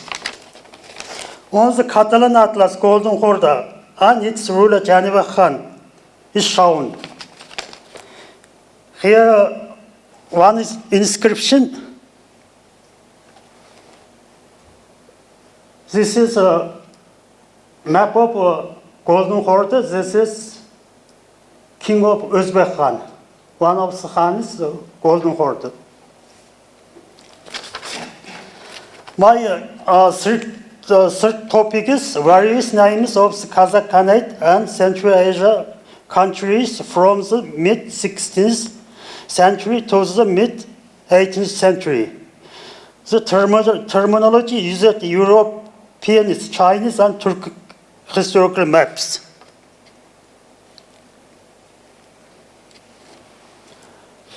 This is famous Catalan Atlas. This is Geneva Khan of Golden Horde. The information of the European maps is central for the study and research on the historical geography of Central Asia in 16th century. Therefore, in order to understand the names of these maps, I will begin with an analysis of the various names of countries. After 1500, the technology of print permitted wide dissemination of Western knowledge of Central Asia. The first generation of printed European Chinese maps of the 16th centuries that have survived to the present day tend to be a very important source in demonstrating the locations of the Central Asia countries in Central Eurasia. European maps of Central Asia, such as Giacomo's La Grande Tartaria.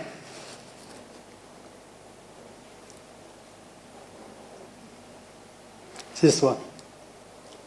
La Grande Tartaria, Alexei Hubertus, Asia Dynasty, printed Paris, 16th, 1904. Robert Martin's A New Map of Asia, printed in London, 1695, shows many countries as Kaimachti, Kazakh, Kaulakh. You can see Kaimachti, Kaimani, Kaulakh. From European point of view, we do not know which country had informed this map's cartography. In particular, the map's geography of East Asia draws directly to the Al-Idris maps. Europeans use these Al-Idris maps. Here, first is Kimakia, second is Karlugia, third is Khalgia, fourth, Bakargars, five is Al-Tibet. You can see here also Kaimachti, also derived from Al-Idris map. Here,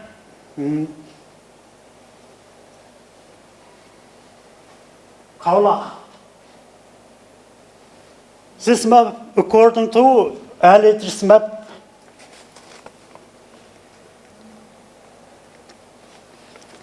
as mentioned above, the early Kazakh Khanate occurs on the European maps as Kozaki Orda, Kazakia, Kozaki Horda.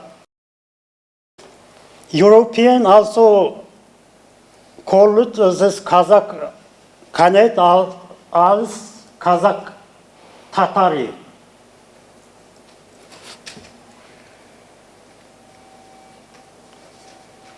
This is famous Jenkinson's map. The Kazakh of entire Dasht Kipchak from the Sirdarya River and Khwarezm to the Volga were termed Kyrgyz or Kyrgyz Kazakh during the 17th to 19th century by Russian. On the wheat map, 1542, printed the Volga flows into the Caspian Sea by numerous channels. On the right bank of Volga, at the very most, the city of Astrakhan is located. East of Volga, Yaik is shown. There is only one city, Yaik, called Saraychik. It's depicted on the right bank of Mouse. An unnamed river is drawn to the east of Yaik. Given that it's next after the Yaik and that it flows into Caspian, we can assume that this is Emba. Between conditionally Emba and Yaik, on the edge of the map, there is an inscription Oriens. In Latin, this means. Is formed by the confluence of two large rivers. One of them is Ob itself, and the second is the largest tributary, the Irtysh River.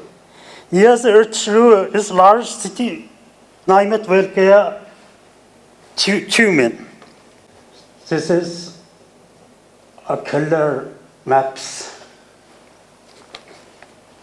Now let's move on considering which countries are indicated on this map. Between the Volga and Yaik, the Nogay Hotel is located.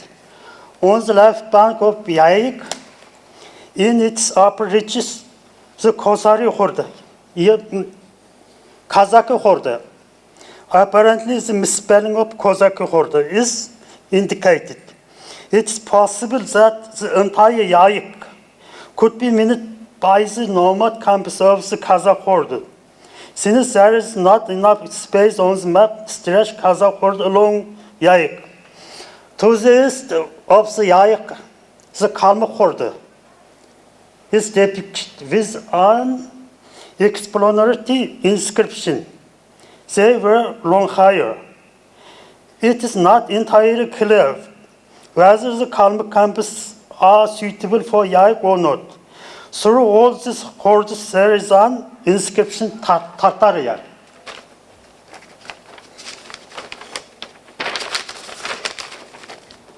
The map Septenolgrim was completed Anthony Jenkinson and Herberstein and printed Antwerp in 1560. It covers the whole Central Asia from Nagaya in the west to Kaskaria in the east. The north is filled with legendary images and inscriptions. Names of tribes are written down in big capital letters on the map. For instance, Yogoria, Obi, Flutes, Kolmar, Dobstan. This is Anthony Jenkinson's map of Kazakh Horda and Central Asia countries, such as Turkmen, here Tashkent, here modern Kyrgyzstan, here Mughal, modern Chinese Turkestan or Xinjiang. Here is Caspian Sea. Above north of Caspian Sea is Nogay Horda. This is Kazakhs shamanist. This is famous single tree of Kazakh steppes.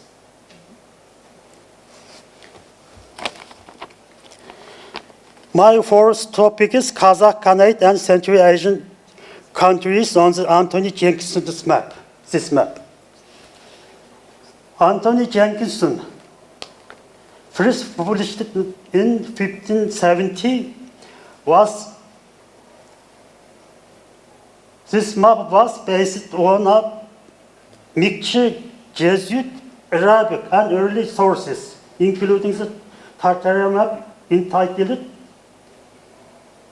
Tartarya sahip Magni Kami Regni Typus of Orientalis. This became the base of history's beginning in the 19th century. Only in the 1987 did Jenkinson's unique map come to light in Poland. This map discovered in Poland 1987. This map same as Jenkinson's second map. But here occurs 5 kings of Central Asia.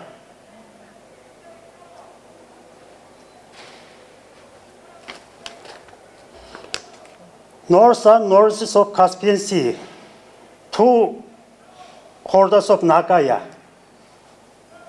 Right here, 2 Khaganate of Nogai horde. Here, Kazakh Khanate and another Central Asian Khanates around Caspian Sea. The Kazakh Khanate owns the Qing maps and Russian maps. The Qing dynasty produced important new maps and aggressive political and ideological weapons in their struggle for control Central Asia. The first map is the Jesuit Atlas of China, called as Kanshi Atlas, drawn on the basis of surveys conducted by European Jesuits using mathematical techniques and presented to the Emperor 1718. During the Yongzheng reign, Qing court and foreigners together completed a map that covered Europe, Siberia, and Central Asia. It's titled Yongzheng Shipeito, produced in 1728. Many place names of Kazakhs also occur on the Yongzheng Shipeito map. After this initial victory over Dawachi in 1755, the Qianlong Emperor orders the compilation of 3 major geographic works on the new Qing territories, including large-scale maps, a large gazettes, and glossary of names. This is Qing Dynasty Imperial Maps of Eurasia. The first is Hasaka, Kazakh Khanate. Second was Qing Empire, Great Qing, Da Qing. Third was Russia, a lost one. 4 is Turkey, Turkogor. 6 is Caspian Sea. And here, Balakh, modern Turkestan in city of Kazakhstan.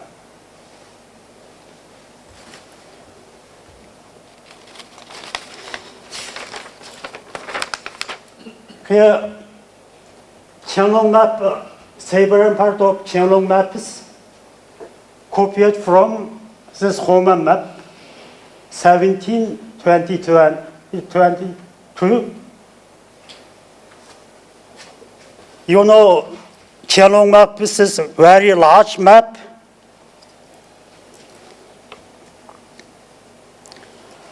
This fragment of Qianlong map. This is Manchu version of the Qianlong map. This is also the maps of right, left Kazakhs from the Qingying Huangyi Tuzhi. This is actually territory of Kazakh Khanate.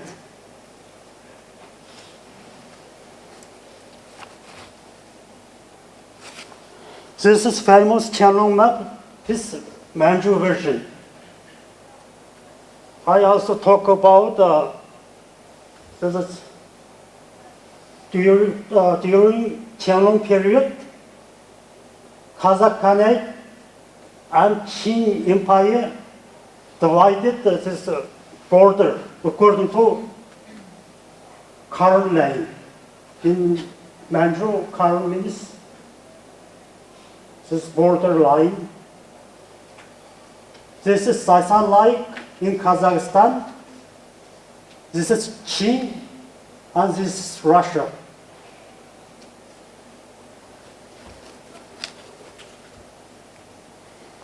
This is southern part of Kazakh Khanate and Qing.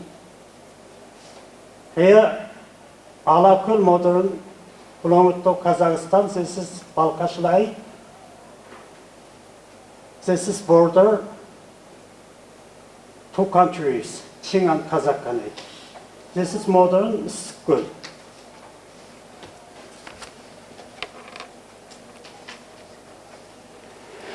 This is Chinese version of Qianlong map.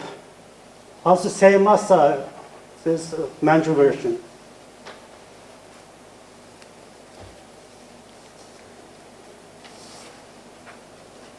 This is famous Russian map of Levshin. Eastern border of Kazakh Khanate, same as this Qianlong maps, this map. Levshin also, according to not Qianlong maps, this according to Russian documents and drawings, this Kazakh Khanate eastern border. This is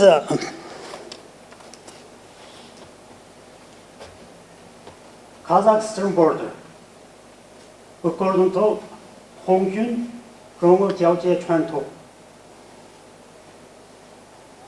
Original map is Russian, and Hongjin in the 1890, according to Russian original, draws this border map.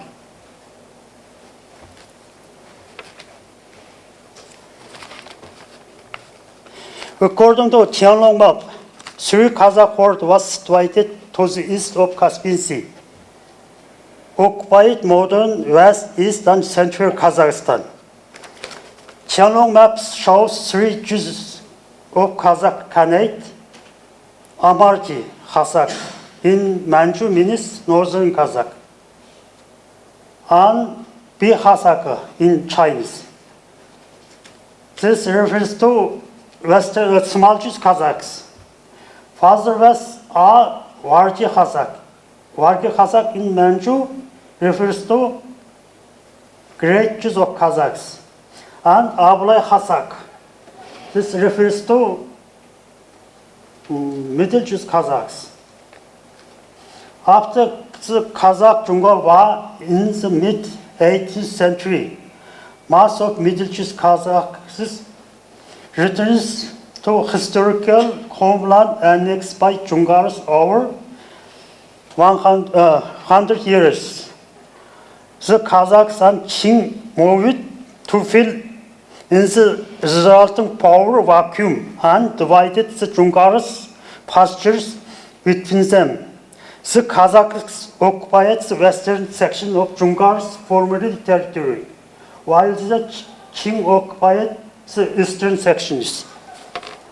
After Jungar Khanate collapse, formed this border.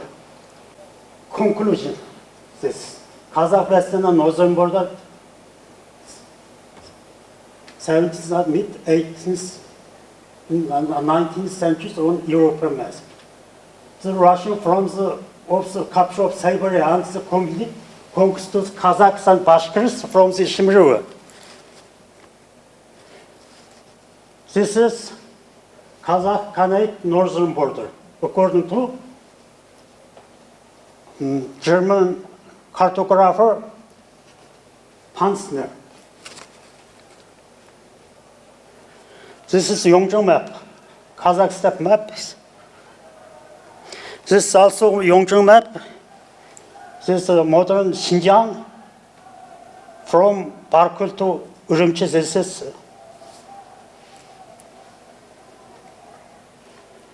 Tianlong map, Caspian or Aral Sea, modern Kazakh steppe. This is also Tianlong map, Kazakh steppe, including this Balkhash. This is Tianlong map, Central Kazakh Khanate. This is also Tianlong map.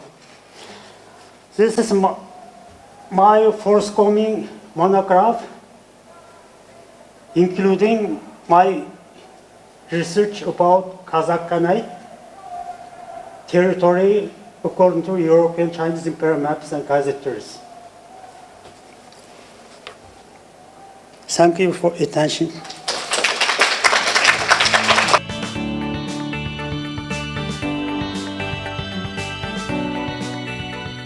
All right, everyone. We're going to move on to the final panel of today's session of the conference on cultivation and textiles. So our first speaker is a familiar face at UC Berkeley and a familiar face and friend of the Near Eastern Studies, now Middle Eastern Languages and Cultures Department at UC Berkeley, Carol Beer, who is affiliated with the Graduate Theological Union here at Berkeley, particularly at the Center for Islamic Studies. She's a historian of Islamic art, interested in many, many different things, especially geometry in Islam, and also a specialist on textiles within the larger Islamic world and beyond. She used to be the president of the Textile Society of America, and also affiliated with the Textile Museum. And so today, it's right there. She's going to talk on pattern making and textile technologies across Asia. So please help me welcome Carol Beer.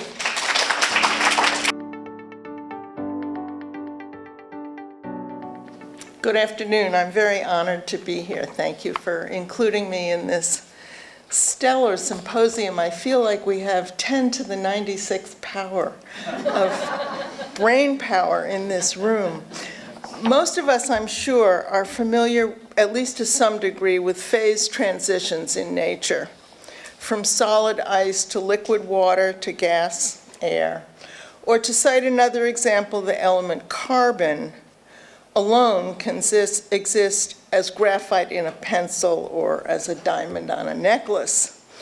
What distinguishes these substances in different phases is that certain properties change under new conditions. Less familiar to many of us, I think, is what I consider a conceptual analogy in the human environment, that from fiber to yarn to fabric. The fiber is spun to make yarn, the yarn is woven to make fabric. While the properties of fiber, yarn, and fabric are dramatically transformed by means of spinning and weaving, the material remains the same.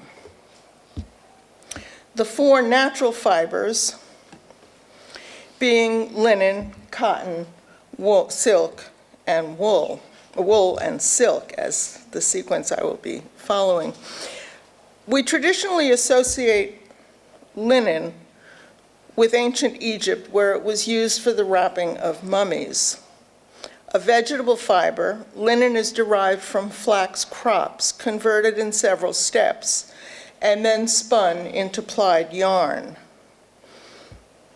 Cotton, also a vegetable fiber, in antiquity is associated with India, where high humidity and rainfall fostered its cultivation long before it contributed to colonial empires and a global economy. Think not just trade, but also enslavement for the production of cotton on large plantations. Silk is a filament reeled from the cocoons of silkworms that feasted on mulberry leaves, a proteinaceous fiber that was early produced in China, recognized for its warmth and its sheen.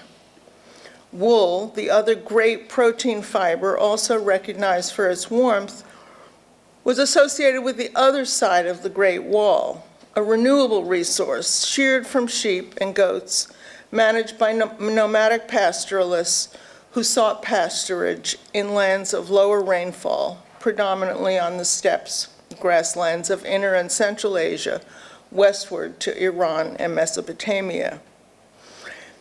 In extreme brief, these are the ancient origins of 4 natural fibers that continue to sustain us, keep us warm, protect us from the elements, and serve to express our identity, distinguishing us from one another in so many ways. So those are the origins, and as we all know, with history resides change through trade, movement, conquest, regulation, adaptation, tribute, gifts, and influence, as well as the development and transfer of technologies. But those are just the fibers that go into the making of yarns and fabrics. Then add color by means of dyeing technologies, either of fiber or yarns or of fabrics, by various techniques using dyes derived from natural dyestuffs. And consider also the use of materials to resist penetration of dyes. And then add pattern by means of weaving, as illustrated here, or by embroidery or block printing, both effected after a fabric is woven. As you can see, the complexity becomes even greater from the materiality of fiber, yarn, and fabric, and the visuality of color. Patterning, once again, transforms the material through repetition of designs with imagery drawn from diverse sources. So these comprise what I consider to be the traditional textile technologies of fabrics along the Silk Roads, and I've probably inadvertently left out a few. I'd like to focus today on 3 specific instances of interrelationships of fibers, yarns, fabrics, and patterning, with 2 goals in mind. The first is to draw attention to the processes of formation or transformation, distinguishing among several pattern-making technologies related to the Silk Roads. The second goal is to highlight unanswered questions that are key to understanding the origins, development, and diffusion of textile technologies across Asia. To consider textiles along the trade routes that traverse Asia is to consider the transmission of materials, technologies, images, and ideas. Fibers and filaments, including linen, cotton, wool, and silk. Dyestuffs such as indigo, madder, crimson, and lac. And processes that include felting, the compacting of fibers to make felt, for use as both furniture and garments, and the compacting of fibers is also the basis for paper making. The spinning and plying of yarn is required for knotting, knotted netting, and macrame, as well as for knitting and crochet. Each of these technologies is made with a single element or a single set of elements. Weaving, however, requires at a minimum 2 sets of elements that interlace with one another. My paper focuses on weaving, ranging from the simplest interlacing of warp and weft, that is, the vertical and horizontal sets of prepared yarns that interlace over one and under one in sequence to form a fabric. The weaving that we will discuss takes place at a loom. A loom is a device that holds the longitudinal warp yarns taut and parallel, whether that is an ancient Greek, an Anatolian warp-weighted loom, a horizontal loom used by nomads, or a vertical loom used often in commercial venues. In every case, the warps must be held taut and parallel. The type of loom that we will focus on is much more complicated, however, and that is a draw loom. We'll get to that eventually. Weaving comprises three basic binding systems defined by sequences of interlacing. Plain weave is the simplest, over one, under one, requiring alternate sheds. This alternation creates a three-dimensional structure of interlacing that may be likened in surface appearance to the alternate coloration of a checkerboard. That's the far left, plain weave. Distinguishing selected warps by raising and lowering them, the shed is an opening through which successive wefts pass in sequence.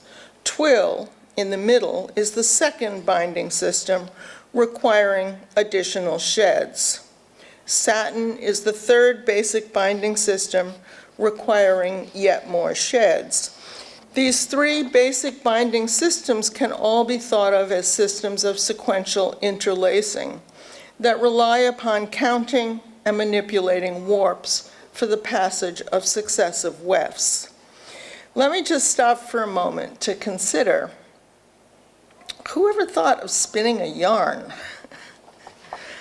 And furthermore, whoever thought of interlacing yarns? These pre-Neolithic technologies are extraordinary human endeavors requiring exceptional ingenuity and visionary thinking.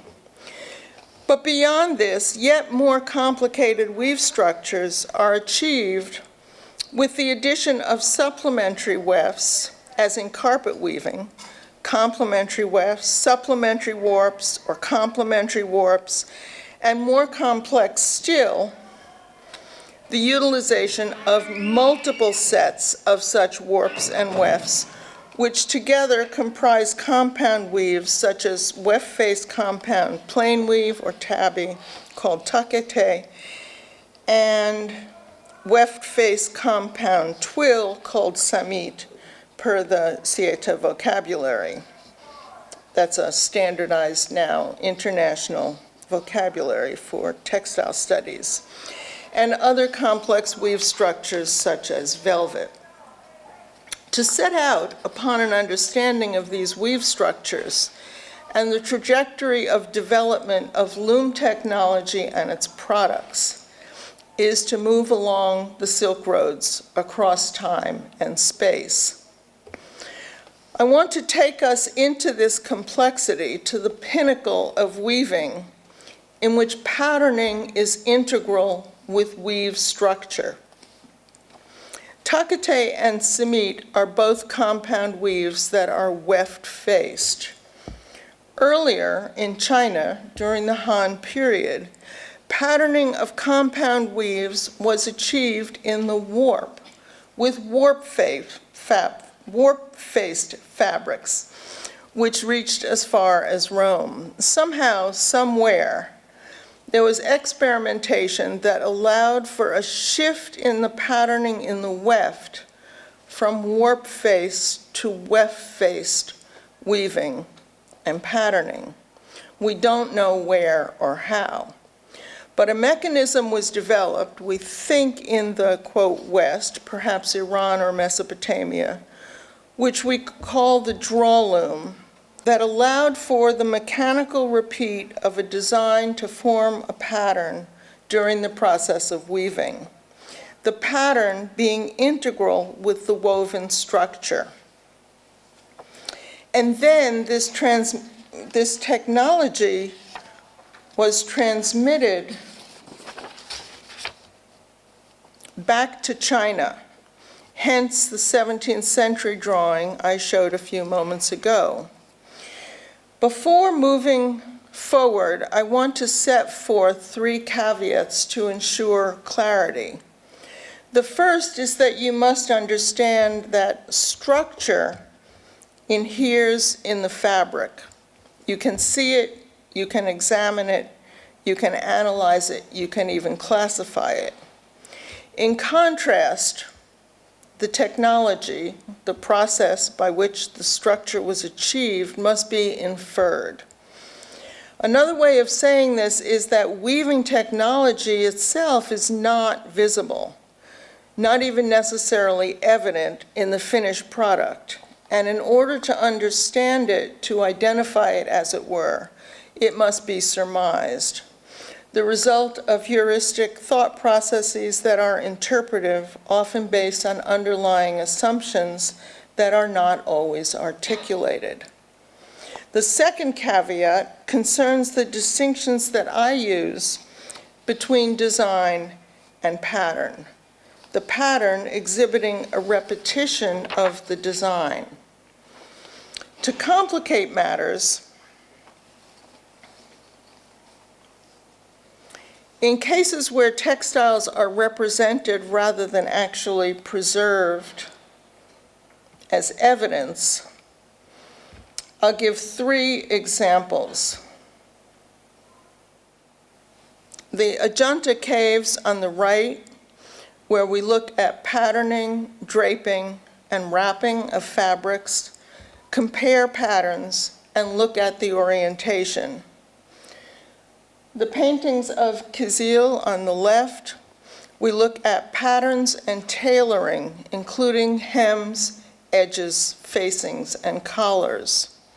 And on the lower left, the rock carvings at Takibustan in Iran, we look at parallels for patterns and tailoring and discount the third dimension of carving in the rock. The third caveat concerns patterns and pattern making. The repetition of a design may be accomplished in many ways: tapestry, embroidery, block printing, each of which reflects choice on the part of the pattern maker during the pattern making process. The pattern, however, of a pattern woven textile, as you see here, that is one produced using a draw loom, is controlled by the pattern harness attached to its cords, which in raising and lowering the selected warps in sequence affects a mechanical repeat. In each of these cases of pattern making at the loom, there is an emergent geometry. I emphasize emergent because here the geometry is not generative. Let me explain this a bit more clearly. For every woven pattern, there's an underlying grid based on symmetry.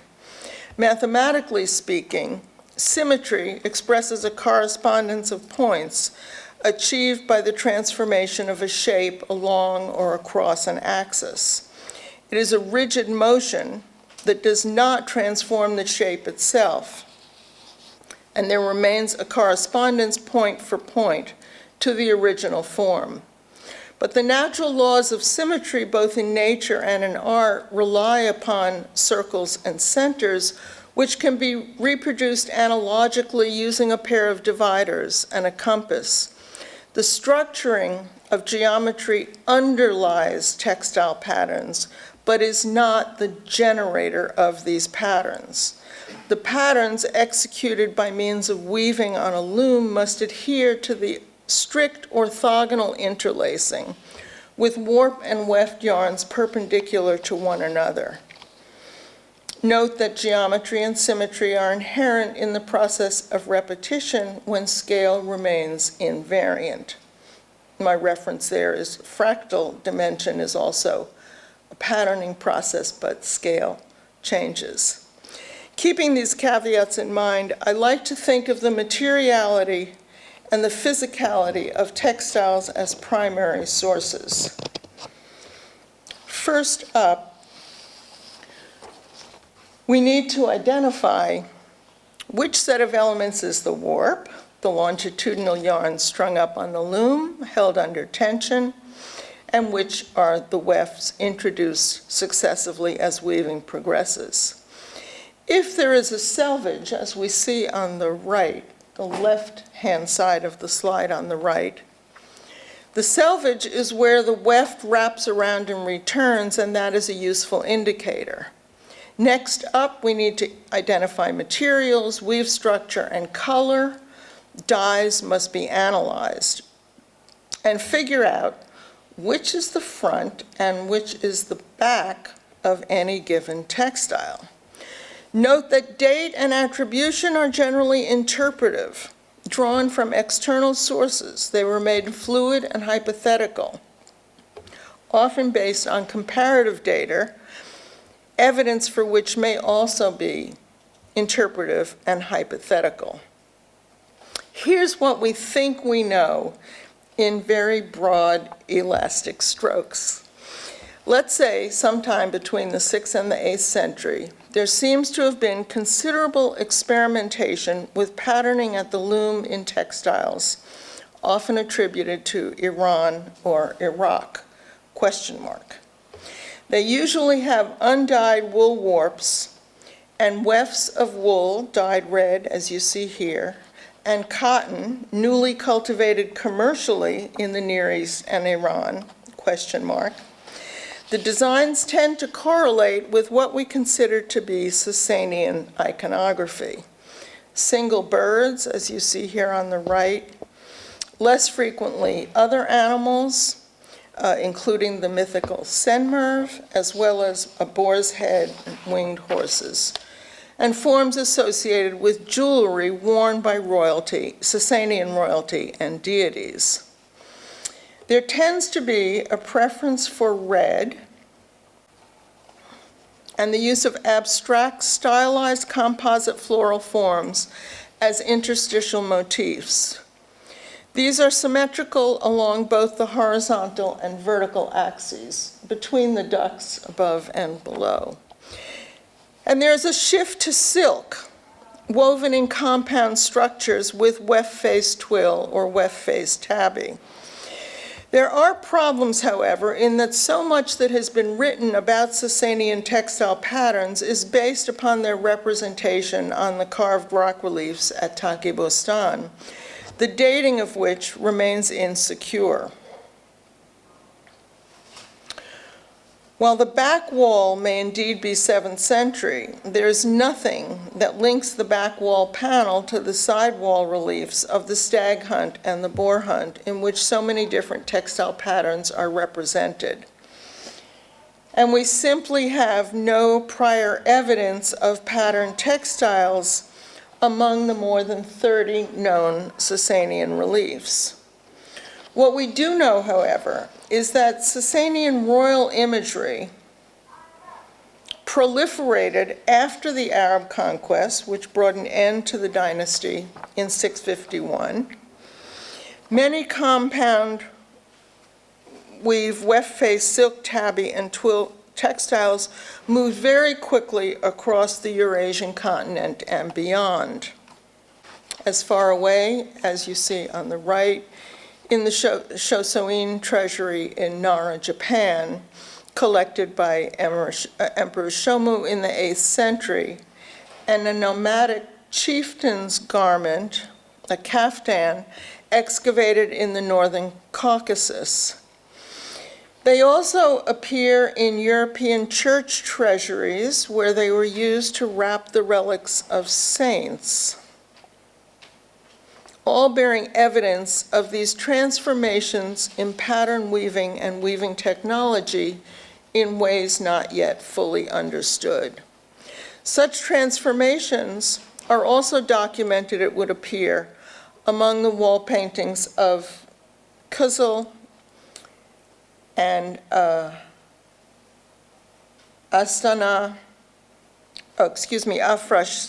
the silk that you see was found in Astana. And here I'd like to point out that the central ambassador appears to be holding a bolt of silk patterned with a pearl roundel framework with the kinds of patterns that we are discussing. Before concluding, let us step back in technology to a plain weave structure.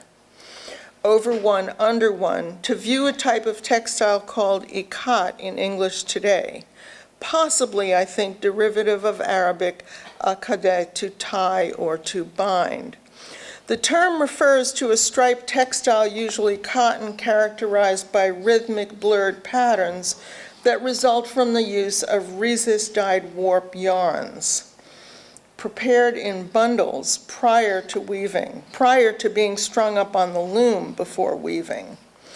We know from Arabic inscriptions that this type of ikat was produced in Yemen in the late 10th century of our era, although many of the fragments that have come into European and American museum collections were acquired in Egypt. As a group, Yemeni ikat textiles illustrate basic mathematical principles in the arrangement of their rhesus-dyed warps, halving and doubling bundles of yarn, and repeating sequences to establish the variegated stripe patterns. It is conceivable, to my mind, that such patterns indeed express mathematical ideas being explored and articulated in the 9th century by Muhammad ibn Musa al-Khwarizmi, a mathematician who was working under the patronage of the Abbasid court in Baghdad. His research led to the development of what we now call algebra, and incidentally, he conducted his algebraic explorations by arranging circular coins, silver dirhams, which in his time, Arab Sasanian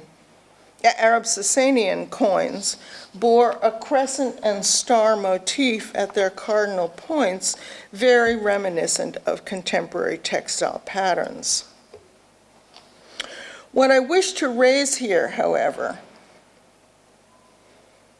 concerns the appearance of plain weave cotton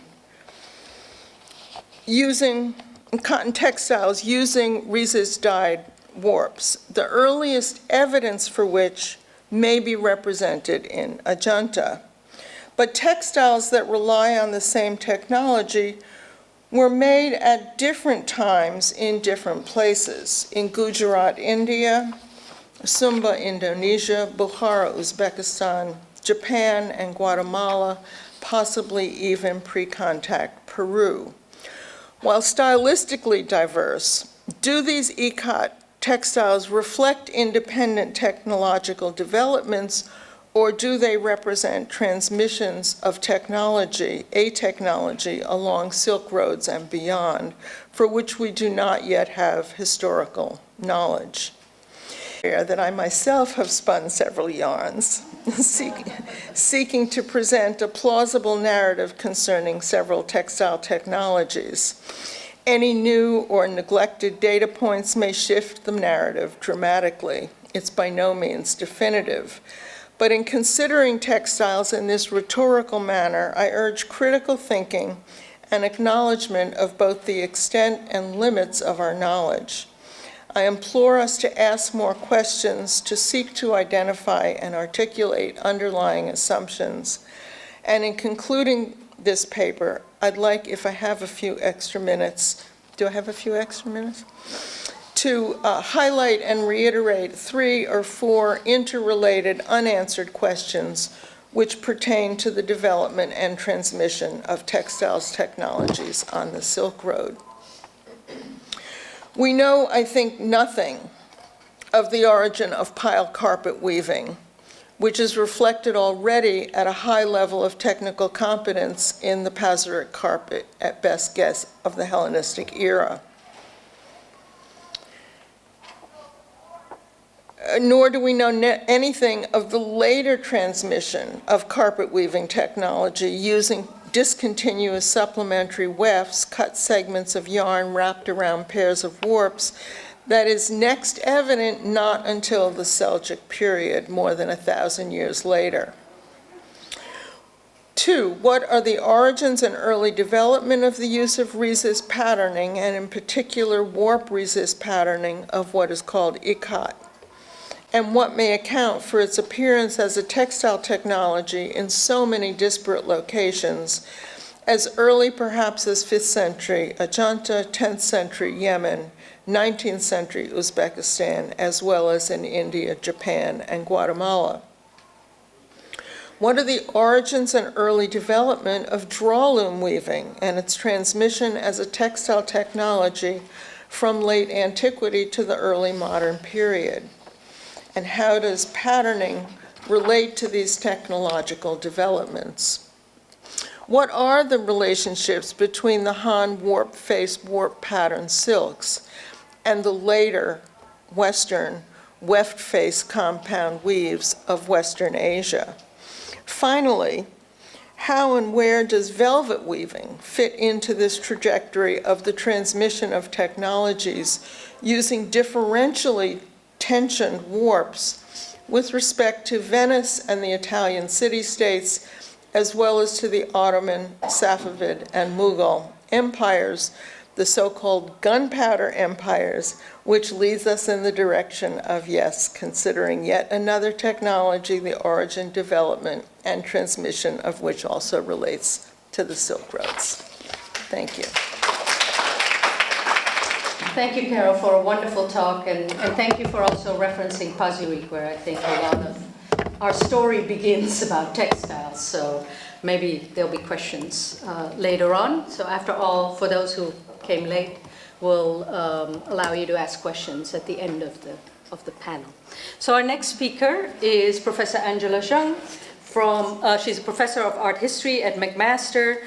Her interests are many, but particularly ancient textile art and technology. She's also very interested in the relationship between textiles and early Buddhist art and processes or ideas about interculturality. So please help me welcome Professor Angela Zheng. Good afternoon. Thank you very much to Professor, I don't want to mispronounce your name, Mehendale, and Professor Billier for organizing this fascinating conference, and even better for having invited me to participate so that I can learn from my various colleagues now. Diaphanous silk fabrics were printed with intricate and colorful designs in central China in the mid-2nd century BCE, and not seen again until the mid-8th century. Why? Dense silk fabrics were woven with repeated patterns in color even earlier than the 2nd century BCE, but their circulation remained restricted, whereas monochrome pattern silks spread widely from the 3rd century onward. Why? This paper addresses if and how some technical knowledge of early Chinese textile making was transmitted or not between specialized artisans working inside state-run workshops and those outside by examining, in particular, some memory devices used for transferring textile patterns in dyeing and weaving until the end of the Han Dynasty. So here we have you can see the polychrome and monochrome patterned silks. Someone was mentioning Francisca Bray earlier. I do follow her definition. Technical knowledge encompasses both techniques and technologies. Techniques embody the skilled practices that go into the material production of knowledge as well as the production of artifacts, and technologies form an important component of social material networks or systems, including sets of techniques and equipment, but also trained personnel, raw materials, ideas, and institutions. This is very much part of the French Annales School, where I had the opportunity to study in Paris for my dissertation. Two hypotheses underlie my research. First, early artisans physically embodied their knowledge. Unless they traveled, their knowledge remained immobile. Second, innovations can also arise independently and differ depending on the cultural context. I will begin by examining the process of dyeing textiles with designs, and that by weaving textiles with patterns. I'm glad that Professor Beer distinguished the term pattern and design. Pattern suggests repetition. In 1972, Chinese archaeologists recovered an astonishing cache of silk garments and textiles from the Western Han Tomb number 1 at Mawangdui. The tomb belonged to Lady Dai, as you can see painted on her name banner here. She was the wife of Li Cang, the Marquis of Dai, who had ruled the Changsha Kingdom. The immensely rich finds from this tomb have already merited considerable research. Elsewhere, I argue that all her funerary silks were locally made in the royal workshop in Changsha Kingdom. Here, I will focus on the few transparent silk tabbies printed with repeated patterns of curvilinear designs. The two categories are separated in the excavation report. The first, on the right, patterns printed with gold and silver paste, and the one on the left, patterns printed and further brush painted with various colors. But the printing method was the same for both categories. In both instances, the repeated pattern was relief printed with small stamps. When the tomb of the second king of Nanyue, so this is a diagram that shows a relief printing. When the tomb of the second king of Nanyue was unearthed in 1983, a stamp for printing textile pattern came into light, as you can see here. This relief cast bronze stamp was the hard memory device for transmitting the textile design. Its significance can be surmised from the process of how these silks were printed. First, an artisan smoothed the thin silk with probably a paste of rice to make it stiff and stable so that the stamping could be executed with precision. Perhaps another artisan had prepared some dye paste, one pot for each color. Chemical analysis and light refraction analysis of the pigments show that dye artisans had extracted color from plants, blue from indigo, and yellow from gardenia, and from minerals, red from cinnabar, alizarin, gray from lead sulfide, and white from ground mica chips. Each desired color, as well as gold and silver powder, was then mixed with a fatty starch as paste for application and is set aside in a recipient. These designs were fairly small, printed individually with a set of 3 relief stamps of 3 different motifs, constituting a complete unit of design, as you can see here on the slide. To cover 1 meter of this thin silk, measuring 48 centimeter wide, with 430 designs, it would have required 1,290 times of individual stamping. This highly labor-intensive method, including both techniques and technologies, posed a formidable barrier to anyone outside a state workshop to attempt an imitation. To ornament thin silks with polychrome patterns, artisans also used relief stamps to outline the structure of the design in gray and then added with a brush dots in black and tassels in red before outlining leaves in purple and filling them in taupe, further embellishing the leaves in silver gray and white to complete 1 pattern unit of 4 rhomboids within 1 large implicit diamond. In both instances, the patterns were stamped, or stamped and then brush painted with metallic or color paste. The relief cast bronze stamps made it possible for artisans to replicate the patterns exactly, again and again. The pattern was recorded in the stamps.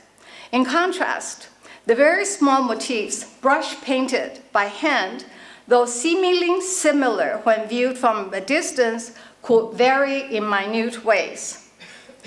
Whether stamped or painted, strictly speaking, the patterns were not dyed with the aid of a stabilizing agent or mordant, such as alum, potassium aluminum sulfate. In other words, the colors on these patterned thin silks were not resistant to fading or washing, but then the wash fastness of such thin silks for funerary purposes was irrelevant. While the ancient artisans certainly knew how to dye silk yarn and fabric with color fastness using a mordant, they did not use a mordant for dyeing or stamping thin silks with patterns. They stamped them, as I said. Each step of this laborious process required experiential learning. The transmission of the techniques were interpersonal, from master to apprentice. No extant manual has ever been found. It was probably never written. Only the briefest references were noted in the Record of the Scrutiny of Crafts, anonymously recompiled in the Western Han Dynasty. The unknown author of Kao Gong Ji probably hailed from the Qi Kingdom in modern Shandong. He divided the kind of work done in a kingdom into 6 categories based on his observations. He lists first the work of kings who ruled their kingdoms under the Han Emperor, and then the administration conducted by bureaucrats. He then discussed the 100 types of artisanal work. So 100 here is categorical, not to be taken literally. Each type transforming a specific raw material into useful implements. Having listed artisanal work, he then listed the remaining 3 kinds of work undertaken by merchants, farmers, and women. I call your attention to his categorization of women as a category comparable to the other offices or occupations. In this instance, women were the housewives of, across the country. I'll come back to this. Significantly, the work involving colors, such as the dyeing of silk yarn and silk fabric, was classified as artisanal work and not women's work. This classification will strongly suggest that women who wove simple cloths of hemp, remi, or silk did so at home. In contrast, artisans dyed silk yarn and fabrics in specialized workshops.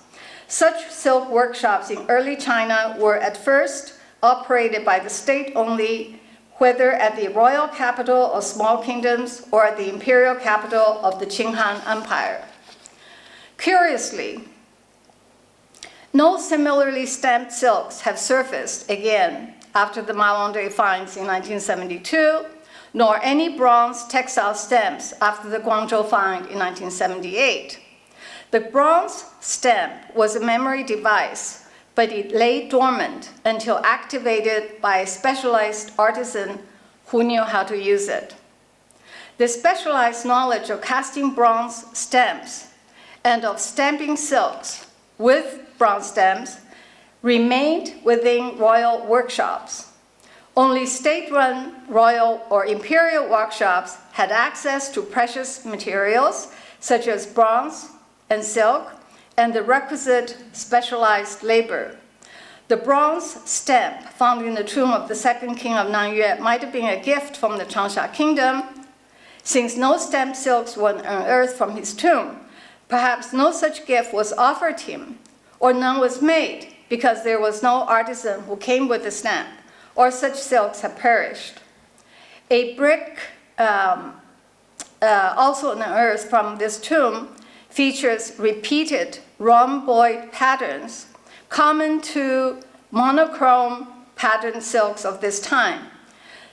Would suggest that brick artisans had seen such silks, but perhaps not the silks with woven curvilinear designs.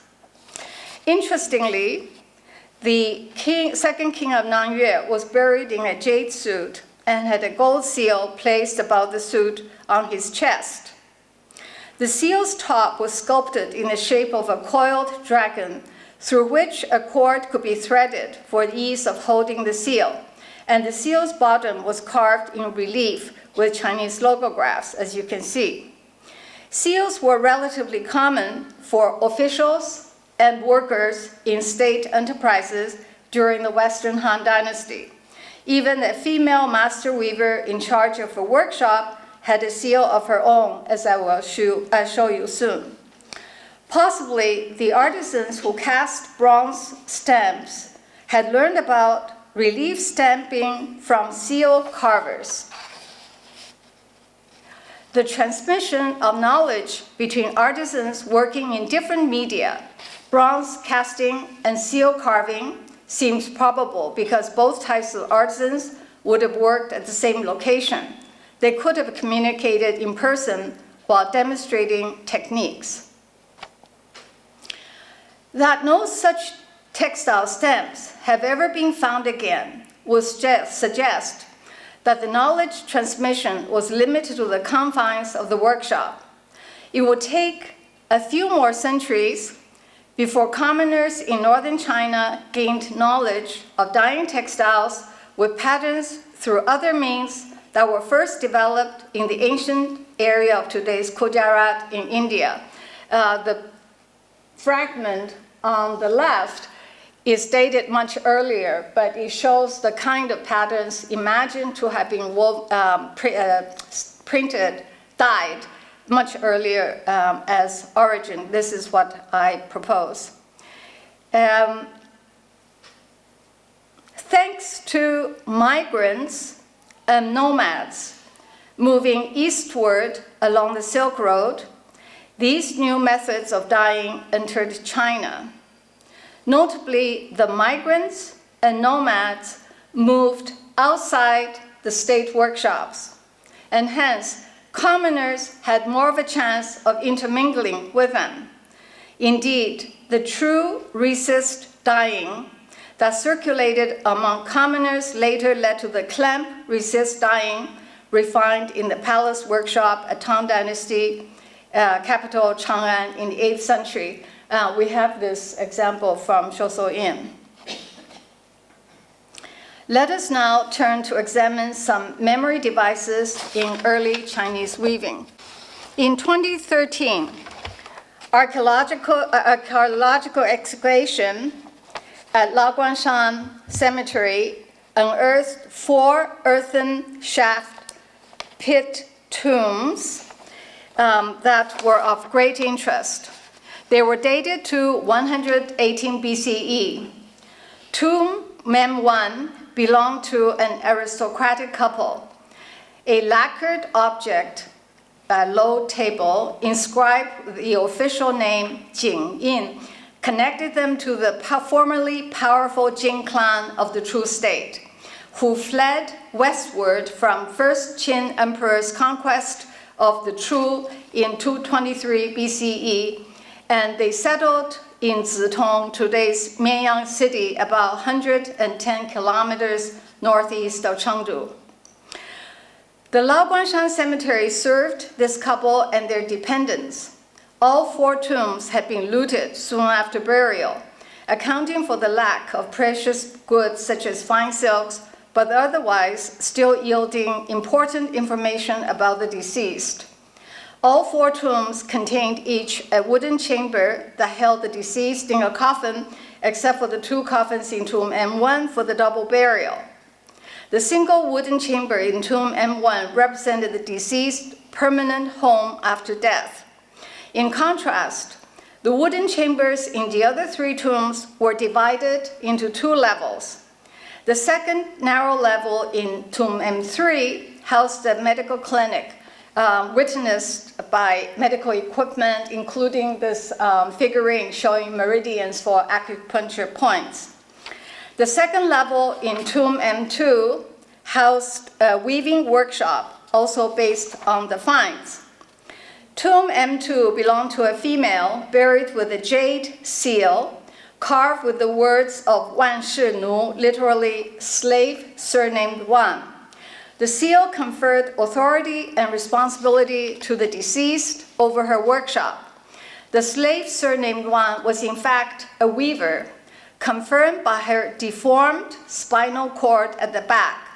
This deformity resulted from the repetitive stress accumulated over a long period of time, an occupational ailment common to weavers who always sat at the front of a horizontal loom, bent over to the cloth beam to shuttle the weft threads through warps and beating them tightly into the woven part of the fabric. I personally attest to this very hard task when I was studying in ancient weaving in Copenhagen, and it was so hard I always had to have 2 lunches every day. The slave status was complicated. Like the medical official in Tomb M3, Master Weaver surnamed Wan served the Jin clan couple buried in Tomb M1 as a retained dependent. Despite her slave status, she was well looked after. Her burial wealth included a lacquered horse as a stand-in for a real one, the remains of a carriage, a lacquered plate and cup decorated with a phoenix, and then 3 bamboo boxes which normally would have contained documents, as in, for example, the doctor's tomb. But in her case, they contained the bones of chicken, rabbit, beef, and pork. In short, she had enjoyed a privileged life, riding in a carriage and eating gourmet food until she died at the old age of 50s. No doubt she was valued for her special skills. In the tomb workshop, divided into 3 compartments, archaeologists found 15 painted wooden figurines scattered among fallen looms, one with cinnabar red and brown silk warps still on it, as you can see on the right. And tools such as warping devices, warping board, silk winders, weft winders, and so forth.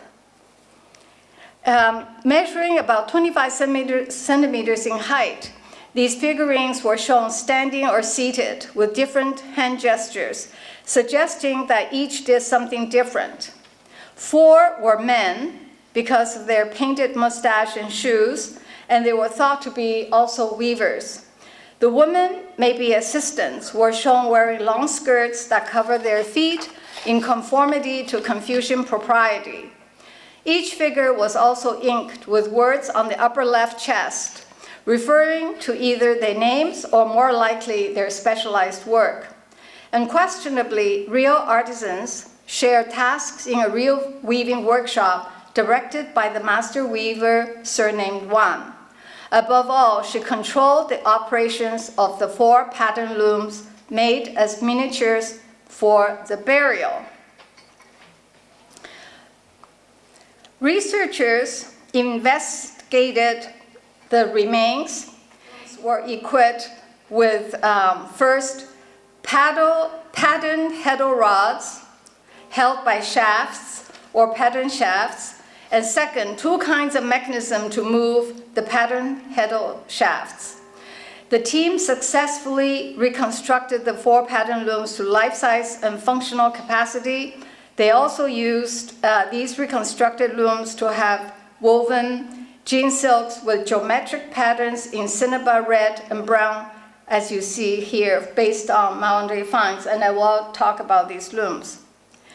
Patterned heddle rods were an innovation, not part of any simple looms used for weaving the simplest structure of tabby that can be seen in the finished fabric, as Carol Beer has already explained.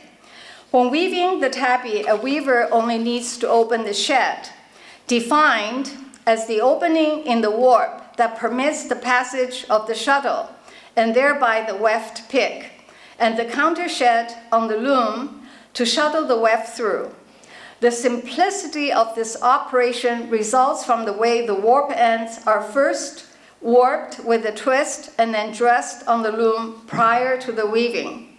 Using a contemporary horizontal model for weaving, the tabby is an example, we can see that a weaver would need just to thread the odd-numbered warp ends into individual heddles attached to a shaft A, and then the even-numbered warp ends into the individual heddles attached to another shaft B, so that when actually sitting down, the weaver only needs to raise shaft A to have the shed, and then raise shaft B to have the counter shed.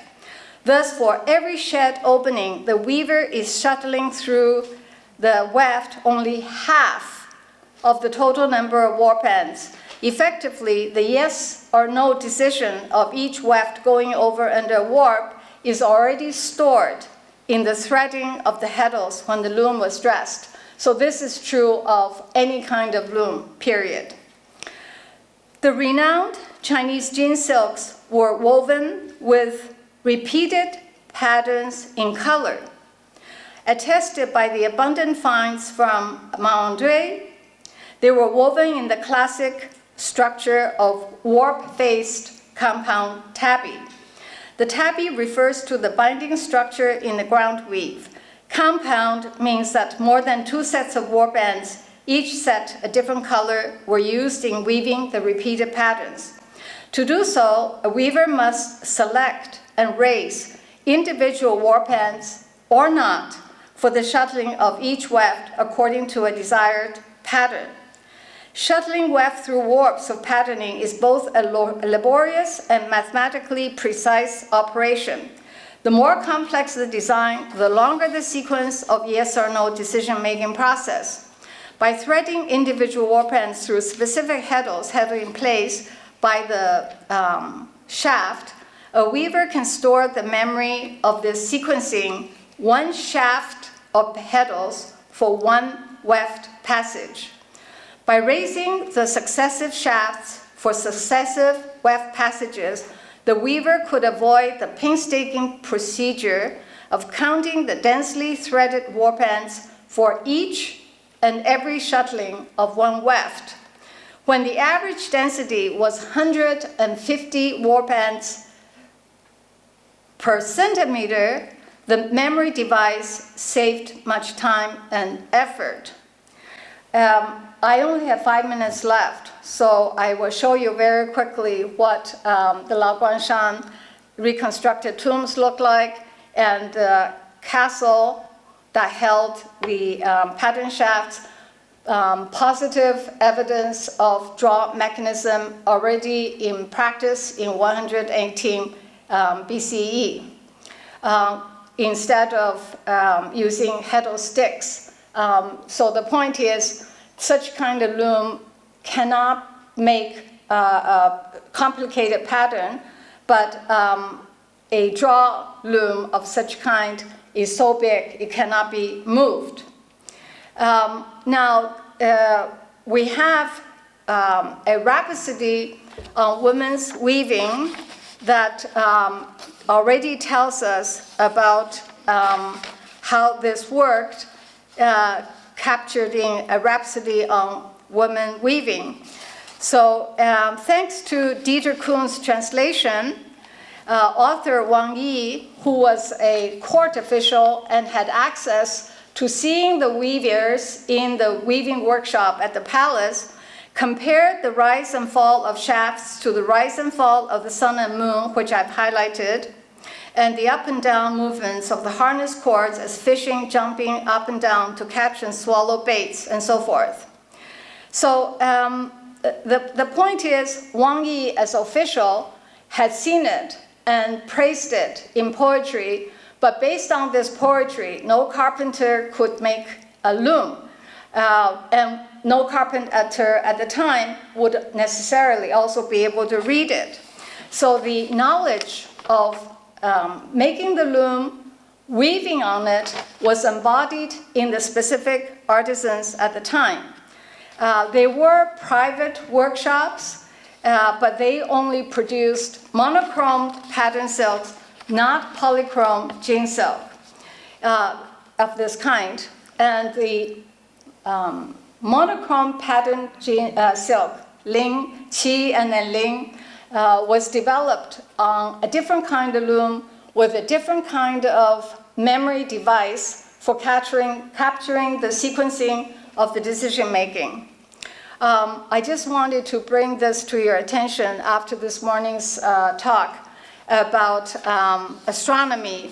This is a typical jean silk, an armband that exhorted the Chinese targeted recipients to attack the nomadic people in northern China. And this had to do with the alignment of planets. Lillian Zheng at ISAW has written a fabulous paper on how she used computer calculation to nail the date of that planetary alignment to about 60 CE. That's it.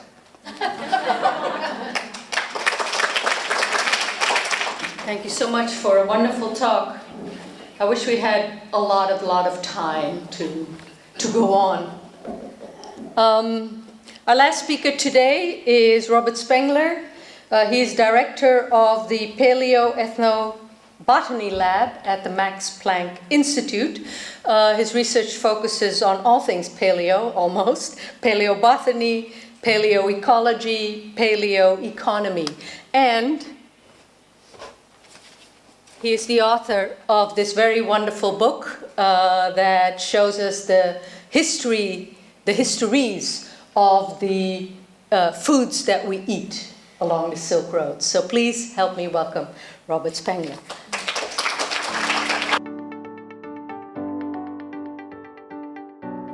Wonderful, thank you. So I will start off by saying I'm not a historian. I am an archaeobotanist, so I study plant remains in archaeological sites. And I do work on a lot of different agricultural commodities, so it's not just cotton that I study, but given the time today, I've narrowed it down to just one, and I think it's a good one following the two amazing textile talks we just had, so it actually fits really well with the theme.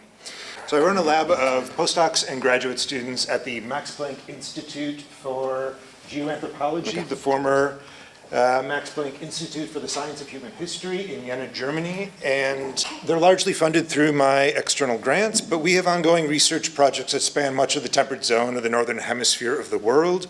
We do focus primarily on the mountainous regions of Central Asia, what has archaeologically over the last 10 years become known as the Inner Asian Mountain Corridor, this swath of land that really connected the ancient world through trade and exchange. And the reasons why it was such an important connecting zone is simply that human population densities in the past, as in today, in the arid grasslands and at the high mountains have always been very low. Humans concentrate in arable landscapes and along glacial melt rivers or streams. These are the agricultural landscapes of the ancient world. So in many ways, an argument can be fostered that this steppe highway falls apart when we really look at the agricultural systems. So my work in Central Asia has looked at agriculture, the introduction of agriculture, and the intensification of agriculture. So as far as archaeobotany goes, when I started working in Central Asia in 2006, this is what the data points on the map look like. We only had a few archaeobotanical studies that have ever been done, and I was told by my colleagues at the time that this is the nomadic world, especially in Bronze and Iron Age periods, and it was a waste of my time to look for agriculture. This is what our map looked like as of 2019. These are not individual finds of archaeological evidence for agriculture, they're entire archaeobotanical studies and entire assemblages and also isotopic data of human bone collagen. I think we can clearly say agriculture played a very important role for the last 4,000 years across large portions of Central Asia. This is an agro-pastoral economy, and it's dynamic. So the role agriculture plays in different regions at different times is changing constantly, especially with introductions of new people and new ecological issues that they're confronting. So over the last few years, I have changed gears and I've moved a lot more into historical periods. And this is a big jump for me, having worked so heavily in Bronze and Iron Age layers, but my team is working on many of the largest urban centers of the ancient Silk Road in Central Asia. We have an ongoing research agenda that does stretch all the way back to the Terminal Pleistocene and forward all the way to the Mongol conquests. But again, looking at all aspects of agricultural intensification through time. And this includes things such as arboriculture. So apples have been one of the big subject areas of research for our team, and this is partially because they largely originate in Central Asia, but using archaeobotanical data of apple finds from archaeological sites plotted out from the mid-Holocene and older, we can kind of get an image of what these wild plant populations looked like before humans stepped into the picture. In the case of the apple and also the European plums, it is very much a process of domestication through hybridization. So in these cases, the Silk Road itself, or these trans-Eurasian exchange routes, led to the domestication of these species. And my team is implementing a variety of different methods. So we have geometric morphometric approaches using computer learning and also implementing collaborative work with ancient genomics specialists on these.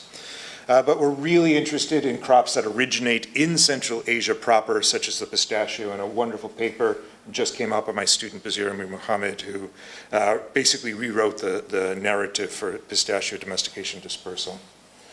But of course, intensification of agriculture isn't limited to the plants. We're also looking at animals such as the chicken. We now have the earliest evidence from zooarchaeological and also eggshells for chickens in Central Asia. A paper in review right now that we've affectionately called When Did the Chicken Cross the Road? We are using a new method for identifying the eggshells to species. It's called ZOOMS, Zooarchaeology through Mass Spectrometry. It's based on ancient protein signatures. But it fits into a broader microfaunal assemblage looking at things such as the black rats tied in with the plague and also commensalism with the house mouse. But it's these water-demanding crops that really tell us a lot about sociopolitical systems and change through time in Central Asia. And the two key water-demanding crops, of course, are cotton and rice. You can't imagine Central Asian cuisines without plaf or pilaf, and it is still cultivated today in extremely water-demanding fashion. So this is a picture just from last summer in Khiva, in the middle of the Kizilkum Desert. So our rice data points, this is already published, but basically all of the earliest evidence for rice in Central Asia comes from projects that we are running in our lab. And along with the chicken, you can pretty clearly trace out two major routes of dispersal, and this also seems to match pretty closely with cotton dispersal as well. There's the southern kind of sea routes that get into the Mediterranean, and then this kind of overland, what we call the Silk Road, what we usually call the Silk Road. And they're both about 2,000 years ago. So rice, like cotton in Central Asia, it starts to appear in more urban centers or more elite contexts first, and it kind of disseminates outwards. So cotton, until very recently, most of the introduction and the early dispersal of cotton in the core areas of Central Asia, and this is kind of leaving out South Asia in this discussion. But what we knew about it was largely derived from chance finds of seeds from archaeological sites and also sporadic finds of cotton textiles. And a lot of the discussion tends to center around ethnographic analogies. So looking at what people were historically doing in Central Asia. And this is, of course, Russian imperial periods in Central Asia. And it's very easy to look at all of these images and just transplant this into earlier time periods. And this is a problem that we have found quite readily in Central Asia with agriculture and also with pastoralism, long-distance pastoralism possibly being a more recent introduction in this part of the world. But you look at these, and of course, one of the things that stands out right away is the gendered division of the textile industries in Central Asia. But of course, smaller scale foot looms or horizontal looms, which fit much more closely with systems for cotton production, cotton weaving, and also wool weaving in the mountains are probably more closely related to what we're finding archaeologically in sites in Central Asia. Now, while this is up here, I'll show the little spinning wheel there, and one of the things archaeologically we can start to get at here is the disappearance at about 2,000 years ago, or the slow reduction in the number of drop spindle whorls in urban centers in Central Asia. Arguably not tied into a reduction in cotton production in these sites, because as I'll note, we find lots of cotton seeds in these contexts, but very likely an introduction of spinning wheels instead. So I just put these up here because I want to show just the scale of change within the first few decades after Russian imperial expansion. Those are all sacks of cotton in the background there. And of course, by the very early 1900s, it's all mechanized already. And I don't need to point out the fact that Russian imperial expansion into Central Asia was rapid, it was brutal, and it was largely centered on cotton. And this is something that's already been described by a number of historians already. The traditional agricultural systems that would have been in place in this part of the world up until the early 1800s, by the early 1900s, had largely been changed. This gives us a problem as archaeologists to try to reconstruct what's going on in earlier time periods. Irrigation systems rapidly switched to collective labor projects in Central Asia, and I think one of the most impressive shows of strength by the Russian imperial expansions is a conversion of the Golodnaya steppe, the hungry steppe, into a vast landscape of cotton production. Again, a water-demanding crop being produced on a landscape that is too dry to produce grain. And I think we all know where things go from there. By the Soviet period, the Fergana, the Sirdarya River had been transferred across Fergana. The Bukhara Oasis reaches its maximum extent, and groundwater tables are already beginning to deplete. But cotton gets elevated in imagery right up to the level of grapes as significance. And of course, collective labor farms across southern Central Asia, some of which are still in operation today.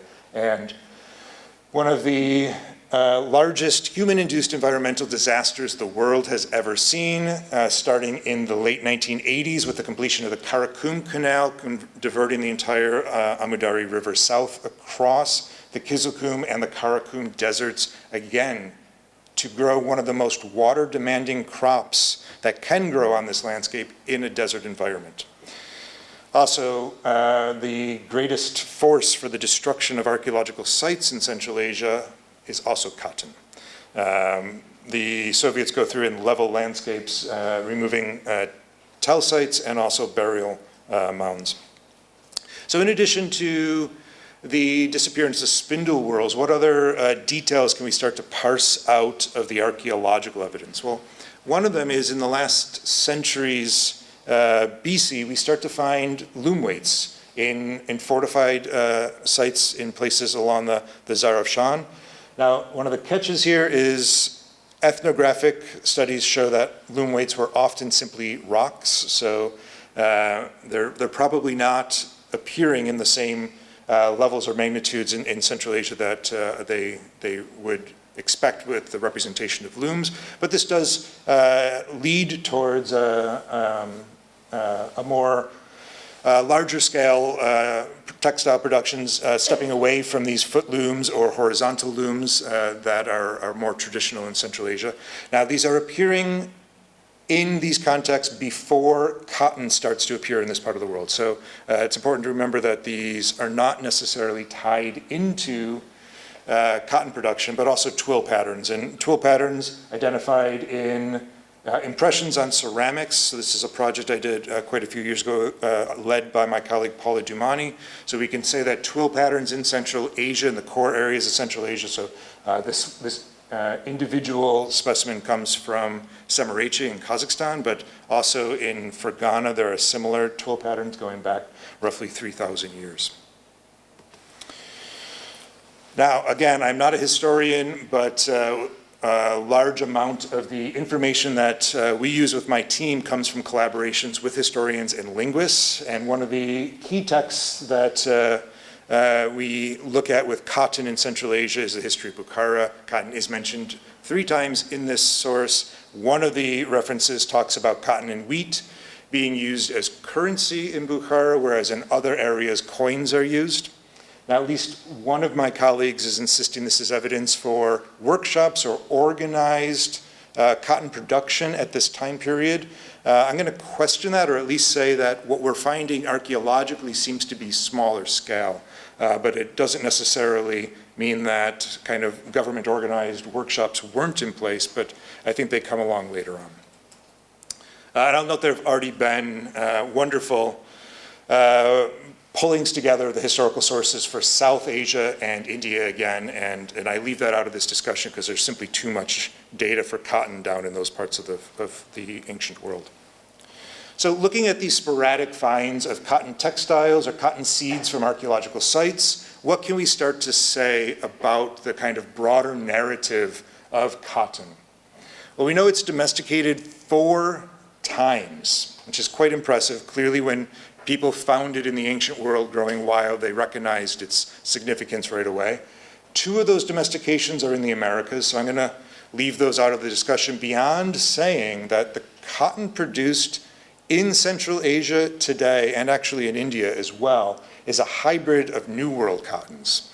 So with the colonial period, all the traditional cotton varieties in Central Asia were arguably pushed to extinction. So whatever was growing there before the Russian imperial period is gone today. So the question is, can we try to piece together what that was?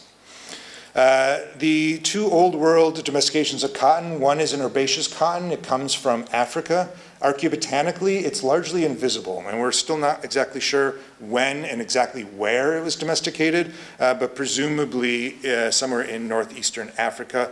I would suggest that it's probably a later introduction in Central Asia, because there's only one other early African domesticated crop that we get in Central Asia, and that's actually the watermelon. And the earliest clear evidence we have for it in the core areas of Central Asia from seeds go back to the Karakhanid period, so a much later introduction. And that would suggest that cotton has to be coming from India. And Indian domesticated cotton is a perennial. It's commonly called tree cotton. It grows up to 2 meters tall. It's a semi-woody plant. It's often grown in irrigated fields. It's very water demanding. And it's not frost tolerant. So if this is what's growing in Central Asia in these early historical periods, there had to have been varieties that had adapted to more northern zones. So textiles for cotton are pretty distinctive under SEM magnification. This is, again, a project I worked on many years ago coming out of Semirechye. And one of the things we can say is that we're finding textiles, cotton textiles, outside the range of where cotton plants could theoretically have been growing. It's very likely that there's a much wider distribution of cotton by the medieval periods. And this is coming off of an individual burial with copper oxidized leg band and the inner lining of the pants, or possibly something similar to a sock on the leg band. Preserved, and it was made out of cotton. But also cotton seeds are really interesting because they're indications of processing the cotton itself. Removing the seeds from the bolls of cotton is the first step before spinning cotton into fibers. And coming out of places such as the Tlaxcalan Desert and high elevations in the Pamir Mountains as well, and I'll come up to an example of that, suggests that the raw cotton is being transported unprocessed to areas beyond where it can actually grow. So again, sporadic finds of cotton textiles all across Central Asia. And one interesting published report for cotton seeds comes from MERV. This is a preliminary site report. It was never properly analyzed, but the preliminary work was done by Mark Nesbitt in the late 1990s. And it's interesting because they report tens of thousands of cotton seeds from the site. So this might be one of the first indications of something more along the lines of a workshop or an organized cotton production system in as far as southern Central Asia. And then the Yuan envoy into Central Asia, noting that people in Central Asia make their clothes out of the fruits from some plant that has fibers in it. So possibly also describing this perennial tree cotton. Now, I won't go into great detail on this, but the wonderful book by Henry Lee in 1887, The Vegetable Lamb of Tartary, but very clearly classical sources talking about cultivation in both Central Asia and northern India. They're discussing what is tree cotton. It's not the cottons that are grown in Central Asia today. It's something very different. And early European explorers also talk about what is very clearly tree cotton. It sometimes gets called the Scythian lamb, this weird chimeric creature that is half plant, half animal. And the woodcut here comes much later. It's an addition on to Sir John Mandeville's accounts of this plant in Central Asia that is grown like a tree. But there's actually quite a few of these, and I won't go into any detail because it's already been beautifully pulled together by Henry Lee. But I think we can very clearly say that what is grown in Central Asia in early historical periods, right up through these more recent periods, is this perennial tree cotton, and it's probably grown on a similar way to how orchards were grown in this part of the world in the past, smaller plots of irrigated land, so not broad expansive fields like you see when the Russian imperial reformations come through, but household plots that are maintained year after year of this plant that is not replanted every year from seed. So the oldest cotton seeds from our projects come from the site of Barakat, and this is in the Swat Valley of northern Pakistan. It's been excavated for many decades now, but most recently under the directorship of Luca Olivieri from the University of Venice.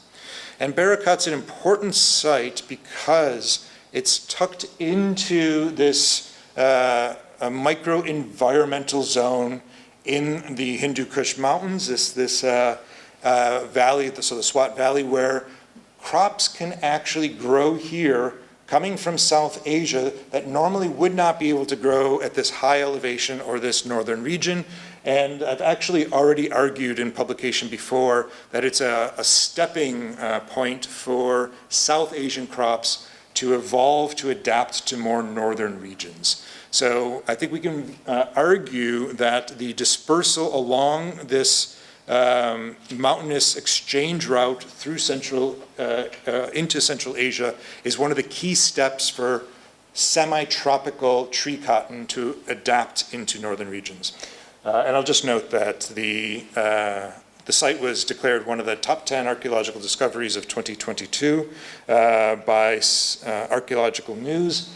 Based on the fact that it's one of the oldest Buddhist temples, so really showing the movement of people's ideas and cultural traits through these mountain valleys. But going back to almost 3,000 years ago at the site, cotton is already quite prominent, and I think we can theorize that it's actually already a cash crop at this time period. It's being cultivated on a level beyond the simple household needs at the site, and its importance at the site, or its economic significance, simply increases over time. So by the time you get to about 2,000 years ago, the two seasons that we've worked on are roughly 3,000 years ago and 2,000 years ago. Cotton seeds become the dominant seed that we're finding in the sites. And there's some biases here, so I will note that cotton seeds do preserve really well. And a lot of the plants that we're really interested in, such as, say, spices or dyes, things that have been discussed already since I've been at this wonderful workshop, they're often absent in our archaeobotanical assemblages. So there is a bit of a bias here, but this is an immense amount of cotton seeds coming out of this site, and I think it's very clear that it is an important exchange commodity.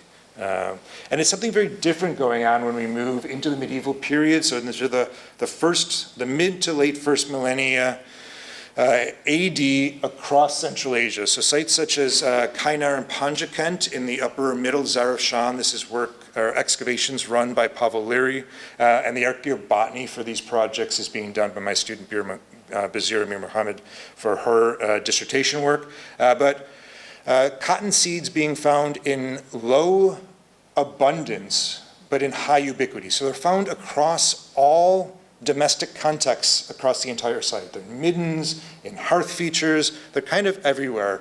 And I would argue that this seems to suggest small-scale, household-level processing. So essentially, every household is working cotton textiles on an individual level, and it's not this organized workshop system that may have been in place in places further south. Schenker's project, we're also in collaboration with them at Shanjarshan, moving down the Zarafshan into Uzbekistan. The same pattern holds up. Cotton seeds coming out of essentially all contexts across all of these sites and in all essentially middens or trash pits that we find. The Bukhara project, this is a rescue project being run by Zoran Stark. And it has a wonderful glimpse into these contexts next to the Ark in Bukhara. And we're finding cotton seeds not only carbonized at this site, but also mineralized. So this is a beautiful example of what a cotton seed looks like after 1,000 years in a cesspit or a latrine, which is also where they kind of brush all the household debris or the domestic trash. But these cesspits actually give us an amazing chance to find plant materials that we would not find in a carbonized state. So things such as figs and mulberries do preserve in cesspits, but they do not preserve in a carbonized state. Also from the site, carbonized material and the oldest directly dated cotton seeds from the core areas of Central Asia going back to the 4th century AD. High elevation sites, so this is Tashbulak, a project run by Michael Fraschetti. It's at 2,200 meters above sea level. The site itself on the surface doesn't look like much because it's heavily wind deflated, but you can see the stone wall foundations of what actually would have been a large Karakhanid village or a small urban center at this high elevation site. It's much too high for cotton to have feasibly been grown up here. So the fact that we are finding cotton seeds up at these sites suggests that the raw material was being transported and still processed in all households on an individualistic level. And then many other sites we're working on. In total, almost 100,000 cotton seeds identified and cataloged through our project. And again, this is just one of many crop species that we're looking at for intensification from 15 different archaeological sites spanning the first millennia AD. And what can we start to piece together from all of these seeds and also textile fragments? So first of all, I think we can pretty clearly say that cotton dispersed up into Central Asia through this mountainous belt, so river valleys such as the Swat Valley, where there's these micro-environmental zones that the plant can gradually over, in this case, possibly 1,000 years, evolve frost tolerance so it can actually move into these northern regions. And again, whatever these landrace varieties of cotton were in the past, they have since been completely wiped out as New World varieties were brought in. But cotton makes its way to the urban centers in the core areas of Central Asia, again, like rice, appearing in the core urban areas, more elite contexts initially, and then dispersing outward. So I would argue that it was processed on small-scale household levels. And this doesn't necessarily mean that organized workshops or more centralized production systems didn't exist in Central Asia. It just means that archaeologically that's not what we're seeing. What we seem to be seeing is that every individual household is processing and working cotton textiles, and we can kind of envision an image where in these more arid desert regions, in the midday heat, people are moving indoors to get out of the heat, which is still the way it works out in Bukhara today. This past summer, our work out there, several of the days passed 120 degrees. So moving indoors into the shade and, of course, being able to do craft production on an individual level. Also, cultivation is probably very different than what we see in these more industrial later periods. It's probably much more similar to fruit tree cultivation. Again, a perennial plant that's probably up to 2 meters tall. Perennial field crops are extremely rare in the world at any point in time, still today.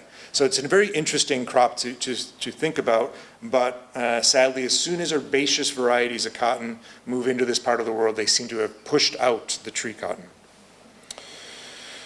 And transporting both processed cotton textiles beyond the range of where cotton can be grown, and interestingly, raw materials to be processed in areas where the cotton itself can't be grown.